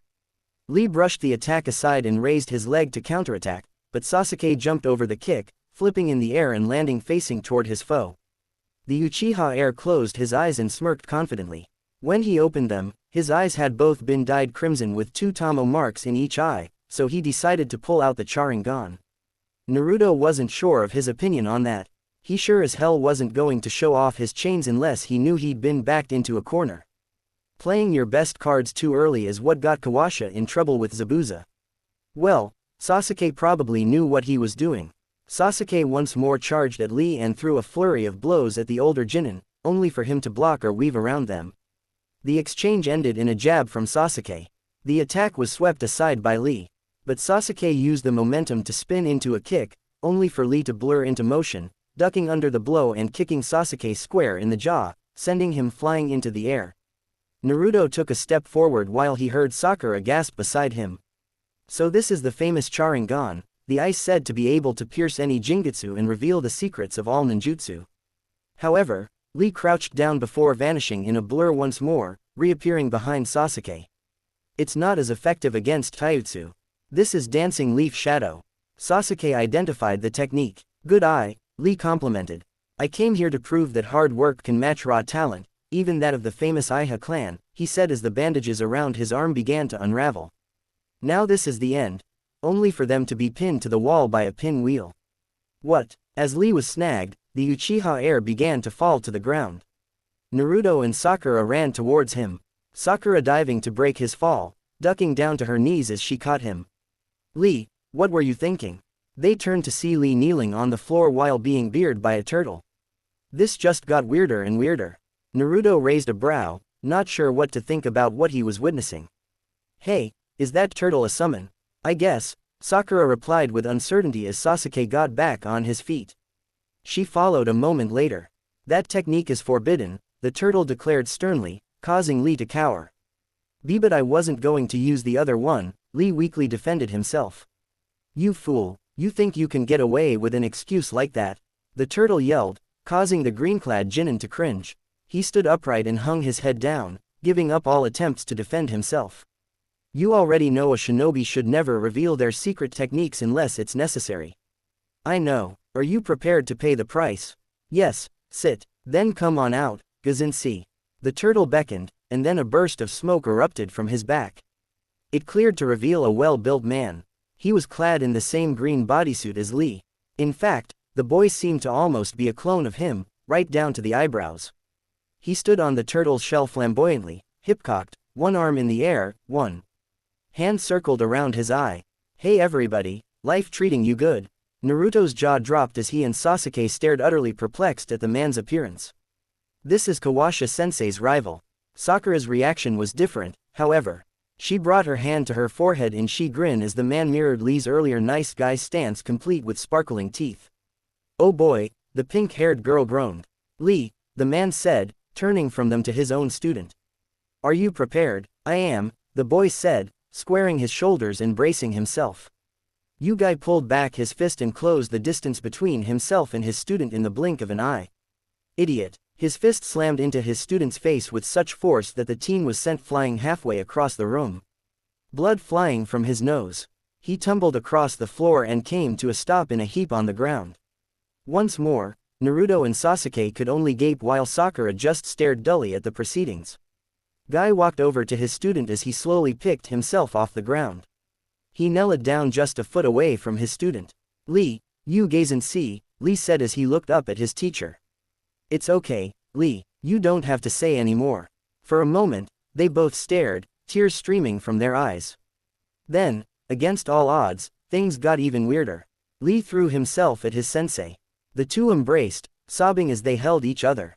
And to add to the sheer bizarreness of it all, the image of a fading sunset over the ocean appeared behind them, waves crashing upon the craggy shores. Sasuke's disbelief had turned into pure annoyance. Naruto couldn't pull his eyes away, no matter how much he wanted to. It was like watching an unfolding disaster that left you rooted to the spot, desperate to run, look away, or do something while your body refused to move. Sakura just sighed, shaking her head and shrugging as if to say, what can you do? Yep, that's Guy. All right. She was friends with another one of his students. She'd probably heard stories. Finally, they broke their embrace and stood. Guy put his hand on his student's shoulder. It's all right, Lee. It's normal to make mistakes when you're young. You're too kind, gaze and see, Lee said gratefully. However, you started a fight and nearly broke one of the rules I set. For that, you'll need a more substantial punishment. He then raised his fist into the air. 500 laps around the training ground after the exams. Yes, gaze and see. Naruto's heart went out to Tenten as well as whoever their other teammate was. If this is what they had to deal with every day, it was then that the older of the green-clad duo turned to one massively proud eye on them. Hey kids, how's Kakaoi doing? Still treating you right? Yeah, he's good, Naruto replied, and then what Guy said nudged something in his mind. He remembered how Kakashi was worried Tenten would tell Guy. The blonde snickered, gave him a talking to, huh? Guy bowed his head, bringing a trembling fist to his chest. I was so disappointed what I heard from Tintin. How little he taught you. I was afraid that he had passed into the twilight of his youth too soon. He looked up and gave them a thumbs up as he smiled, revealing sparkling teeth. But all it took were my words and your determination to reignite his flames of youth. I'm glad to see he hasn't faltered since. Suddenly an image came to Naruto's mind. He pictured the embrace between teacher and student from moments earlier except in place of Lee. It was Kakashi trying desperately to talk Guy out of it. He was ignored. The man grabbed him and pulled him into a hug as the sunset illusion shined. Kakashi groaned in dismay, a mortified expression visible on what little of his face you could see. He immediately burst out laughing. Hey, are you laughing at Guy? Lee yelled, furious at any perceived slight against his beloved teacher. And no, he just reminded me of something is all. Naruto managed to get out amid peals of laughter. Guy seemed to ignore his mirth. Anyway, you guys and Lee should head to the classroom. He then threw a kunai at the pinwheel, freeing Lee's bandages. Good luck, Lee, later. And with that, he vanished. There was no blur of motion. He was there one moment and gone the next. Thank you, Gazinsi, Lee said, reapplying his bandages. Sasuke, I'll tell you one more thing. While I challenged you to test my abilities, there's someone else I want to fight. My teammate Niji, he is probably the most powerful Chunin in Koha. He smiled confidently. I entered these exams to defeat him, but I intend to prove myself against you as well. Be prepared. He then leapt up to the floor above and left. Sasuke scoffed. He won this round, but neither of us showed our best stuff. Next time, he turned to Naruto, who had outright collapsed in laughter. Now, all right, what's so funny? Sakura asked with a frown, putting her hands on her hips. Remember how they hugged just now? Ugh, don't remind me. Remember what Kawashinsi I said about Guy finding out how he taught us? His teammates looked at each other for a moment. Sakura soon joined him in laughter while Sasuke chuckled with a small grin. Once they calmed themselves down, the trio made their way up the stair and towards classroom 3001 to the next step on their journey as shinobi. As they reached the room, they found Kakashi standing in front of the door. The silver-haired Jonin had his hands in his pockets as he greeted them. Hey guys, glad you all made it. Kakaui, what are you doing here? Came to wish us luck? Naruto asked. More or less, the copy ninja replied with a nod. Truthfully, you can only take this exam as a team of 3, but I would have been surprised if any of you had backed down. He then looked over his students. I just came to say one last time. I'm proud of you all, and I have faith that you'll go far here. Naruto and Sakura smiled while Sasuke smirked at the vote of confidence. Now go. The three walked past their sensei and opened the door to the designated room. The moment the threshold creaked open, every eye in the room turned to them. The three Junins of Team 7 found themselves the subject of glares from a room full of dozens of other hopefuls from numerous villages, some around their age, some older and even nearing adulthood. A wave of killing intent washed over them, thrown out by some of the more aggressive genin. The three barely had time to process this before Sasuke was suddenly pounced on from behind. Sasuke, you're here, cried a familiar voice. Hanging on the back of Sasuke, much to the Akia heir's annoyance, was a girl with blue eyes and long platinum blonde hair tied in a ponytail with a bang framing the right side of her face. She wore a purple blouse and a matching apron skirt with her forehead protector tied around her waist like a belt, bandages covering her thighs and midriff. Ino Yamanaka, Sakura's former friend and rival in love. The pink-haired girl had mentioned that she tried to smooth things over with the blonde. Apparently, it hadn't gone well. You have no idea how much I was hoping you'd be here, the blonde asked as she hung off Sasuke's neck, oblivious to the irritated look he was giving her. I've missed those brooding good looks. Have you missed me, too? Sakura's eye twitched. Get off of him, Ino. Oh, Sakura, they let you and that billboard's eyes brow of yours in here, too? Ino asked, pulling down her eyelid and sticking her tongue out at her. So, you're here, too, huh? How troublesome. Another blast from the past drew Naruto's attention. He turned to see Ino's teammates, a boy with short black hair tied in a spiky ponytail. He wore a short-sleeved gray jacket over a mesh-armored t-shirt and brown pants. He looked like he was in a perpetual state of boredom. This was Shikamaru, easily the laziest person Naruto had ever met. I knew this would be a pain, but I didn't know it'd be this bad. Naruto put his hands behind his head and grinned. Let me guess. You're only here because Ino dragged you in. Am I right? No prizes for that one, Shikamaru answered completely unashamed. Naruto just chuckled. Shikamaru hadn't changed at all. And neither had the other boy at his side, he saw. Choji Akamichi was a rather he put it chubby kid. He had spiky brown hair that stood up straight, divided into two parts by his unique forehead protector. He wore a short-sleeved green haori with a long white scarf over a white shirt with the kanji for food together with black shorts and bandages over his legs and forearms. He said nothing, just munched contentedly on his bag of potato chips. Yahoo! We found you guys. The Koha Jin and all turned to see another familiar face. Looks like the gang's all here. Kiba Inuzuka was a wild L-looking boy. He had black eyes with vertical slit pupils and sharp canine teeth and wore dark grayish pants and a gray coat lined with black fur with its hood up. On his head sat a small white dog that went with him wherever he went. Oh, hi Naro. Beside him, his teammate Hinata Hyuga greeted him. Hinata was a pale, slender girl with the featureless white eyes that all of her clan had. She had dark blue hair styled in a hem cut and wore a cream-colored hoodie with flame symbols on the upper sleeves and white fur around the cuffs and hem with dark navy blue pants. When Naruto looked at her, she blushed and looked away. Completing the trio was Shino Abrame.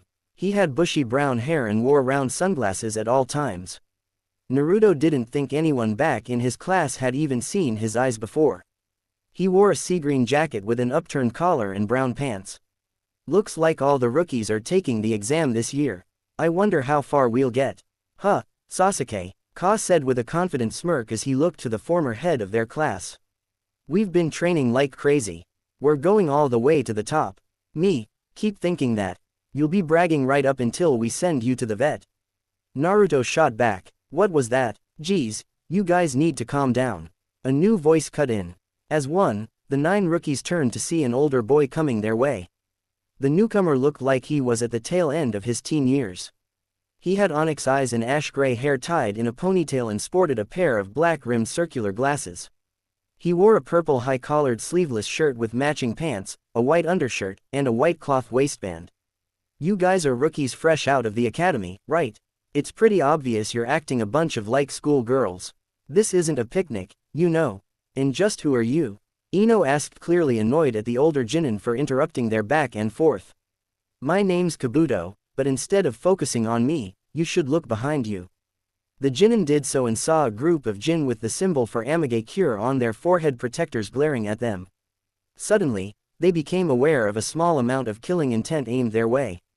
It was barely noticeable, but now that they were focused on the source, they could all feel it. Those guys are from AIM. I hear they have short tempers. Everyone here's on pins and needles, so you should pipe down before you cause a scene. Some of the other Genins seemed a bit unnerved. Ka lost his confident stance. Ino shivered. Hinata took a step back, but after facing the likes of Zabuza, Team 7 was unaffected for the most part. I can't say I blame you for being clueless. Kabuto continued with a shrug. You're just a bunch of cute rookies after all. You remind me of how I used to be. So, this isn't your first time then? Sakura asked. No, in fact, this is my 7th time taking these exams. Kabuto replied as he reached back into his pouch. Yikes. Well, given that Naruto had failed the Jinin exam, even if only due to chakra control issues, he had no room to talk. So, I guess that means you know a lot about what's going on here. Naruto guessed, putting his hands behind his head. Are these exams always about the same? How do they shake things up?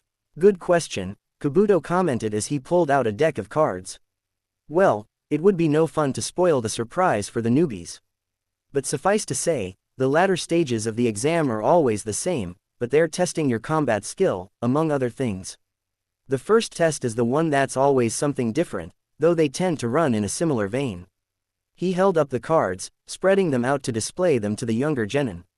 These are my ninja info cards. They've got all the information I've amassed from my years taking these exams. Ninja info cards? Ino asked. Kabuto placed one card on the ground and put his index finger on it. They looked blank, but once I've channeled some chakra into it, wind raged around the card for a brief moment before suddenly a map of the elemental nations became visible. It was arranged in a bar graph indicating the number of participants sent by their hidden village. And they reveal their secrets. Look here, Koha has the most teams. No surprise given it's our home turf. Followed by Sonag here, AIM, Kusa, Taki, and Odo sent one team. Do you have cards on individual ninja? Sasuke asked. Oh, curious about someone. Kabuto questioned. Rock Lee of Konoha and Gar of Suna. You already know their names. That's no fun, Kabuto said as he drew 2 cards from the deck. He placed one on the ground and revealed it to the group. It had a picture of the Jin, a graph of their statistics, and even their mission history. Rock Lee, he's a year older than you guys. He's done 20 drinks and 11 crank missions. His sensei is Guy, and his teammates are Niji, Hyuga, and Tintin. He was the dead last in the academy, but since he's made great strides with his taijutsu since he graduated, but his other skills are questionable at best. He then unveiled his second card, Gar of the Desert. He's from another village, so I don't have much information on his abilities, but he's done 8 crank missions. And whoa, a brank is a Jin. It's also rumored he's never even been scratched before. The Jinin silently took in his information. As you can see, all the villages have sent the best they could muster to try to improve their standing or make a name for themselves. Well, I can't say much about Odo since they're a small village that was just started up, but the other villages are filled with talented kids like Gar and Lee. That's a bit discouraging, Hinata spoke timidly. It's to be expected, only the best of the best are nominated for the exams. Kabuto replied, this is no cakewalk. Hinata wasn't the only one of the rookies feeling intimidated, but Naruto just grinned, excitement brimming in his blue eyes. When Sakura noticed, she just shrugged her shoulders and shook her head. Here we go, the pink-haired girl said, drawing Ino's attention. Naruto turned back to the crowd of assembled Jonin and pointed, calling them all out. All right, listen up. I'm Naruto Uzumaki, and if anyone wants a piece of me, I'll gladly introduce your face to the floor. What the hell is he thinking? Ino yelled as she turned to her former friend. Meh, that's Naruto for you, Sakura replied before smiling and turning to Sasuke. Besides, while I can't say I'm that sure of myself, I'm sure Sasuke feels the same way. The Uchiha smirk was all the answer they needed. Grinning, the blonde turned back to his teammates and put his hands on the back of his head, not at all caring that he'd probably just made himself a target. It was just fine with him. With all the work they'd done, Naruto was sure they could take whatever came their way. Then in an instant, he was alert. As were Sasuke and Sakura, he saw a trained instinct alerting them to an impending attack. Looking out the corner of his eye, he saw 3 blurs moving almost unnoticed through the crowd of genin. And they were converging on Kabuto. He wasn't about to let someone attack a fellow Konoha shinobi. A moment later, a boy with black spiky hair, the symbol of Odo on his forehead protector, jumped into the air and threw 2 kana at Kabuto, who leapt back to dodge. In an instant, another Odo Jinin appeared in front of Kabuto, fist cocked back to attack. He never had the chance. In an instant, Sasuke appeared in the air beside him in a burst of speed. The Odo Jinin had no time to react before the Iha delivered a sweeping kick to his chest, sending him flying back into the wall. His spiky-haired teammate grits his teeth as he landed, immediately moving to charge forward with his air raised to attack. Too bad, now it was Naruto's turn. He blurred into motion, reappearing in a crouch before the Odo Jinin and within his guard. He had just enough time to look shocked before Naruto delivered an uppercut to his chin before spinning into a kick that slammed right into his solar plexus. The boy went flying into the air and towards the crowd which parted. He flipped back and landed on his feet, wiping a trickle of blood from his mouth on his sleeve as he grits his teeth at the blonde who scowled back. The Odo team's final member, Akunochi with long black hair, appeared on their flank. Her hands crossed over her chest, Simbin held between her fingers. Now it was Sakura's time to shine. The pink-haired Kunoichi appeared in the air above the other Jinin, who immediately threw her Simbin in an attempt to turn Sakura into a pincushion. She was disappointed when they sailed right through her. She'd been fooled by a simple clone jutsu, and the distraction was all the time Sakura needed to appear in front of her. A throat punch had her grasping at her neck, leaving her open to a jab to the stomach. Sakura spun and slammed her foot into the Jinin's face, sending her reeling. Trying to attack a ninja of Konoha here before these exams even start. You 3 must be dumber than you look. Naruto growled. I'm going to make you regret that, punk. The spiky-haired boy snarled. Just try it and I'll send you back to Odo on a stretcher. Quiet down, you worthless bastards. A rough voice called out. At that instant, a massive cloud of smoke erupted at the front of the room. When it cleared, several adult shinobi were standing behind a man who was clearly their leader. He was a tall imposing man with 2 long scars on his face. One that trailed from below his right eye down the side and the other from beside his left eye down through his lip. He wore a bandit-style forehead protector and a black trench coat over a dark-colored Koha Intelligence Division uniform. Thanks for waiting. I'm Abiki Marino, the proctor for the first stage of the exam. The intimidating figure had quite a few of the Jinin in the mass of hopefuls cowed. The man then pointed at rookies and those around them. There will be more fighting while I'm here. Got it, unless you want to be disqualified before we even get started. Hey, don't look at us. These three were the ones who wanted to start something. Naruto said with a shrug. I don't care who started it, I'm ending it. Apologies. We got carried away. The bandaged Odo Jin and said Ibiki just scoffed. Let me say this now. There's to be no fighting without express permission from an examiner, and even then killing will not be tolerated. Do I make myself clear? No one questioned him. Good. We will now start the first stage of the Chunin exams. Instead of your current seating arrangements, you'll draw tabs and sit in the seat you're assigned. We will then hand out the exams. One of the proctors held up a stack of papers. Naruto's eye twitched. A paper test? Are you kidding me? Naruto sighed, chin resting on his hand as he waited on the proctors to just get on with it. When he had imagined what kind of challenges these exams held, a paper test had decidedly not been among them. What was even the point? What could a written test prove about your ability to be a Chunin? This was going to be troublesome, as Shikamaru would say, wasn't it, Naruto? A quiet voice beside him said. He looked to see Hinata sitting beside him. He hadn't even noticed her. Let's do our best, she said with an encouraging smile and a light blush. Naruto smiled and nodded, and her blush deepened. Oughtn't turn your tests over yet. Listen to what I have to say, Ibiki ordered before tapping a stick of chalk on the blackboard behind him.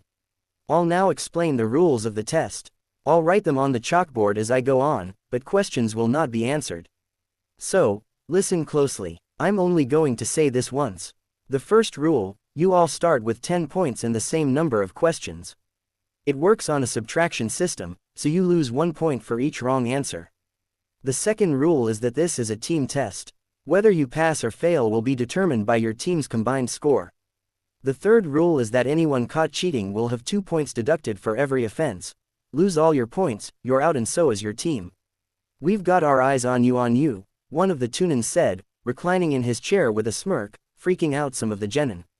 Anyone fool enough to be caught cheating doesn't deserve to be here, Ibiki smirked.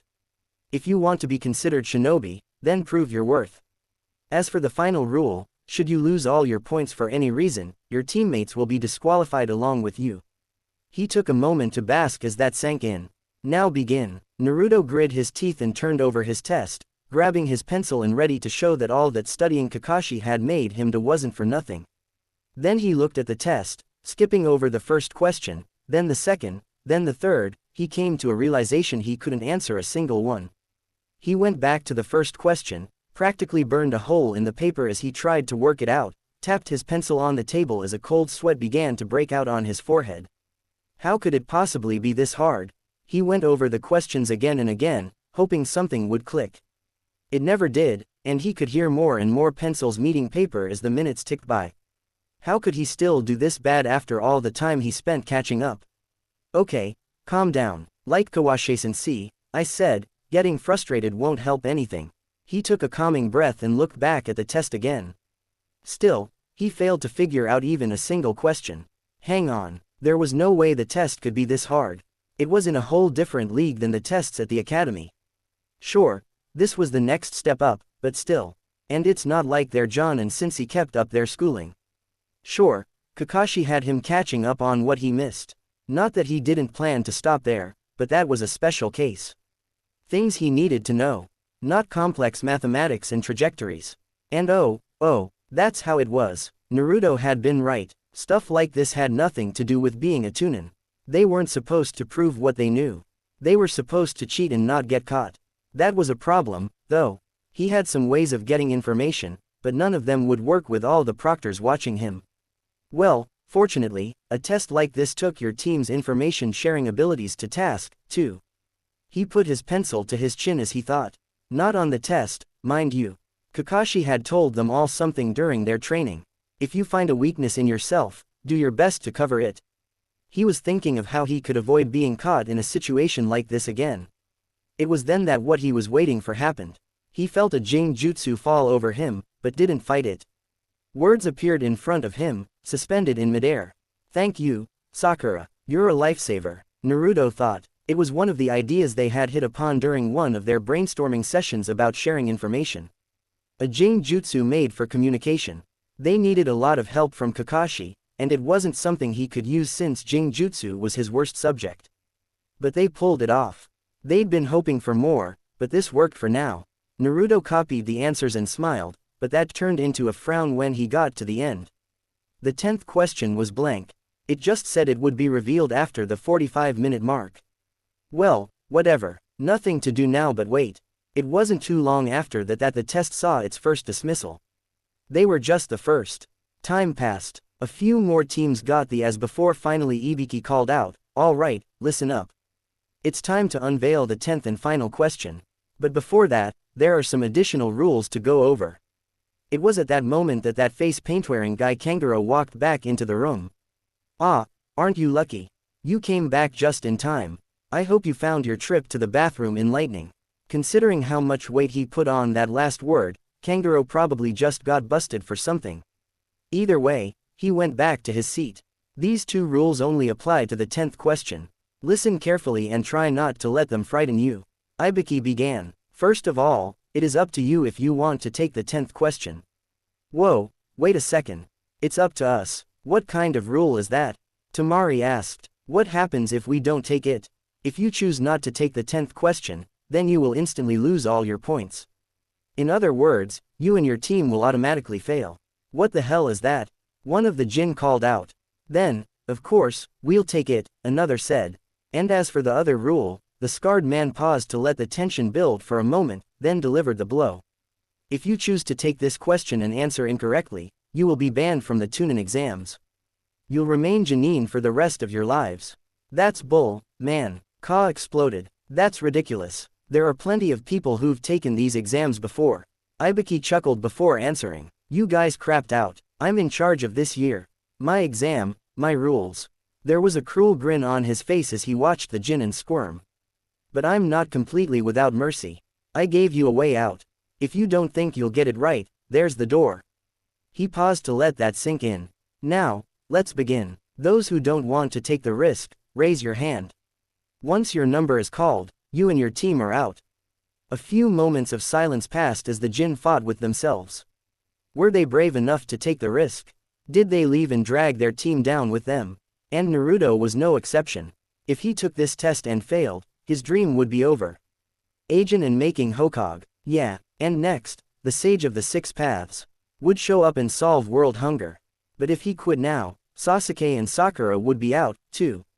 Naruto knew that whatever this question was, Sakura could answer it 100%. At the very least, he'd be robbing her of the chance to make Chunin this year. Eventually, the first hand was raised, then another, and then another. Naruto felt the anxiety gnawing away at him as he thought of his future and those of his teammates. At last, he came to a decision. He took a breath, raised his hand, and slammed it on the desk, blowing away all his fears. "Like hell, I'll back out," the blonde declared. "I've never let anything stand between me and my dreams, and I'm not starting now. So what if I'm stuck as a Jin forever? I'll still find a way to become Hokage. You don't scare me." Ibiki stared at him, unmoved by his words. "This is your last chance. Keep in mind your life is riding on this decision. Back out or risk everything." "I never go back on my word. That's my ninja way," Naruto replied. The scarred proctor closed his eyes, then looked around the room, taking in the now confident faces of the remaining Jinin. Then he smirked. Very well to everyone still remaining. Once more, he let the tension build and then congratulations on passing the first test. For a moment, all the Jonin just gaped at the man, stunned by those words. Finally, Sakura broke the silence. "Wait, what do you mean? What about the 10th question?" Ibiki smiled widely. In contrast to the menacing expressions he'd made before, this one was friendly. There isn't one, or more accurately, the 10th question was simply the choice to take it or not. If that's true, then what was the point of the first 9 questions? Tamari called out furious that all of that work and anxiety had been for nothing. The point of the first 9 questions was to test your information gathering ability. Ibiki answered, "First, as I explained at the beginning, whether you pass or fail depended on your whole team doing well. That would put pressure on each member to not screw things up for everyone. But the questions were not ones most, if any, Janine could hope to answer. Basically, you were supposed to cheat without getting caught. For that purpose, we had a few tuning hidden among you. And anyone caught blatantly cheating was failed. And with that, the The scarred man unwrapped his bandana and unveiled what was beneath for all to see. And quite a few of the jinn, Naruto included, went pale or recoiled at the sight. Ibuki's head was a mess of scars, burn marks, and screw holes along with many other wounds. Because there are times when information is more important than the life of any one shinobi. And on missions and battlefields, people risk their lives to get their hands on it. If the enemy notices you, there's no guarantee that the information will be accurate. This is what could happen should you chance upon misinformation. Thus, the first test was to weed out any Jinnin who couldn't gather intelligence effectively. But wait, what about the 10th question? Temari asked, sounding confused. Naruto didn't blame her. He got the point of the first 9 questions. But why throw all that out the window with the last one? Ibiki shrugged and closed his eyes. The 10th question was the true purpose of the test, a simple leap of faith. Take it or don't. He then looked over all the Jonin. It's a hard choice. Risk your career or drag your teammates down with you. Let's say you do become Chunin. You're given a dangerous mission. Say steal a secret document with everything about the enemy and their preparations unknown.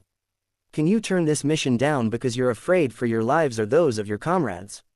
No, and many of the Jin, Naruto included, smiled as they understood the point of the final question. No matter how dangerous the mission, you don't have the option to back out.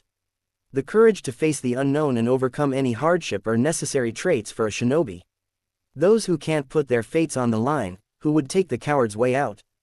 They're unworthy of being called ninja, let alone Chunin. He then smiled. All of you have passed my test. The first stage of the Chunin exams is now over. I wish you good luck. Just as everyone started celebrating, Ibiki's expression dropped as his gaze turned to the window. A moment later, it shattered. Chunin jumped while nearby Jonin shielded their faces as a black ball flew into the room and unfurled, sticking to the floor and ceiling with cannot. Emerging from the ball was a slender woman with violet hair styled in a fanned-out ponytail and light brown pupilless eyes. She was pretty young, looking to be in her mid-20s. She wore a mesh bodysuit that covered her from neck to thigh, a tan overcoat, a dark orange mini KRT, a dark blue belt, and pale gray chenoards. She wore a standard Konoha forehead protector as it was intended. The cloth was revealed to be a banner that read, "The sexy and single proctor of the second exam, Anko Midarashi." All right, you brats. This is no time to celebrate. The woman who could only be Anko shouted to the test takers, waving her arm with her dramatic flair. I'm Anko Midarashi, the proctor for the second stage of the Chunin exams. Now, let's go. Follow me. She pumped her fist in the air. She was met with silence.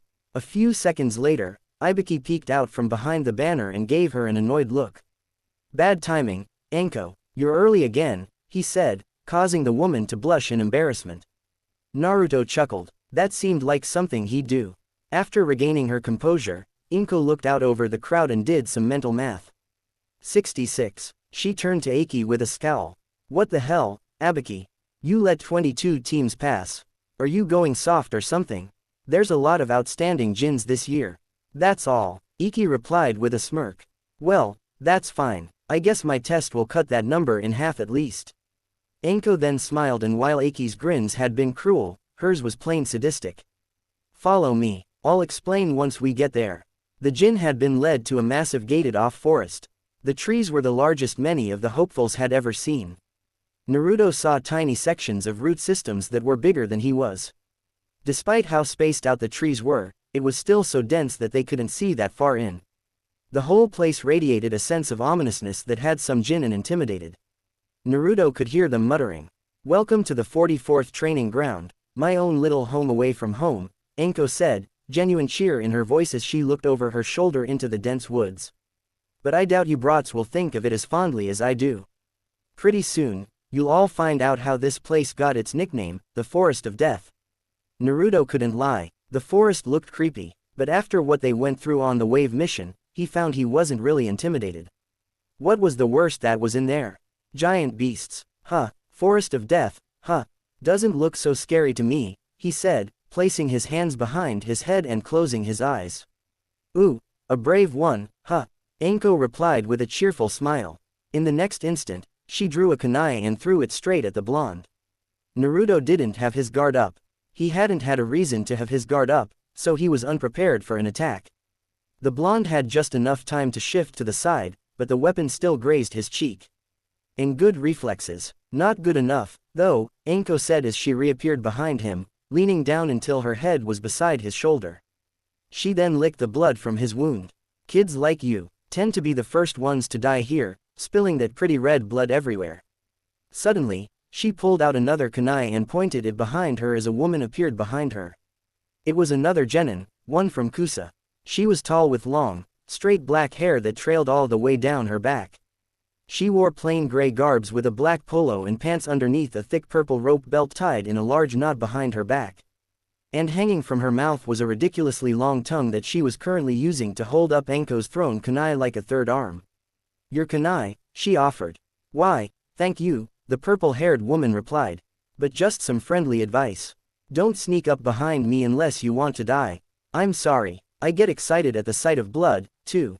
Plus, you cut my lovely hair, and I just couldn't help myself, she replied as she turned and walked back to her teammates. What the hell is up with her? Naruto couldn't help but wonder. All right, now before we get started, I'm going to need you all to sign some papers, Anko said as she walked back to her place at the head of the group. Naruto wasn't the only one looking at the forms curiously. But whatever questions they had were answered by her next words. They're all waivers, so I'm not liable if you die. Oh, now to explain the second test. You can turn in your waivers at that booth behind me afterward. This one's a survival test. This training ground has 44 locked gates, a river, and a tower at the center. You'll be using everything at your disposal to compete in a no-holds-barred scroll battle, she explained, holding up 2 scrolls, one white and marked with the kanji for heaven and one black and marked with the kanji for earth. You'll be fighting over these scrolls of heaven and earth. Half of you will get one and the rest the other. So there will be 11 of each. To pass this test, a team had to make it to the tower with both scrolls, but there's a time limit. You only have 120 hours, 5 days, to do this. 5 days. Naruto heard Ino shout. Based on what he knew of her, she probably didn't want to spend more than 10 minutes in a place like this. What about dinner? No surprise that food was the first thought on Choji's mind. You'll have to fend for yourselves. Just watch out for the man-eating beasts, giant insects, poisonous plants, and so on. Anko replied nonchalantly. Naruto could hear Choji whimpering from where he was. Poor guy, but hadn't they had survival training before? They were eventually going to have to rough it at some point in their careers. After all, it's not likely all 11 potential teams will pass. As the days go on, it'll be harder and harder to find a scroll. There will be less and less time to take a breather, and the whole area is crawling with enemies. You won't have much time to rest. Make no mistake, some of you will die in this forest. She let that sink in for a moment before continuing. Any teams that don't make it to the tower within the time limit fail. You'll also be disqualified if you lose a teammate. And there's no quitting in the middle. Step through the gate, you'll be in there for the full 5 days. And one more rule, don't look inside the scrolls until you make it to the tower. Chunin will be asked to handle top secret information from time to time. Consider it a test of your trustworthiness. She took a breath. One last piece of advice. Don't die. All the team split up, signed their waivers, and got their scrolls. Naruto and his team waited at one of the gates when finally they heard Anko call out. The second test of the Chunin exams starts now. The gate before them opened. Naruto turned to his teammates. Let's go. And they ran inside. Naruto, Sasuke, and Sakura leapt across the massive root systems that covered the ground. Ready, Naruto? Sasuke asked from behind him. Glancing back at his teammate out of the corner of his eye, Naruto replied, way ahead of you, as he made a cross-shaped hand seal. In an instant, a burst of smoke erupted around him. 12 clones of Naruto emerged from the smoke alongside the blonde. The clones quickly ran through 3 more hand seals themselves. They were once more enveloped in smog, and when it cleared, 12 unassuming birds flapped their wings and flew up into the trees above. Basic jutsu like that were really underrated. As their newly made scouts vanished, Team 7 came to a rest on the forest floor. So what now? We wait? Sakura asked. Just then, screams echoed throughout the forest, and the 3 turned to the direction the sound came from. They'd known that there'd be death at this stage. Anko made sure of that, but still, to hear those screams was more than a bit disturbing. Looks like someone's already made a move, Sasuke observed. There was a pause as the 3 contemplated what that meant. Then Naruto began to walk off toward the trees. Be right back, the blonde called over his shoulder. Where are you going? Sakura asked. Bathroom, he answered as he walked into the mass of tree roots. Once he felt he was far enough from his teammates, he walked over to a nearby root when suddenly a shadow descended upon him from above. The assailant slammed the back end of a kunai into his head. The attacker's moment of triumph was shattered when Naruto burst into a cloud of smoke at the moment of impact. What? He had just enough time to exclaim before Naruto appeared in the air behind him, delivering a roundhouse kick to his head and sending him flying into one of the roots. He hit the wood with enough force to fracture the bark. A loud crack rang out at the impact before he fell to the ground and didn't move. Naruto scowled at the unconscious aimed Jinin. Jackass, he snarled as he walked towards the down boy, reaching into his pouch and pulling out wire strings. Naruto went back to the clearing after restraining the enemy and taking care of his business. The blonde was still scowling as he rejoined his team, and Sakura took notice and frowned. Something wrong. Some aim. Jinin tried to ambush me when I was answering the call of nature. Naruto ground out as he looked back where he came from. I mean, I get the whole attack when your least expected thing, but man, that's low. What happened to him? Did he have his scroll on him? Sasuke asked. Nah, we're not that lucky. I just left the jerk tied up back there. Naruto pointed back where he came with his thumb. Since no one came out to save him, I guess he was alone. Maybe it would be a good idea for us to split up, too. Sasuke considered, drawing his teammates' attention. Not like we'd actually be alone. With your watchers looking out for us, Naruto nodded and then jerked his head and gazed into the forest as memories hit him. One of his clones had dispersed to warn him. Something was headed their way. Both his teammates tinked at the blonde's reaction. What is it? Did your scouts run into some trouble? Sakura asked. Something like that, Naruto replied. The enemy was making a beeline for them. I think we should get going. The three genin of Team 7 blurred through the giant tree roots, leaping from tree to tree as they sped through the forest while a bird sat on one of the massive tree roots and watched them pass. It sat there chirping as it made little hops, its eyes darting this way and that, briefly meeting a similar bird farther up in the trees. In the wake of the trio, the Kusa-kunoichi phased out of the ground, followed by her teammates. She smirked, her long tongue slipping out of her mouth and licking her lips as she eyed her prey. Ku on the move. Are we? She asked the empty forest around her. I wonder what is you in a hurry all of a sudden. Could it be that you're aware that you're being stalked by a predator? Her teammates rose out of the ground behind her, standing on either side of the tall woman. Together, they stared in the direction the genin disappeared in. Or perhaps my prey means to lure me into a trap.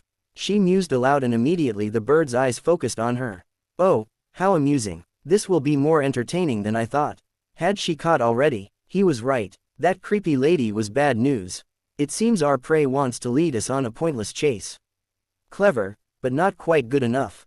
The Kusa-kunoichi said, you two go and play somewhere else. I'll take care of them myself.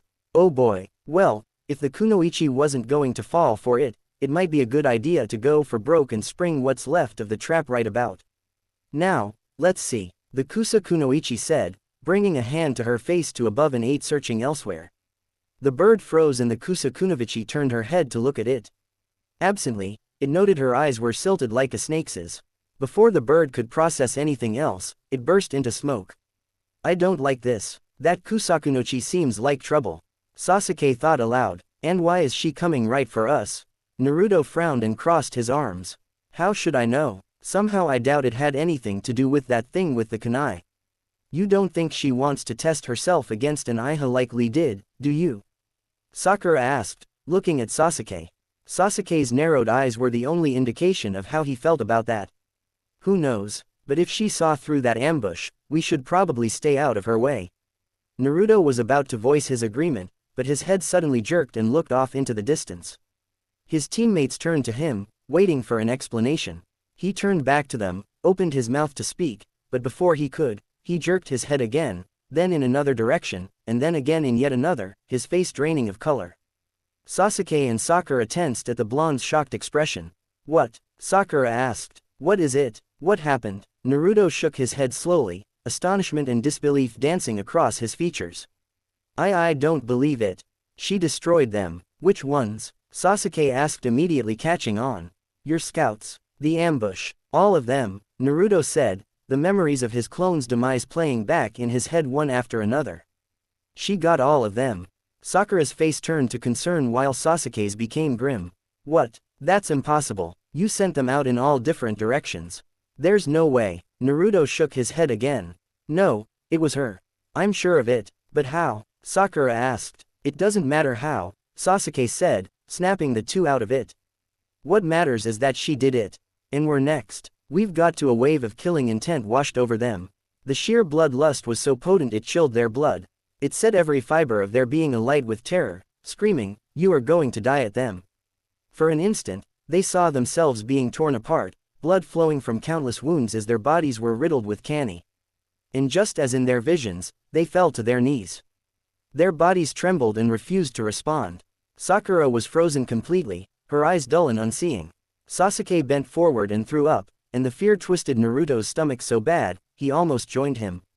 He weathered it a bit better since he'd endured it secondhand before, but it was so much worse in person. What the hell is this? I can barely move. She makes Zabuza look like a kitten. A quiet slithering sound caught their attention moments before an enormous snake large enough to swallow a manhole crawled up the tree. It twisted around the branch toward them before rearing up and lunging at the genin. Come on, move, move.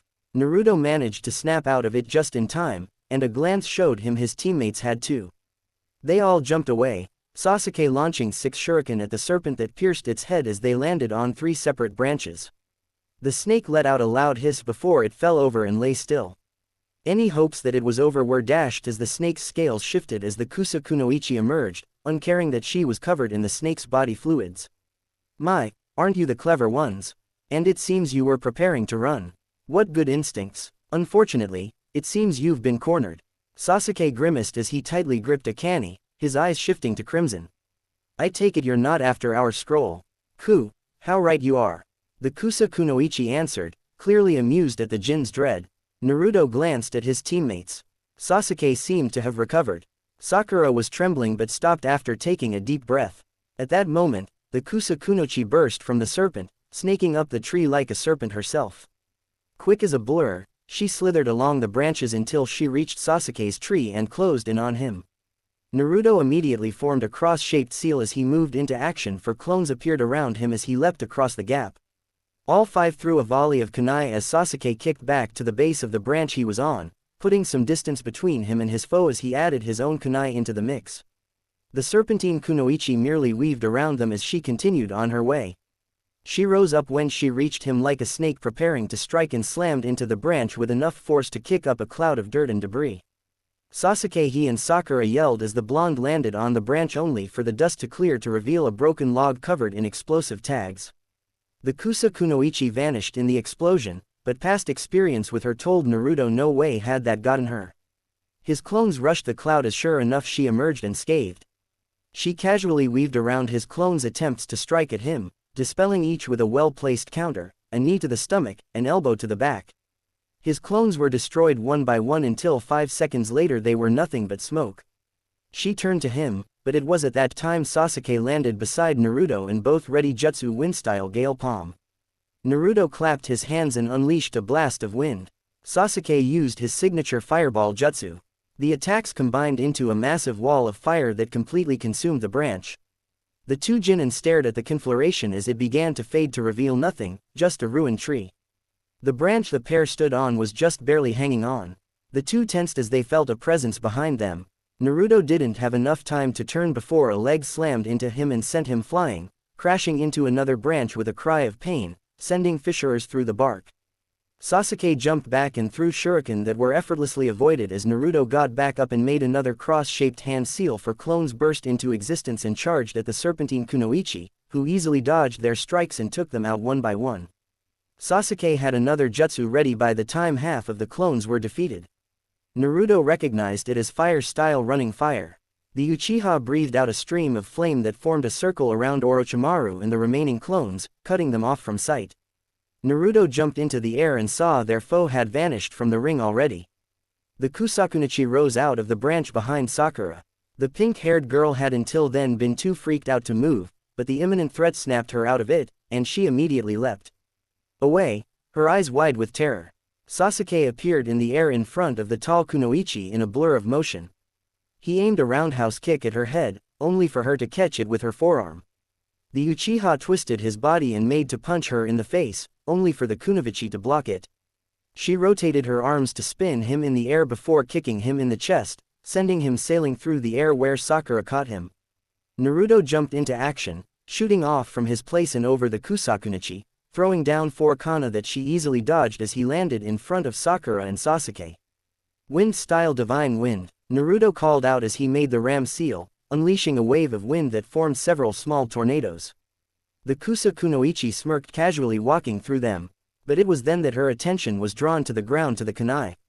Naruto had thrown and the seals wrapped around them. The seals that contained Sasuke's fireball jutsu. They erupted into balls of fire that combined with the gusts of wind to create a massive tornado of flame. As the 3 Genin leapt away, "Do you think we can get away?"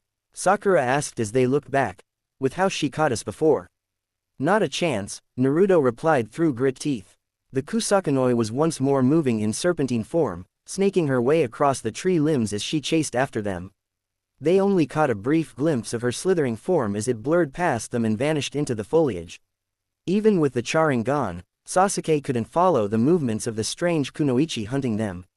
Despite that, he had a good idea of where she would appear next. At the next branch, he leapt higher than his team and ran through hand seals.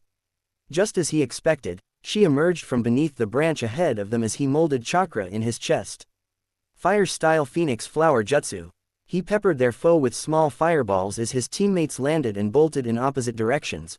Both drew shuriken and threw them at the tall kunoichi, but she dodged all the attacks with small steps or casual tilts of her body. She watched as Sasuke sailed over her head and landed, immediately spinning on his heel and running at the kusakunoichi. He channeled chakra to his legs, blurring as he moved as fast as he could to try and bridge the gap between them. All for nothing, a jab aimed at the tall kunoichi's torso was brushed aside. The momentum was turned into a sweeping kick that was easily avoided by bending backward. Sasuke launched himself at her. Kana poised a plunge into her chest only for her to catch it and strike the Iha air in his solar plexus. As he reeled back, Naruto came at her with a flying kick that was ducked under. He charged at her. "Naruto!" Sakura yelled, knowing what she had in mind. The blonde leapt into the air as she let loose a volley of sunbond from behind him. Having used his body to cover her movements, their assailant bent backward almost unnaturally and watched as they sailed over her head. "Dripping with poison, my what a promising bunch you are," she said as she righted herself and prepared to meet Naruto as he came down. But her eyes widened when 4 yellow chains grew from his back, twisting in the air and shooting towards her. She leapt back as they slammed into the branch with enough force to kick up a cloud of dirt before carving a path through the wood toward her, closing the gap in an instant. They rose up and entangled her as Sasuke righted himself and threw a series of kunai at her chest, hitting home. For a moment, he felt a brief moment of hope before it was dashed as she melted away into mud. My, it's been a long time since I last laid eyes on those chains." They heard her speak as she emerged from the base of the branch. "How nostalgic, but I guess I shouldn't be surprised. You are her son. What, this kunoichi Naruto's mother? How?" The hair stood up on the back of Sasuke's neck as he gave Naruto a brief glance, noting his shocked look and then looked back to their foe. "Who are you?" Sasuke asked lowly as his eyes narrowed, his whole body tense and ready to spring into action at any moment. "You're no Gen. You're probably not even from Kusa. Well, if you want to know so badly, entertain me. I might deign to tell you." The kunoichi replied. No surprise. All things considered, the unknown kunoichi's skill, the familiarity with Naruto's mother, the way she was targeting them. But why was she? Dia's power. It had to be. She was after him. It was because of him that Naruto and Sakura were in this mess. He grit his teeth as that thought hit him. Anger and frustration building at the realization. It was blatantly apparent they had little chance against their opponent. She was probably on Zabuza or Kakashi's level, if not higher. He clenched his eyes shut. He couldn't do anything, just like he was powerless to save his family all those years ago. No, his eyes shot open and the world changed. At first, he couldn't quite place what was different. Then, as he charged toward their foe, he got his answer. This is before the Kusa Kunoichi could even move. He saw a shadow of her form blur into motion, and she followed seconds after. He threw a punch, and he saw her block and how she would counter. When she brought her knee up, he tilted back to dodge. He used the momentum to spin and lash out with his arm. He saw her block and time to kick. She evaded it, but not by the same margin. I can see. He kicked back and threw kunai, only for her to dodge. But before she could follow up, Naruto jumped high and came down in an axe kick. She blocked, but the chains erupted and moved to impale her, forcing her to throw the blonde back and jump backward. Sasuke shot forward, seeing Sakura join him as a single chain burst from Naruto's back, spearing the branch behind them and reeling him away. As they met their foe, the chains shot ahead from either side, covering them as they closed the distance. He couldn't see it, but his eyes now each sported 3 tamo. Sakura's eyes widened as Sasuke shot forward. She could tell instantly his movements had changed. He was reading and dodging their opponent's moves far better before. Naruto was next to join the fray, summoning 5 clones to his side and charging. An image of that fateful battle on the bridge flashed into her mind as she watched them fight. Seeing Naruto and Sasuke within the dome of ice mirrors before the fog became too thick, unable to do anything even if she wasn't guarding Suna. Just like then her teammates were fighting with everything they had. And here she was too afraid to do more than throw the occasional Simon. Just watching them fight again. Dead weight again. No, not again. Never. She forced down the fear in her heart and steeled herself before leaping into the air, jumping to a nearby tree before launching herself at the enemy. She channeled chakra into her leg, building and maintaining it as best she could as she flipped and raised her leg high. She unleashed all the power she could muster as the serpentine kunoichi blocked her attack with her forearm. The tall woman's eyes widened as the force of the blow sent out a shock wave. The bark splintering beneath her feet, but her gaze soon shifted to amusement. "My, that's some chakra control you have," she said as she swept her leg to the side. Before she could retaliate, however, a chain wrapped around Sakura's waist and pulled her back. The kunoichi took a step forward before looking down and noticing Sakura had dropped some poison bombs during her attack. She was soon engulfed in a purple cloud. "Think that did anything?" Sakura asked. "I doubt it. Nothing's worked so far," Sasuke said grimly.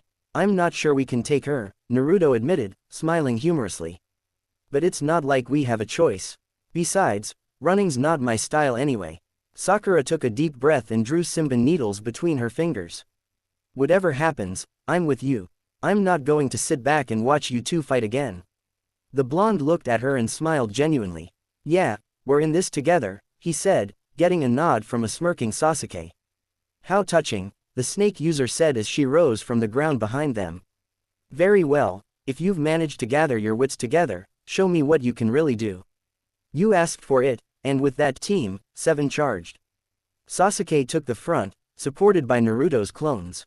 The Akiya took advantage of his newfound abilities, avoiding their foes' attacks and trying to keep her attention.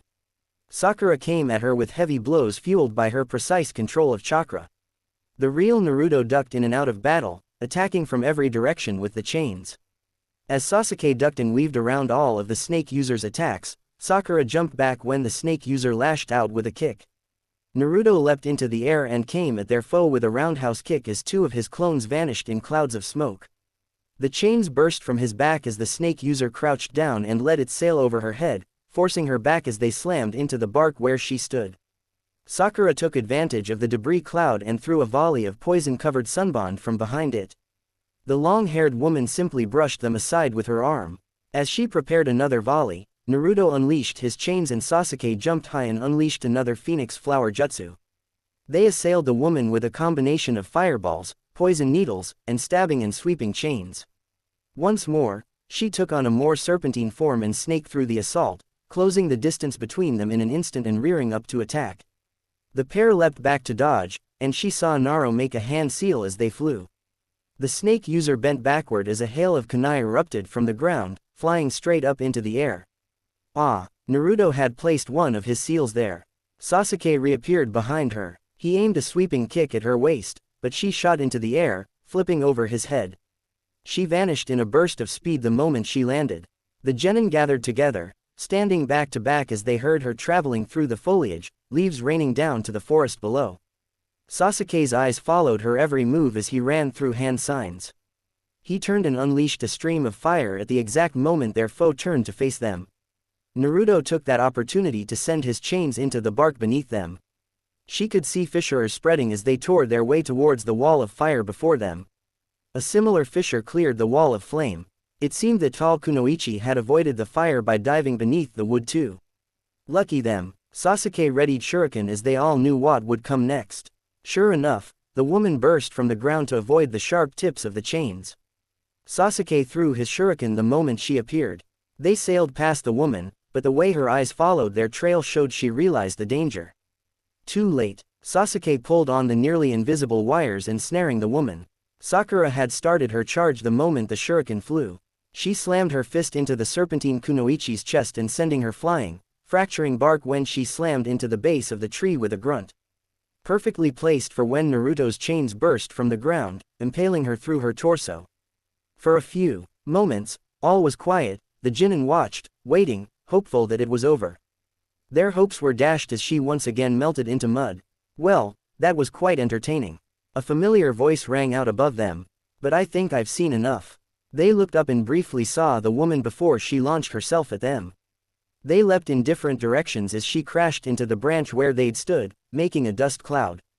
Naruto's chains burst from his back, but the curtain of dirt and debris was cleared by a massive burst of wind. One that sent Sakura and Sasuke flying when it wasn't even aimed at them. Naruto, who it was aimed at, was driven clear through 4 of the massive branches. He crashed into the 5th one, coughed up blood, and began to fall through the air. With a sadistic grin, the woman ran a blood-covered finger over a tattoo on her arm. A massive snake, several times thicker than the roots of the trees that dominated this forest, shot out of the cloud with a speed that belied its size. It grasped Naruto in its mouth and vanishing from sight in just a few seconds. Naruto, Sakura, and Sasuke cried out, "Oh, don't worry, I'm sure that one will manage to survive." Their assailant replied, raising a hand to her forehead protector. "I can't have you fail this stage of the exam, but I think my subordinates would have trouble if you were here when they arrive, and I can't have that," she said, her voice changing.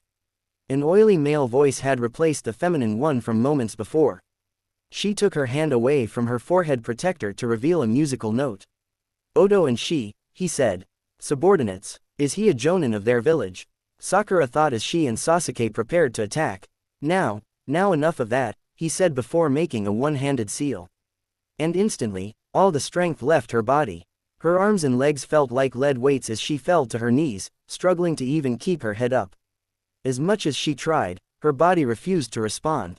A glance at Sasuke revealed he was in a similar state, and quickly her mind made the connection. Paralysis jutsu, he'd taken them down with a drank technique. The disguised man turned to Sasuke, eyeing him like a snake inspects a fattened corn mouse. "I can sense a great deal of potential in you. Truly, you are his brother." Brother. Sasuke had a brother. Any further thought was cut off as that seemed to touch a nerve on Sasuke. "Who the hell are you?" "Ku." The man chuckled before he reached for his face, his fingers digging into the skin just beneath his forehead protector, and then he peeled it off, ripping what appeared to be flesh from his face like it was just a mask to reveal chalk-white skin.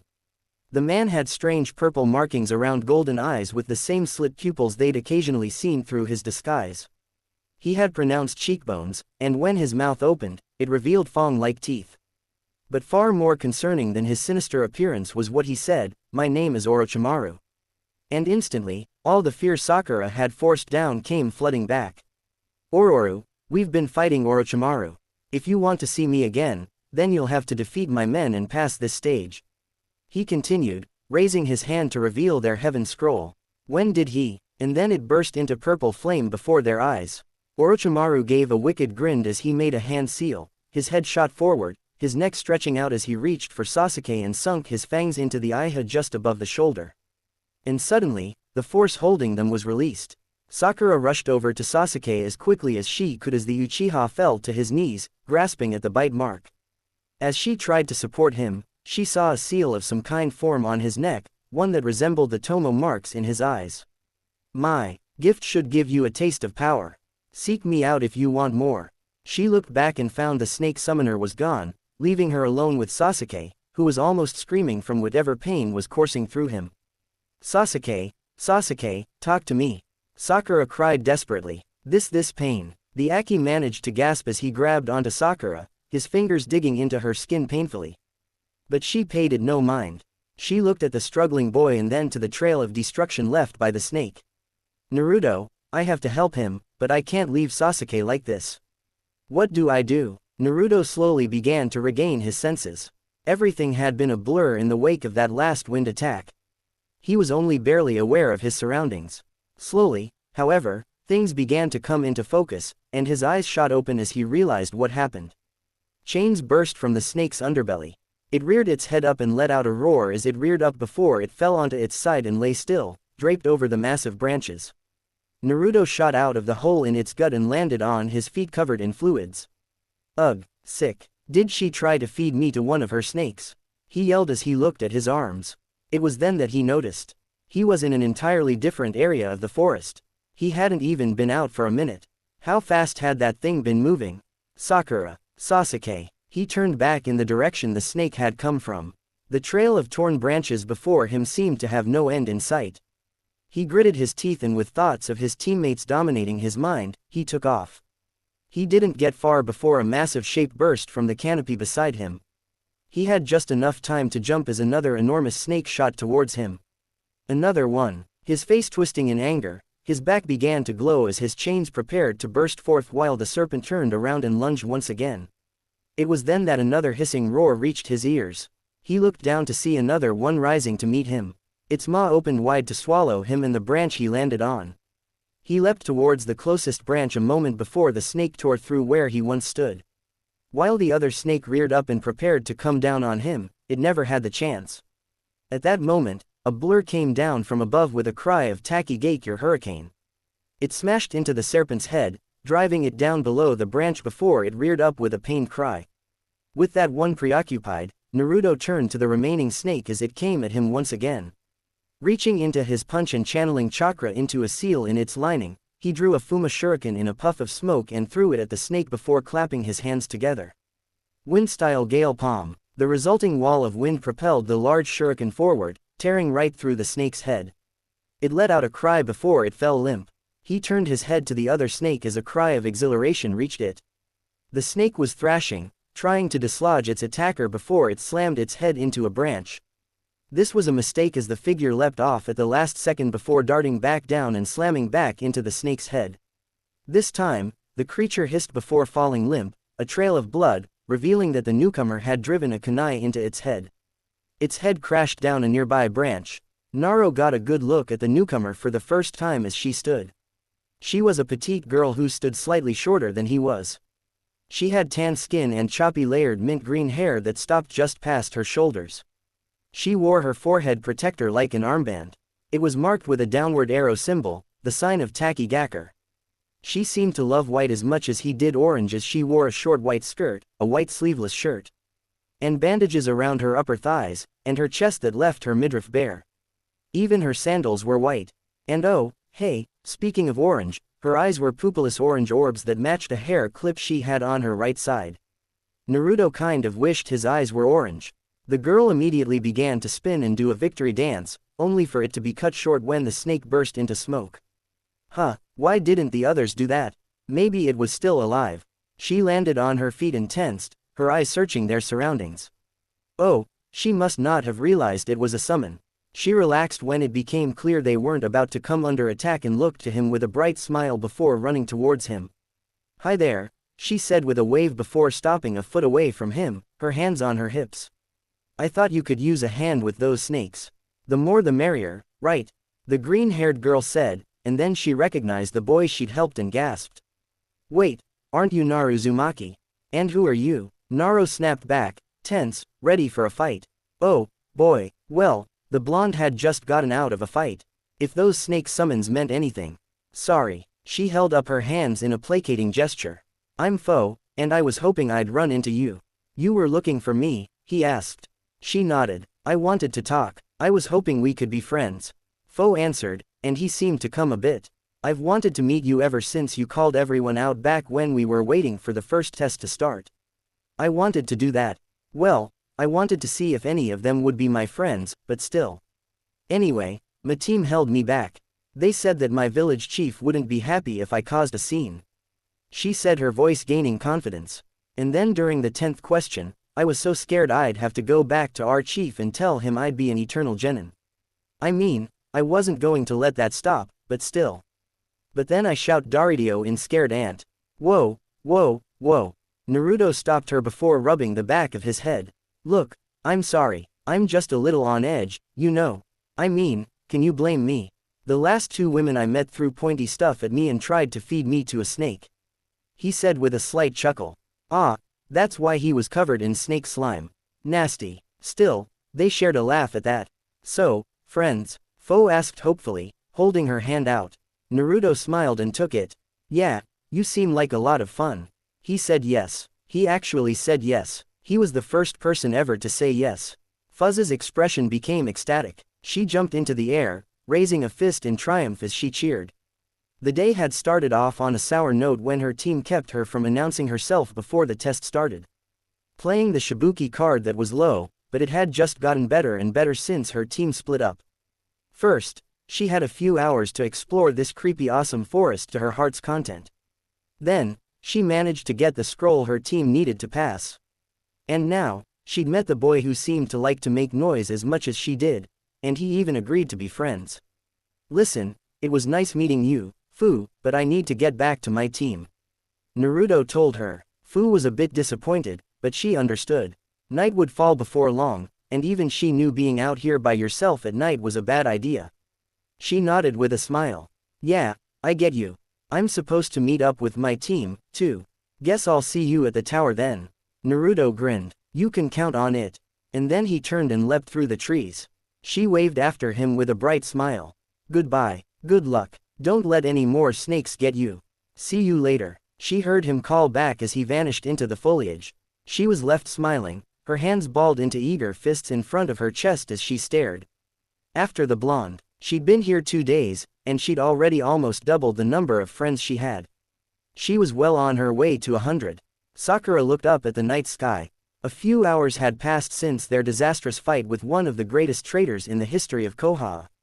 She had to suppress a shiver when she remembered that they'd been fighting one of the legendary students of the third Hokage. She sighed as she looked out at the seemingly empty clearing. She'd just finished setting up the last trap. She may have gone overboard, but given the situation, she'd rather be safe than sorry. Satisfied with her handiwork, she walked over to the cluster of roots. There at the core lay Sasuke. He had thankfully lost consciousness after a few minutes of what seemed to be agony. It wasn't even close to a peaceful rest, though. His face was twisted in a grimace. He was burning up and shuddered every once in a while before calming down. She looked out to the forest, worried about Naruto, but she couldn't leave Sasuke like this. He'd be easy prey for predators, not to mention the other teams and the subordinates Orochimaru mentioned, and she couldn't exactly take him with her. All she could do was hope he improved. Naruto grit his teeth as he looked up at the sky. Night had fallen, and he still wasn't even close to where his team had battled the mysterious Kunoichi. Even he had to admit traveling through this forest at night was a bad idea. The risk that he could get ambushed was high, and all sorts of predators would come out. Not to mention Sasuke and Sakura would be in hiding if they got away. Any signs of where they went or what happened to them would be harder to see. It didn't help that the snake hadn't gone in a straight line. It looked like Naruto's luck hadn't held out. He'd lost the trail not too long ago. The darkness wouldn't help there either. His disguised clones hadn't sent back anything yet either. Using his chakra to silence his footfalls as best he could, he continued searching. If he didn't find anything soon, he'd have to camp out alone for the night. He didn't want to, but wasting all his strength and getting himself lost wouldn't help. I hope you guys are okay out there. Anko struggled as she walked along the forest floor. She grit her teeth, hand reaching for her neck. The spot where that damned seal her former sensei had branded her with had reappeared. Pain pulsed through her entire body, spreading out from that mark, and it brought back bad memories as she tried to make her way back to the village. She remembered the kind man her sensei had once been, or pretended to be, she wasn't sure. All she knew was the burning hatred she felt for him. Ever since they found out how far he'd sunk, since he'd betrayed Konoha and her, it had taken years to restore the villagers' faith in her. She'd been damned in the eyes of most of the village by association. Many still suspected her of being a spy, and now he was here again after that Akia kid, and who knew what else? Well, whatever he had in mind. His threat was clear, Halt the exams or capture those 3 Jinin from the village he made and he'd destroy Koha. From Orochimaru, that was no idle threat. She didn't know what he was planning. He had to have something in mind besides seducing the Iha heir to his side. One thing that was clear, if they did anything overt like declaring martial law, it would be trouble. She needed to warn Lord Hokage, but the pain was making getting through this forest a struggle. Good thing she'd spent so much time here. She just had to keep moving. Sakura replaced the wet towel on Sasuke's head and sat back, sighing as she looked out. She couldn't see the sky from here, but it was clear that night had fallen. Sasuke still showed no signs of recovery. His fever hadn't lessened in the slightest, and his face twisted in pain. It had been hours since their encounter with Orochimaru, and she was beginning to feel tired, but sleep wasn't an option. Sasuke's condition would change while she was sleeping. On top of that, there was what Orochimaru had said about his subordinates. They could attack at any moment, so she had no choice but to maintain her vigil. Please be okay, both of you. She wanted to go and find Naruto, but Sasuke depended on her right now. Minutes turned to more hours and nothing changed. Sakura dutifully changed the wet towel on Sasuke's head whenever it got warm and looked out for any signs of attack, but there was never anything but darkness and the sounds of insects in the forest. Sakura could feel her eyelids growing heavy. She had no idea how much time had passed, but she guessed she'd been up for somewhere around 20 hours at this point. She felt her stomach grumble. They hadn't even had time to gather supplies. Still, she shook her head and forced herself to remain awake. She had no idea how long it had been. But eventually, she looked up and saw the rays of the sun shining through the forest canopy. It was morning. She had now been up for a full day. Still, she hoped that with the light of the sun, Naruto would find them soon. She had to believe in him. It was then that a rustle reached her ears. She jerked her head to look at the sound and found a squirrel. She sighed in relief. It was just a woodland critter and a normal one, too. Geez, I'm out of it. I almost let a squirrel of all things. Then she heard it start to scurry towards her and looked back at it. Her eyes hardened. She threw a shuriken at the critter and tossed it at the small animal. It had no time to avoid it. The weapon ran across its back, drawing a small amount of blood. But it was better off now. It wouldn't have to worry about that explosive seal on its back. As the wounded critter skewered off, Sakura tensed and scanned her surroundings. The enemy was here somewhere. Well, you noticed. A vaguely familiar voice rang out. 3 figures leapt out of a tree at the edge of the clearing. It was the Odo Jin and Orochimaru's goons. Pretty sharp, but you seem a bit tired. Up all night, the bandaged one asked. And I don't see that blonde anywhere. A shame, I was hoping for some payback. Not like it matters. We've got a job to do. The one with spiky hair said. Looks like Sasuke is down for the count. Wake him up, we want to fight him. He then chuckled. Or don't, it won't make a difference in the end anyway. Sakura growled as she drew a kunai. What did the snake Sannin want? This doesn't make any sense. If he wanted to kill us, he had us dead to rights last night. Why send these clowns to finish the job? And that seal, she didn't have enough information and she doubted Orochimaru would share his plans with Jinin.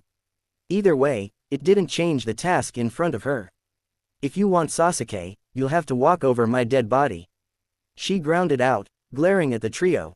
He fine by me, the black-haired one said as he started to rise. Wait, Zaku, the bandaged one stopped him. Huh, why? The now-named boy asked. You're not very good at this, are you? The Onai Genin asked as he knelt and placed a hand on the ground. A recently overturned stone, differently colored dirt, and grass shouldn't grow here. With that, he overturned a patch of false grass. Traps are only effective if they go unnoticed. The pink-haired girl grit her teeth, glaring at them. Idiot, Zaka scoffed. If you'd stood aside, we might have let you walk away. But if you want to try to stop us with such lackluster skills, then so be it. He tilted his head. Kill her. And with that, the sound Janine burst into motion, leaping into the air and above her traps. And Sakura smirked. You're the idiots. She cut a hidden wire with her canny. She guessed no one ever warned them that if you see an obvious trap, then it was a safe bet that it was covering up a better one. The 3 Odo Genin looked up as a massive log swung down at them. Oh no, the bandaged one shouted. Just kidding. He put his gauntlet hand on it and made a hand seal. Immediately the log burst apart, splinters flying everywhere. Then she saw his eye widen as he noticed the explosive seals on the back of the log. He had just enough time to brace himself before the three were blown away by the blast as the tags detonated. She cut another wire as she watched them crash into the ground. Can I rain down on them from above? And the trio jumped back to dodge only to find they weren't the real threat. A series of paper bombs fell from above, bursting into purple smoke. Poison, Zaku, Do yelled from within the cloud. Slicing soundwave, the spiky-haired boy unleashed a wave of wind from his palms that blew away the cloud. Do, Kin, are you all right? I held my breath. The girl replied. Same, Do responded. It was then that they noticed the rock wall that now stood before the mass of roots. Is she trying to hide? Zaku asked. Wait, Do said, holding up a hand to his teammate. He closed his eye for a moment before it, and those of his teammates widened. They all jumped back just before Sakura burst from the ground beneath Do. She threw a volley of sunbon his way, only for him to block them with his gauntlet. She clicked her teeth in frustration. She saw Zaku raise his arm, revealing holes in his palm, but she dived back underground before he could attack. She sensed them land above her and took a moment to think. They'd reacted faster than she expected. Deciding to test things out, she made to attack them again. Upon sensing them moving above, she dove further underground and slipped away. So, they can sense me even underground. How? No, that doesn't matter. What matters is I can't ambush them and I don't know what kind of jutsu they use besides that wind attack. She frowned as she remembered the holes she spied in the boy's palms. He let someone drill holes through his arms so he can use what's basically a wind jutsu and he calls me an idiot. She took a moment to think about all she knew about these three before settling on a plan. She burst from the ground in front of them and found Zaka's palms pointed at her just as she expected. Nice trick, but not good enough. Slicing soundwave. The air distorted as air waves burst from the boy's palms, speeding towards her. It struck her Hiden, but she burst into smoke on impact, revealing a log. Substitution. Zaka didn't sound the least bit impressed as he turned to her. Sakura dropped down, running through hand seals as she saw Kin charge toward her. Earth style, earth flow spears. Stone spikes erupted from the ground. They began to fill the battlefield, moving ever closer to the Odo Jinin. The three jumped into the air to avoid being skewered, just as Sakura had hoped. As she made another hand sign, two seal tags Naruto had drawn up for her became visible on the tree behind them. Just a few of those she'd laid down. Immediately, dozens of kunai and shuriken shot from the seals and flew down towards the genin. Zaku turned his arms toward the weapons and blasted them away, but that left him open, channeling chakra to her legs. Sakura launched herself at the boy as she drew two kana. He noticed her coming at the last second, but didn't have enough time to use that jutsu and brought his arms down to defend. He blocked his chest and protected his vitals, but Sakura managed to nail one of her secondary targets. The boy cried out, as the kunai stabbed into his left arm and right shoulder. Zaku! Do yelled as Sakura kicked him in the chest and sent him flying to the tree, slamming into the bark and splintering it as she threw poison sunba on his way. Do appeared in front of him and blocked the weapon with his gauntlet as Zaku landed on the ground, his right arm hanging limp at his side, the tendon severed. You're not very good at this, are you? Sakura threw back at them as Zaku grit his teeth and glared at her. She wasn't sure what that gauntlet did, but it probably had something to do with the force that destroyed that lock. Dosu fought at close range. Zaku covered distance, but she didn't know what Kin's part was. Still, next time, don't show off your trump cards at the start of a fight. She ducked down as she sensed something flying towards her. Two Simbin flying over her head. She turned to look at their source, the black-haired Kunoichi, and made to move before a ringing reached her ears. She turned to see bells on the Simon. The distraction was just long enough for Zaku to fire off an air pressure attack with his left arm. It slammed into her and sent her flying, crashing into a root and coughing up blood. When she started to rise, her body suddenly locked up. All of the muscles in her arms and legs tensed and refused to obey. Huh, Kin said, and Sakura looked at her, her face being about the only thing still somewhat under her control. Who said we showed off all-out trump cards? Genetsu, a sound-based one. Sakura guessed, not good. Those were the worst kind short of Keki Genkai-related ones. She turned to see Dosa charge at her. She bit her lip hard enough to draw blood, the pain shattering the illusion and allowing her to move. She kicked back to dodge, but a moment later, the world twisted. Once again, her body refused to obey. She fell and slid across the dirt, crashing into the base of one of her spikes. As she tried to rise, it felt to her like everything was shifting as if she was on a ship at sea in a storm. Her stomach began to turn, nausea rolling through her. This is my equilibrium shot. How? She felt something warm trickle down from her ears. Looking beneath her, she found drops of red staining the dirt. Blood. Pretty good, girlie. It looks like we underestimated you, but it's over now. This is another sound attack, she asked. That's right. The bandaged Jin held up his gauntlet. Thanks to this gauntlet of mine, I can manipulate sound waves. I attack the membranes of your inner ear. I'm afraid you won't be able to move as you like for a while. Damn it. Sakura had thought that if she could take Zaku out and keep her distance from the other two, she could handle this. No, I can't let them down like this. That Sakura, when did she? Ino had wondered as she stared into the clearing with wide eyes. We should get out of here. Those three are out of our league, Choji said beside her, fear almost palpable. On her other side, Shikamaru turned to her. You know, what are you going to do? Huh, the blonde turned to him, her eyes still wide with shock. You guys used to be friends, right? Are you just going to sit here and watch? Shikamaru asked as lazy as he usually was. He was surprisingly dependable when the chips were down. She bit her lip as she stared back into the clearing. How things turned out like this. After getting nothing on the first day, she'd had the, in her humble opinion, brilliant idea of scouting out the area by using her mind transfer jutsu on a bird. It worked swimmingly, if only all the teams she found didn't look tougher than them. Not that that was saying much. None of Ino's team would deny that, and then she spied Sakura, caring for Sasuke, who didn't look well. No sign of Naruto. How did that even happen? Sakura and Naruto, sure, but Sasuke, she thought. Anyway, it was low, but Shikamaru thought they were their best bet. And this was what they'd stumbled into when they got here. TCH, you gave us a lot more trouble than I thought. They heard the Odo Kunoichi say as she walked over to Sakura, who was fighting to stand up.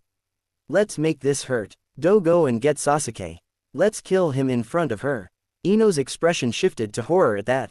Good idea, Do said as she began to walk towards the stone barrier Sakura had made while their spiky-haired teammate smirked while holding his wounded shoulder.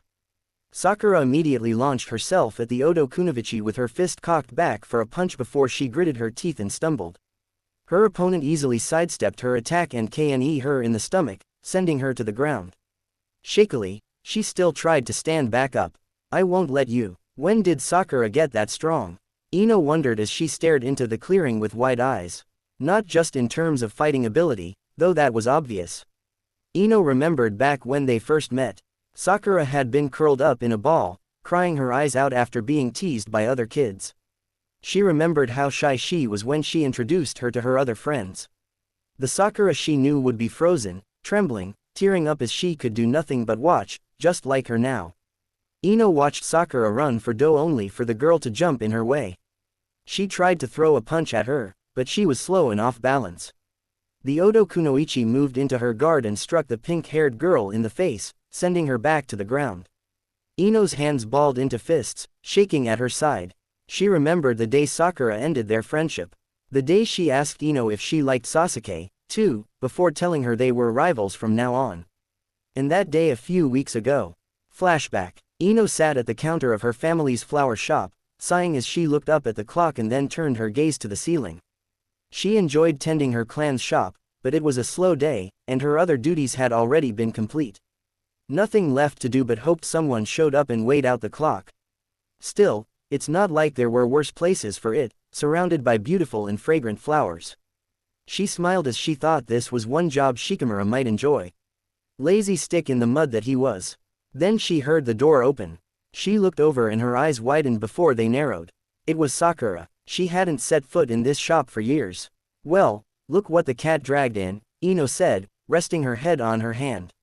What brings you here? Billboard brow. Sakura twitched at that, briefly, glaring at her before taking a deep breath. I'm here to order some flowers, of course, Sakura said, though her words didn't have the same bite they usually did when they talked. And this is probably the only place in the village I could get them. She said as she walked over to the desk and handed her a list. Ino wasn't about to turn down a customer, even her rival. Her father would chew her out. She raised a brow as she looked at the list. Every one of these was poisonous. Well, it's pretty obvious what she wants with these. And she was right. They were the only flower shop in Konoha who'd have access to all of these. Yeah, I'll handle it. We should have the order ready for you in a week, Ino said while she opened a drawer and slipped the paper inside. She closed her eyes and made a shooing motion. If that's all, then you can take that oversized forehead and leave. She expected fire from her rival as usual. But instead, there was only silence. When Ino opened her eyes and looked, she found Sakura seemed uncertain.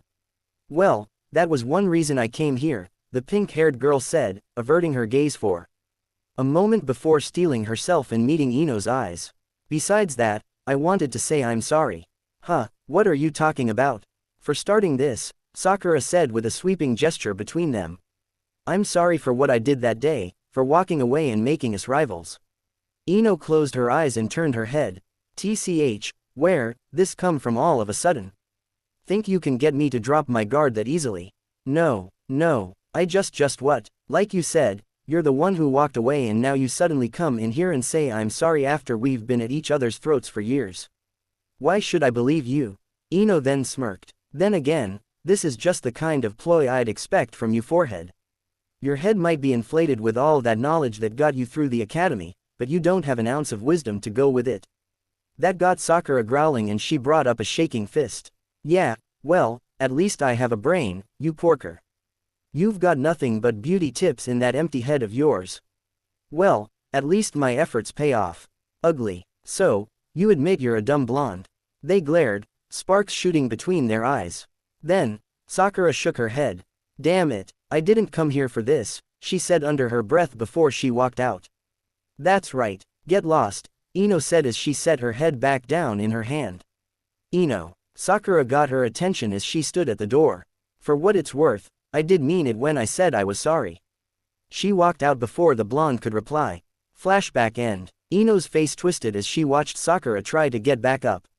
Ino, Shikamaru said quietly but harshly. She needed to make a decision. We need to go, Choji almost pleaded with his teammates. Ino trembled as she fought with herself, trying to decide what to do as she clenched her jaw. Then it all became clear. She couldn't let Sakura or Sasuke die, and she couldn't let her rival show her up. Shikamaru Ino began, I'm going to use my mind transfer jutsu on that girl. Her Jin jutsu could take us all out if we give her the chance to use it. Choji looked panicked, but Shikamu nodded. Got it, that guy with the gauntlet's mine then. You guys can't be serious. Hey, it's not so bad. That leaves the wounded guy for you. He's already an arm down. You got the easy bit. Shikamaru reassured Shoji, who shook his head. Ino was already forming a circle with her hands, looking through them at the brunette. Mind transfer jutsu. She blacked out and for a few moments she knew nothing. Then she opened the Odo Kunoichi's eyes, her eyes for the moment, and looked down at Sakura, who was on her side fighting to stand. She smirked as she reached into Kin's pouch, feeling around and plucking out some. Looks like you bit off more than you could chew, forehead. Sakura's eyes widened. Ino threw the sunbon at Do, who immediately noticed and blocked them. What the hell, Kin? Zaku asked. What do you think your Yugu's body suddenly seized? Do. Zaku turned to his bandaged teammate. My body, it's moving on its own. What is this? Do said as he stood and took on an odd stance with his hands over his head, fingers pointed to his scalp. What? My shadow. He looked down and noticed a shadow connected to his own leading to the treeline. He then made a pushing motion, mirroring Shikamaru as he forced Choji out of the bushes and into the clearing. Ugh, what kind of weird jutsu are these? And who the hell is that fat ass? Sokka growled. Choji jerked at those words as Ino grinned. Ooh, that was a mistake. Choji stood up and glared at the Odo Jinin. Fat ass, did I hear that right? He asked in a deadly calm. Then he looked at the spiky-haired boy in rage. I'm not fat, I'm just big bonded, he growled before throwing his arms into the air. Chubby's rule. What? Zako asked, looking torn. Between confusion and frustration, Choji then used one of his clan's signature jutsu. His body suddenly expanded into a massive sphere. His head and extremities pulled in like a turtle's before he began to roll at Zaku. Human boulder. TCH. Zaku pointed his left arm at him and unleashed a wave of compressed air, but it only slowed Choji down. Ino. Sakura asked from her place on the ground. Took you long enough, Ino answered back. How? It's one of my clan's special jutsu. She then smirked at Sakura. Hope you don't mind, I couldn't let you be the only one to look good in front of Sasuke. Sakura smiled back. Choji and Zaku's techniques struggled with each other for a bit before the air pressure slipped under Choji and sent him flying into the air, crashing down on where Zaku stood. Seeing this, Sakura tried to stand. Sakura, that's enough, she said, drawing her attention. Let us handle this. Ino, Sakura said, struggling with gritted teeth. Listen, these guys, they aren't here to take these exams. They're here to kill Sasuke. Ino's eyes widened at that before she glared at the one remaining Jinin. Over my dead body, Choji had returned to normal, dazed by his short trip through the air. If this is a mission, I take it they're not going to leave if I threaten this girl. Considering who gave them the order, I doubt they'd even care, Sakura answered, drawing a brief look of confusion from Ino before she focused on her enemies. Not good. Holding this girl hostage was her trump card. Shikamaru could only maintain control over someone for a short amount of time. It wouldn't be long before his jutsu broke, and she doubted he'd fall for that twice. Her jutsu wouldn't last that long either, for that matter. Maybe she should have practiced it more. Okay, then the only option she had was to take out Do before Shikamaru's jutsu ran out. At least then they'd only have two enemies to fight. She drew more Simbin and ran at Do only for Zaku to point his palm at her, unleashing a wave of wind that slammed into her and sent her into a tree. Ino. She heard Sakura, Shikamaru, and Choji cry. Ugh, bastards. They didn't even hesitate, Ino thought as she fought against the pain and rose to her feet. Now for you, Zaku said, pointing at where the shadow was coming from. Crap, Shikamaru, and her body, you should have just stayed out of. Before he could finish, a familiar orange blur appeared and kicked him in the head, sending him and crashing into the ground. Standing there, glaring down at him was Naruto. Sakura yelled, sounding happy and relieved to see her teammate. Naruto looked at her. His eyes widened when he saw how bloodied she was before he glared at Zaku. Looks like you've had a hard time. Sorry I didn't get back sooner. He looked from one Odo Jin into another. Don't worry, I'll take care of these guys in 5 seconds. It was at that moment that Ino's mind transferred jutsu ended. There was a rush and in a moment she found herself back in her own body. Her eyes flew open as she went on full alert peering over the bushes. Oh yeah, big talk. Let's see you back it up, Zaku said as he pointed his palm at Naruto. Shikamaru's shadow possession broke at that moment too. Do immediately noticed his body was free and shot at Naruto. Oh no, she thought as Sakura yelled, Naruto, don't. Naruto dodged Dosa's attack and immediately grimaced. Do's bandages shifted, showing he was grinning. Too bad, it's already. And then Naruto burst into smoke. What? He had just enough time to exclaim his shock before another Naruto appeared in front of him and slammed a fist into his gut. Was that a clone technique? A solid one. Since when could Naruto use any clone jutsu? Zaku gritted his teeth, preparing to attack when suddenly the wind shifted and formed tornadoes that came barreling down on him. He raised his palm and blew them away with an intense wind blast. But 3 more Nudos were on him in that instant, and with one arm down, he was wide open. The first clone clocked him in the face. The second, an uppercut into the solar plexus, causing him to double over. The third kicked him square in the jaw, driving him into the air. 2 more kicks sent him higher before one grabbed his ankles. It spun around to build momentum before slamming him into the ground with enough force to crack the ground, kicking up a dust cloud. While the 3 doppelgangers were pounding on Zaku, the Naruto fighting Dosu reached into his pouch and took out 2 necklaces of prayer beads. He tossed them at the bandaged Jinin and made a hand sign. The objects seemed to take on a life of their own. They wrapped around his arms like snakes. Seeing jutsu weighted seal, Do fell with a cry of shock, crashing into the ground and creating a crater. When the dust cleared, Zaku was knocked out cold while both of Dosu's arms were half buried in the ground. They could hear him struggle as he tried and failed to lift them. Chin roused herself and drew Simbin only for another Naruto to put a kunai to her throat. Don't even think about it. What? Sakura, are you okay? Naruto, the real one, she assumed, ran over to Sakura and kneeled in front of her. Sakura nodded, smiling with relief. Yeah, that bandaged guy just hit me with that technique of his. My equilibrium screwed up. What about you? I was so worried about you.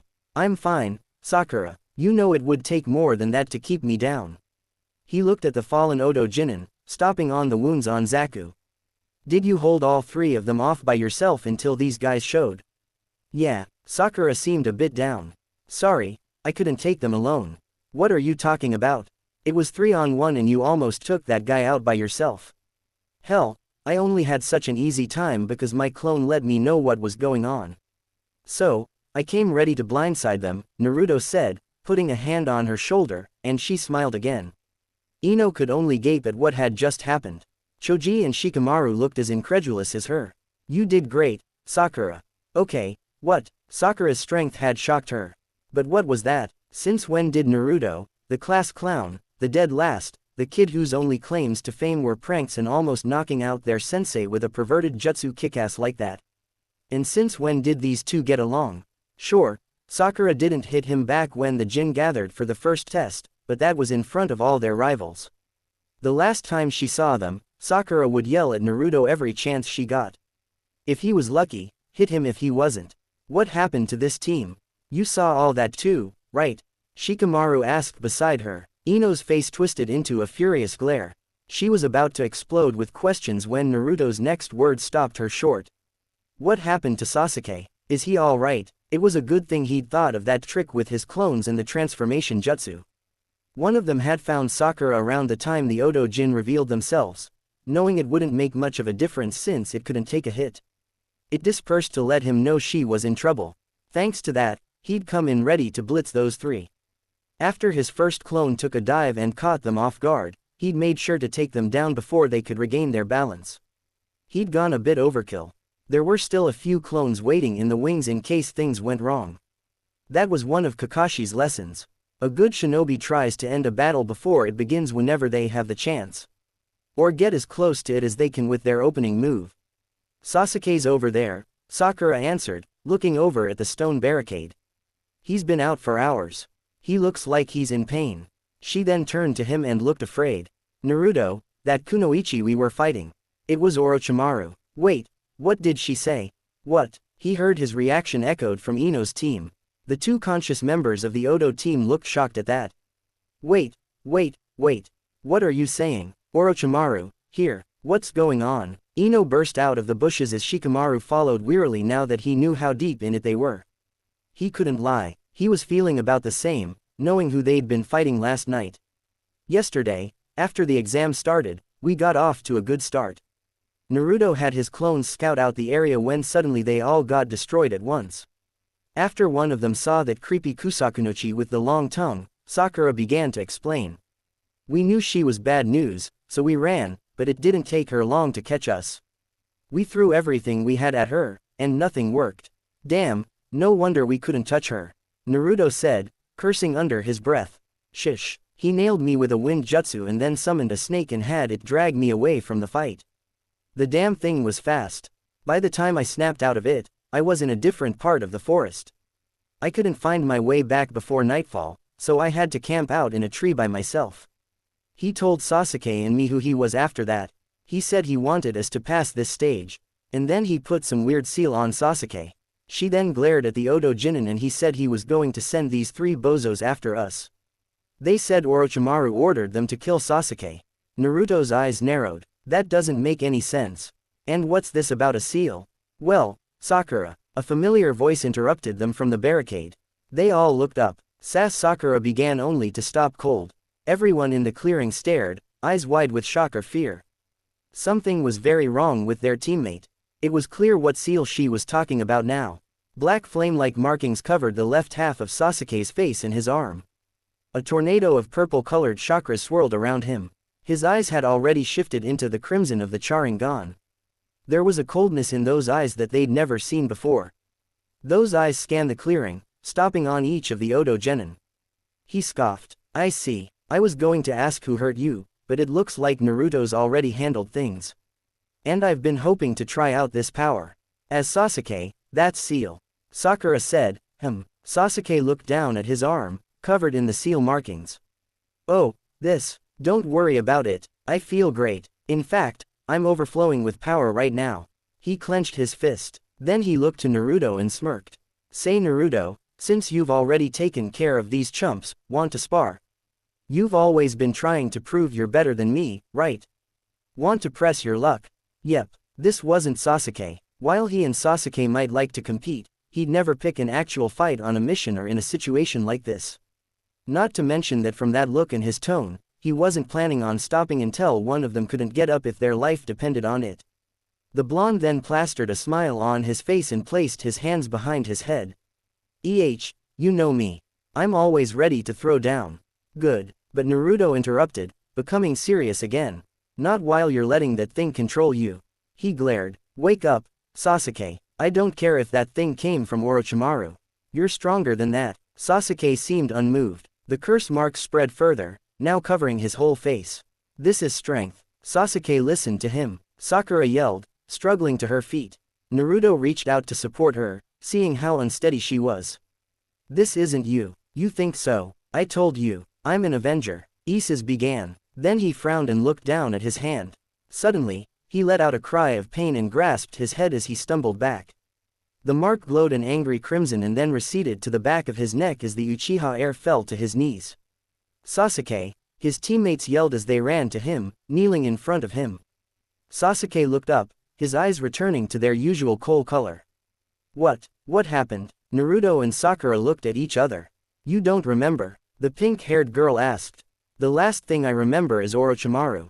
He grasped the spot on his neck where the seal was. Naruto, could you take a look at it? Sakura asked. You're the only one of us who knows anything about sealing jutsu. Naruto blinked. I can look, but I mean, I've only been at it for a little over a month. If this thing came from Orochimaru, it's probably way beyond my level. He took a spot beside Sasuke and gazed intensely at the mark on the Uchiha's knee next. He frowned deeply. This was I can't make heads or tails of this thing. It's not like any of the seals I've studied. I can say that much, but that's about it. Sakura sighed. Well, let's look at what it did then. It gave Sasuke a power boost. Why power boost? Sasuke asked. Well, that proved he didn't remember what just happened. Yeah, and from the looks of it, it gave you a real mean streak, too, Naruto said before cupping his chin.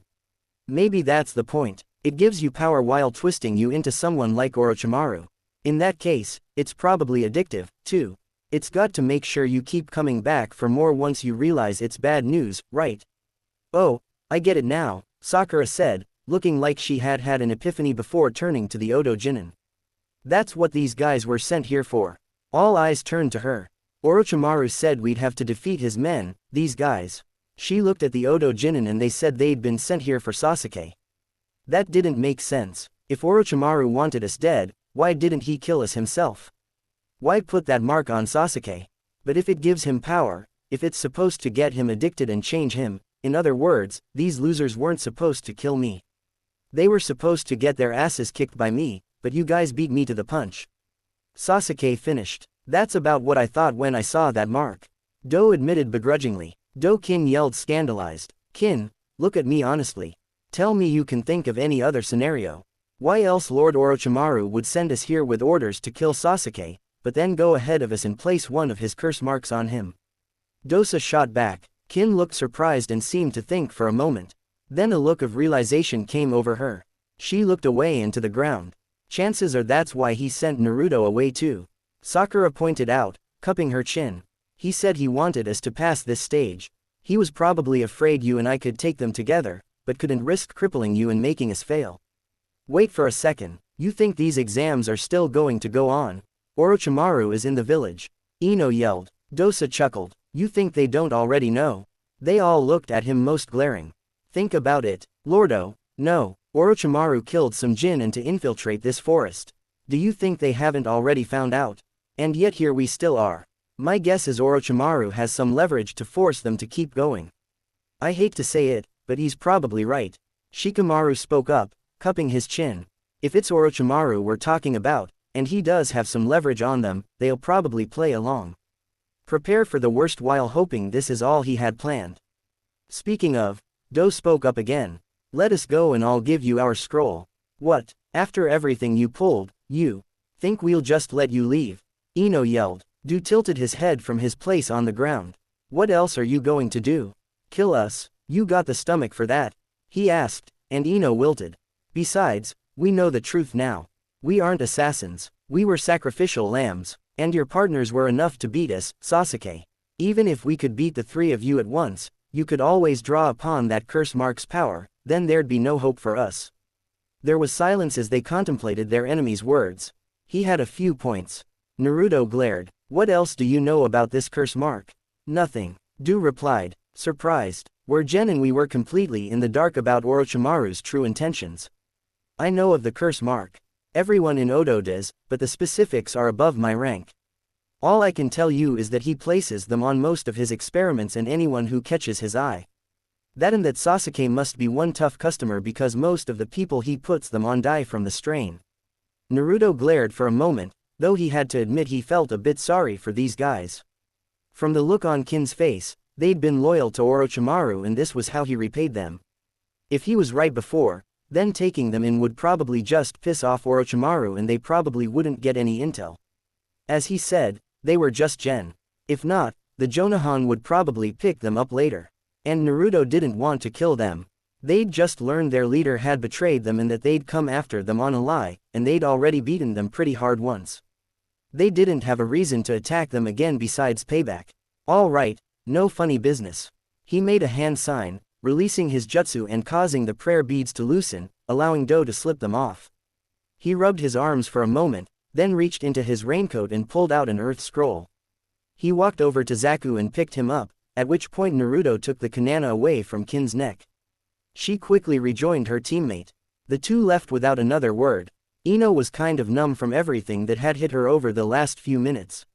She stood there and watched as the clone that had held Chin at knife point picked up the scroll. So, guess that means we've got both scrolls, Naruto said, breaking the silence. Afraid not, Orochimaru burned ours, Sasuke informed him. What? Oh, well, that's just great. On top of everything else, Naruto growled and crossed his arms. He then looked to her team and smiled. Thanks for the help, by the way. We owe you one. Well, it's not like we could just stand by and watch Sakura and Sasuke get killed, Shikamaru replied. It struck her how much they'd changed in just a few months. Sakura had gotten so much stronger, and she knew that before, she hadn't been much braver than Ino herself. Yet, she hadn't shown an ounce of fear when the Odo Jinin had attacked. Even outnumbered, she'd been nothing but determined to protect her team. Naruto was still the same in a lot of ways, still a loudmouth, craving for attention. But now he could actually back up his boasts and he didn't seem to be the idiot he was back in the academy. He knew what he was talking about now. He could be serious when he needed to. And she couldn't deny that he had made an entrance. And Sasuke used to brush off Sakura and he and Naruto used to be at each other's throats. Not to mention how Sakura used to act towards the other blonde. When she found out that Sasuke, the cool loner, was on a team with his loudmouth wannabe rival and a girl weaker than her who had a massive crush on him, she'd thought it was going to go down in flames. Instead, they'd all flourished and bonded. Well, Ino hadn't seen Sasuke in action, but she assumed he had improved just as much. After all, it was Sasuke. What had happened to these three and freaking Orochimaru in the village in their Chunin exams? He'd been there when they gathered for the first exam and before they entered the forest. She'd been standing a few yards away from the worst traitor to Konoha since Madara Aya and he was targeting Sasuke. Then there was that mark its evil chakra and what it did Sasuke. Ino, Sakura said, drawing her out of her thoughts. Can I talk to you in private? Still in a bit of a daze, Ino replied, sure. She watched as Sakura stood, still unsteady on her feet. The blonde stood beside her old friend and let her lean on her. They walked out of the clearing and stopped once they felt they were out of hearing distance. Sakura leaned against a tree and slid down to the forest floor. All right, talk. Sakura was silent for a moment before she said, I'm not sure where to start. Ino sighed and crossed her arms. What happened to you three? You and Naruto are so different from when we graduated. Well, I guess it all began with a mission to the Land of Waves. Sakura began. From there, Sakura described just what had happened. The state of wave and the actions of God, much to Ino's disgust. Their first encounter with enemy ninja and learning the full scope of what they were facing. The battle with a Jonin as strong as their sensei and how Naruto and Sasuke had saved the day. How bad things were in wave and how it ended. Sakura had told her about what the masked boy had done to Sasuke in advance. But Ino's blood still ran cold when Sakura described finding him motionless. She noticed Sakura left some things out, like just how the masked boy died. But she got most of the story and she could see how all that would change them. And I didn't do anything. I couldn't. Sure, I guarded Suna, but any one of those guys would have torn through me in about 5 seconds. Sakura said, looking down at the ground. I did a lot of thinking after that, and I realized how stupid I'd been. She paused for a moment before she smiled fully. Honestly, I hated myself. Sakura Ino wasn't sure how to respond, but more and more she understood that Sakura had been completely honest that day in the shop. For putting in so little effort in training and getting stronger when I'd have people relying on me. For treating Naruto like I did without realizing he acted that way because he was alone in the world. And for how I ended things with you. She looked up at Ino with a sad and honest expression. You did so much for me.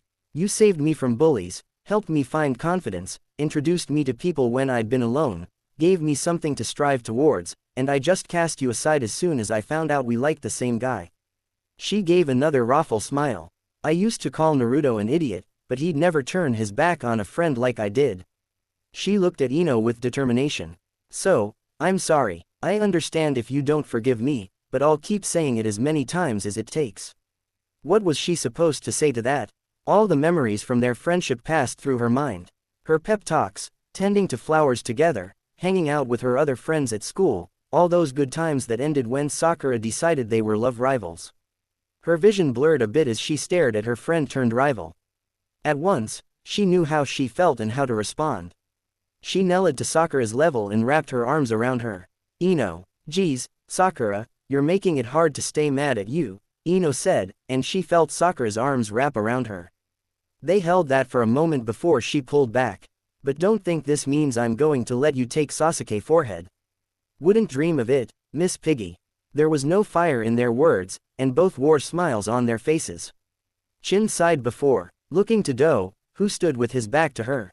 They'd left Zaku in a clearing not too far away, but far enough that he wouldn't hear anything if he regained consciousness. They wanted to include him, but both agreed he was a bit too loyal to their leader. Everything had gone so wrong. Kin's team had come here thinking Orochimaru had trusted them with an important task. They believed that he valued them. They'd thought that they were the best of the best, barring the likes of Orochimaru's Sound 4. And now they knew it was all a lie. Orochimaru had sent them to get slaughtered. The pink-haired girl and the blonde probably would have taken all three of them if they'd been together. And suddenly they realized just where they truly stood. What are we going to do? Kin asked. The confidence, no arrogance she once had was gone. Dosi looked off into the distance for a moment. I'm going to keep going. I'm going to make it to the next round and fight Sasuke and kill him. What? Why? Kin asked, perplexed by her teammates' words. The mission was a lie. Why bother going on with it? To teach Orochimaru that I'm nobody's pawn. Do answered. He wanted us to fall to Sasuke. So, I'm going to take his newest chosen pawn from him. I'll show him I'm not some weakling he can cast aside. Do that's stupid, Kin argued, and he half turned to face her with his one eye. Even if you could win, I can only think of one reason Orochimaru would go through all this trouble for one guy. He must want his bloodline. She frowned. What's he going to do to you if you knowingly take that from him? She could tell from how the bandages shifted. Do was grimacing before he shook his head. You're right, I let my desire for vengeance cloud my judgment. Survival should be our main priority. Chin nodded in agreement. Our first option is to keep working for Orochimaru. She then scoffed, working for someone who already tried to throw us away. That's a death sentence if I ever heard one. Those who hummed an affirmative and nodded. After a few moments of thought, the bandaged Jinin said, we could go to the third Hokage and plead our case. The shinobi here are soft, and that means he might be too. Of course, being Jinin, we have nothing to offer him, nor any way to convince him of our sincerity. He then held up 3 fingers. Option 3 is the same, but we spy on Orochimaru's forces until we have something to give him. Hell no, spying on Orochimaru. That could only end with a one-way ticket to one of his labs. She sighed. So, what else is there? Run away and hope that his forces don't find us before we find another village to join. If we can find another village willing to let us. Seems like it, Du replied. There was a moment of silence as both contemplated their options before Chin broke. We're fucked, aren't we?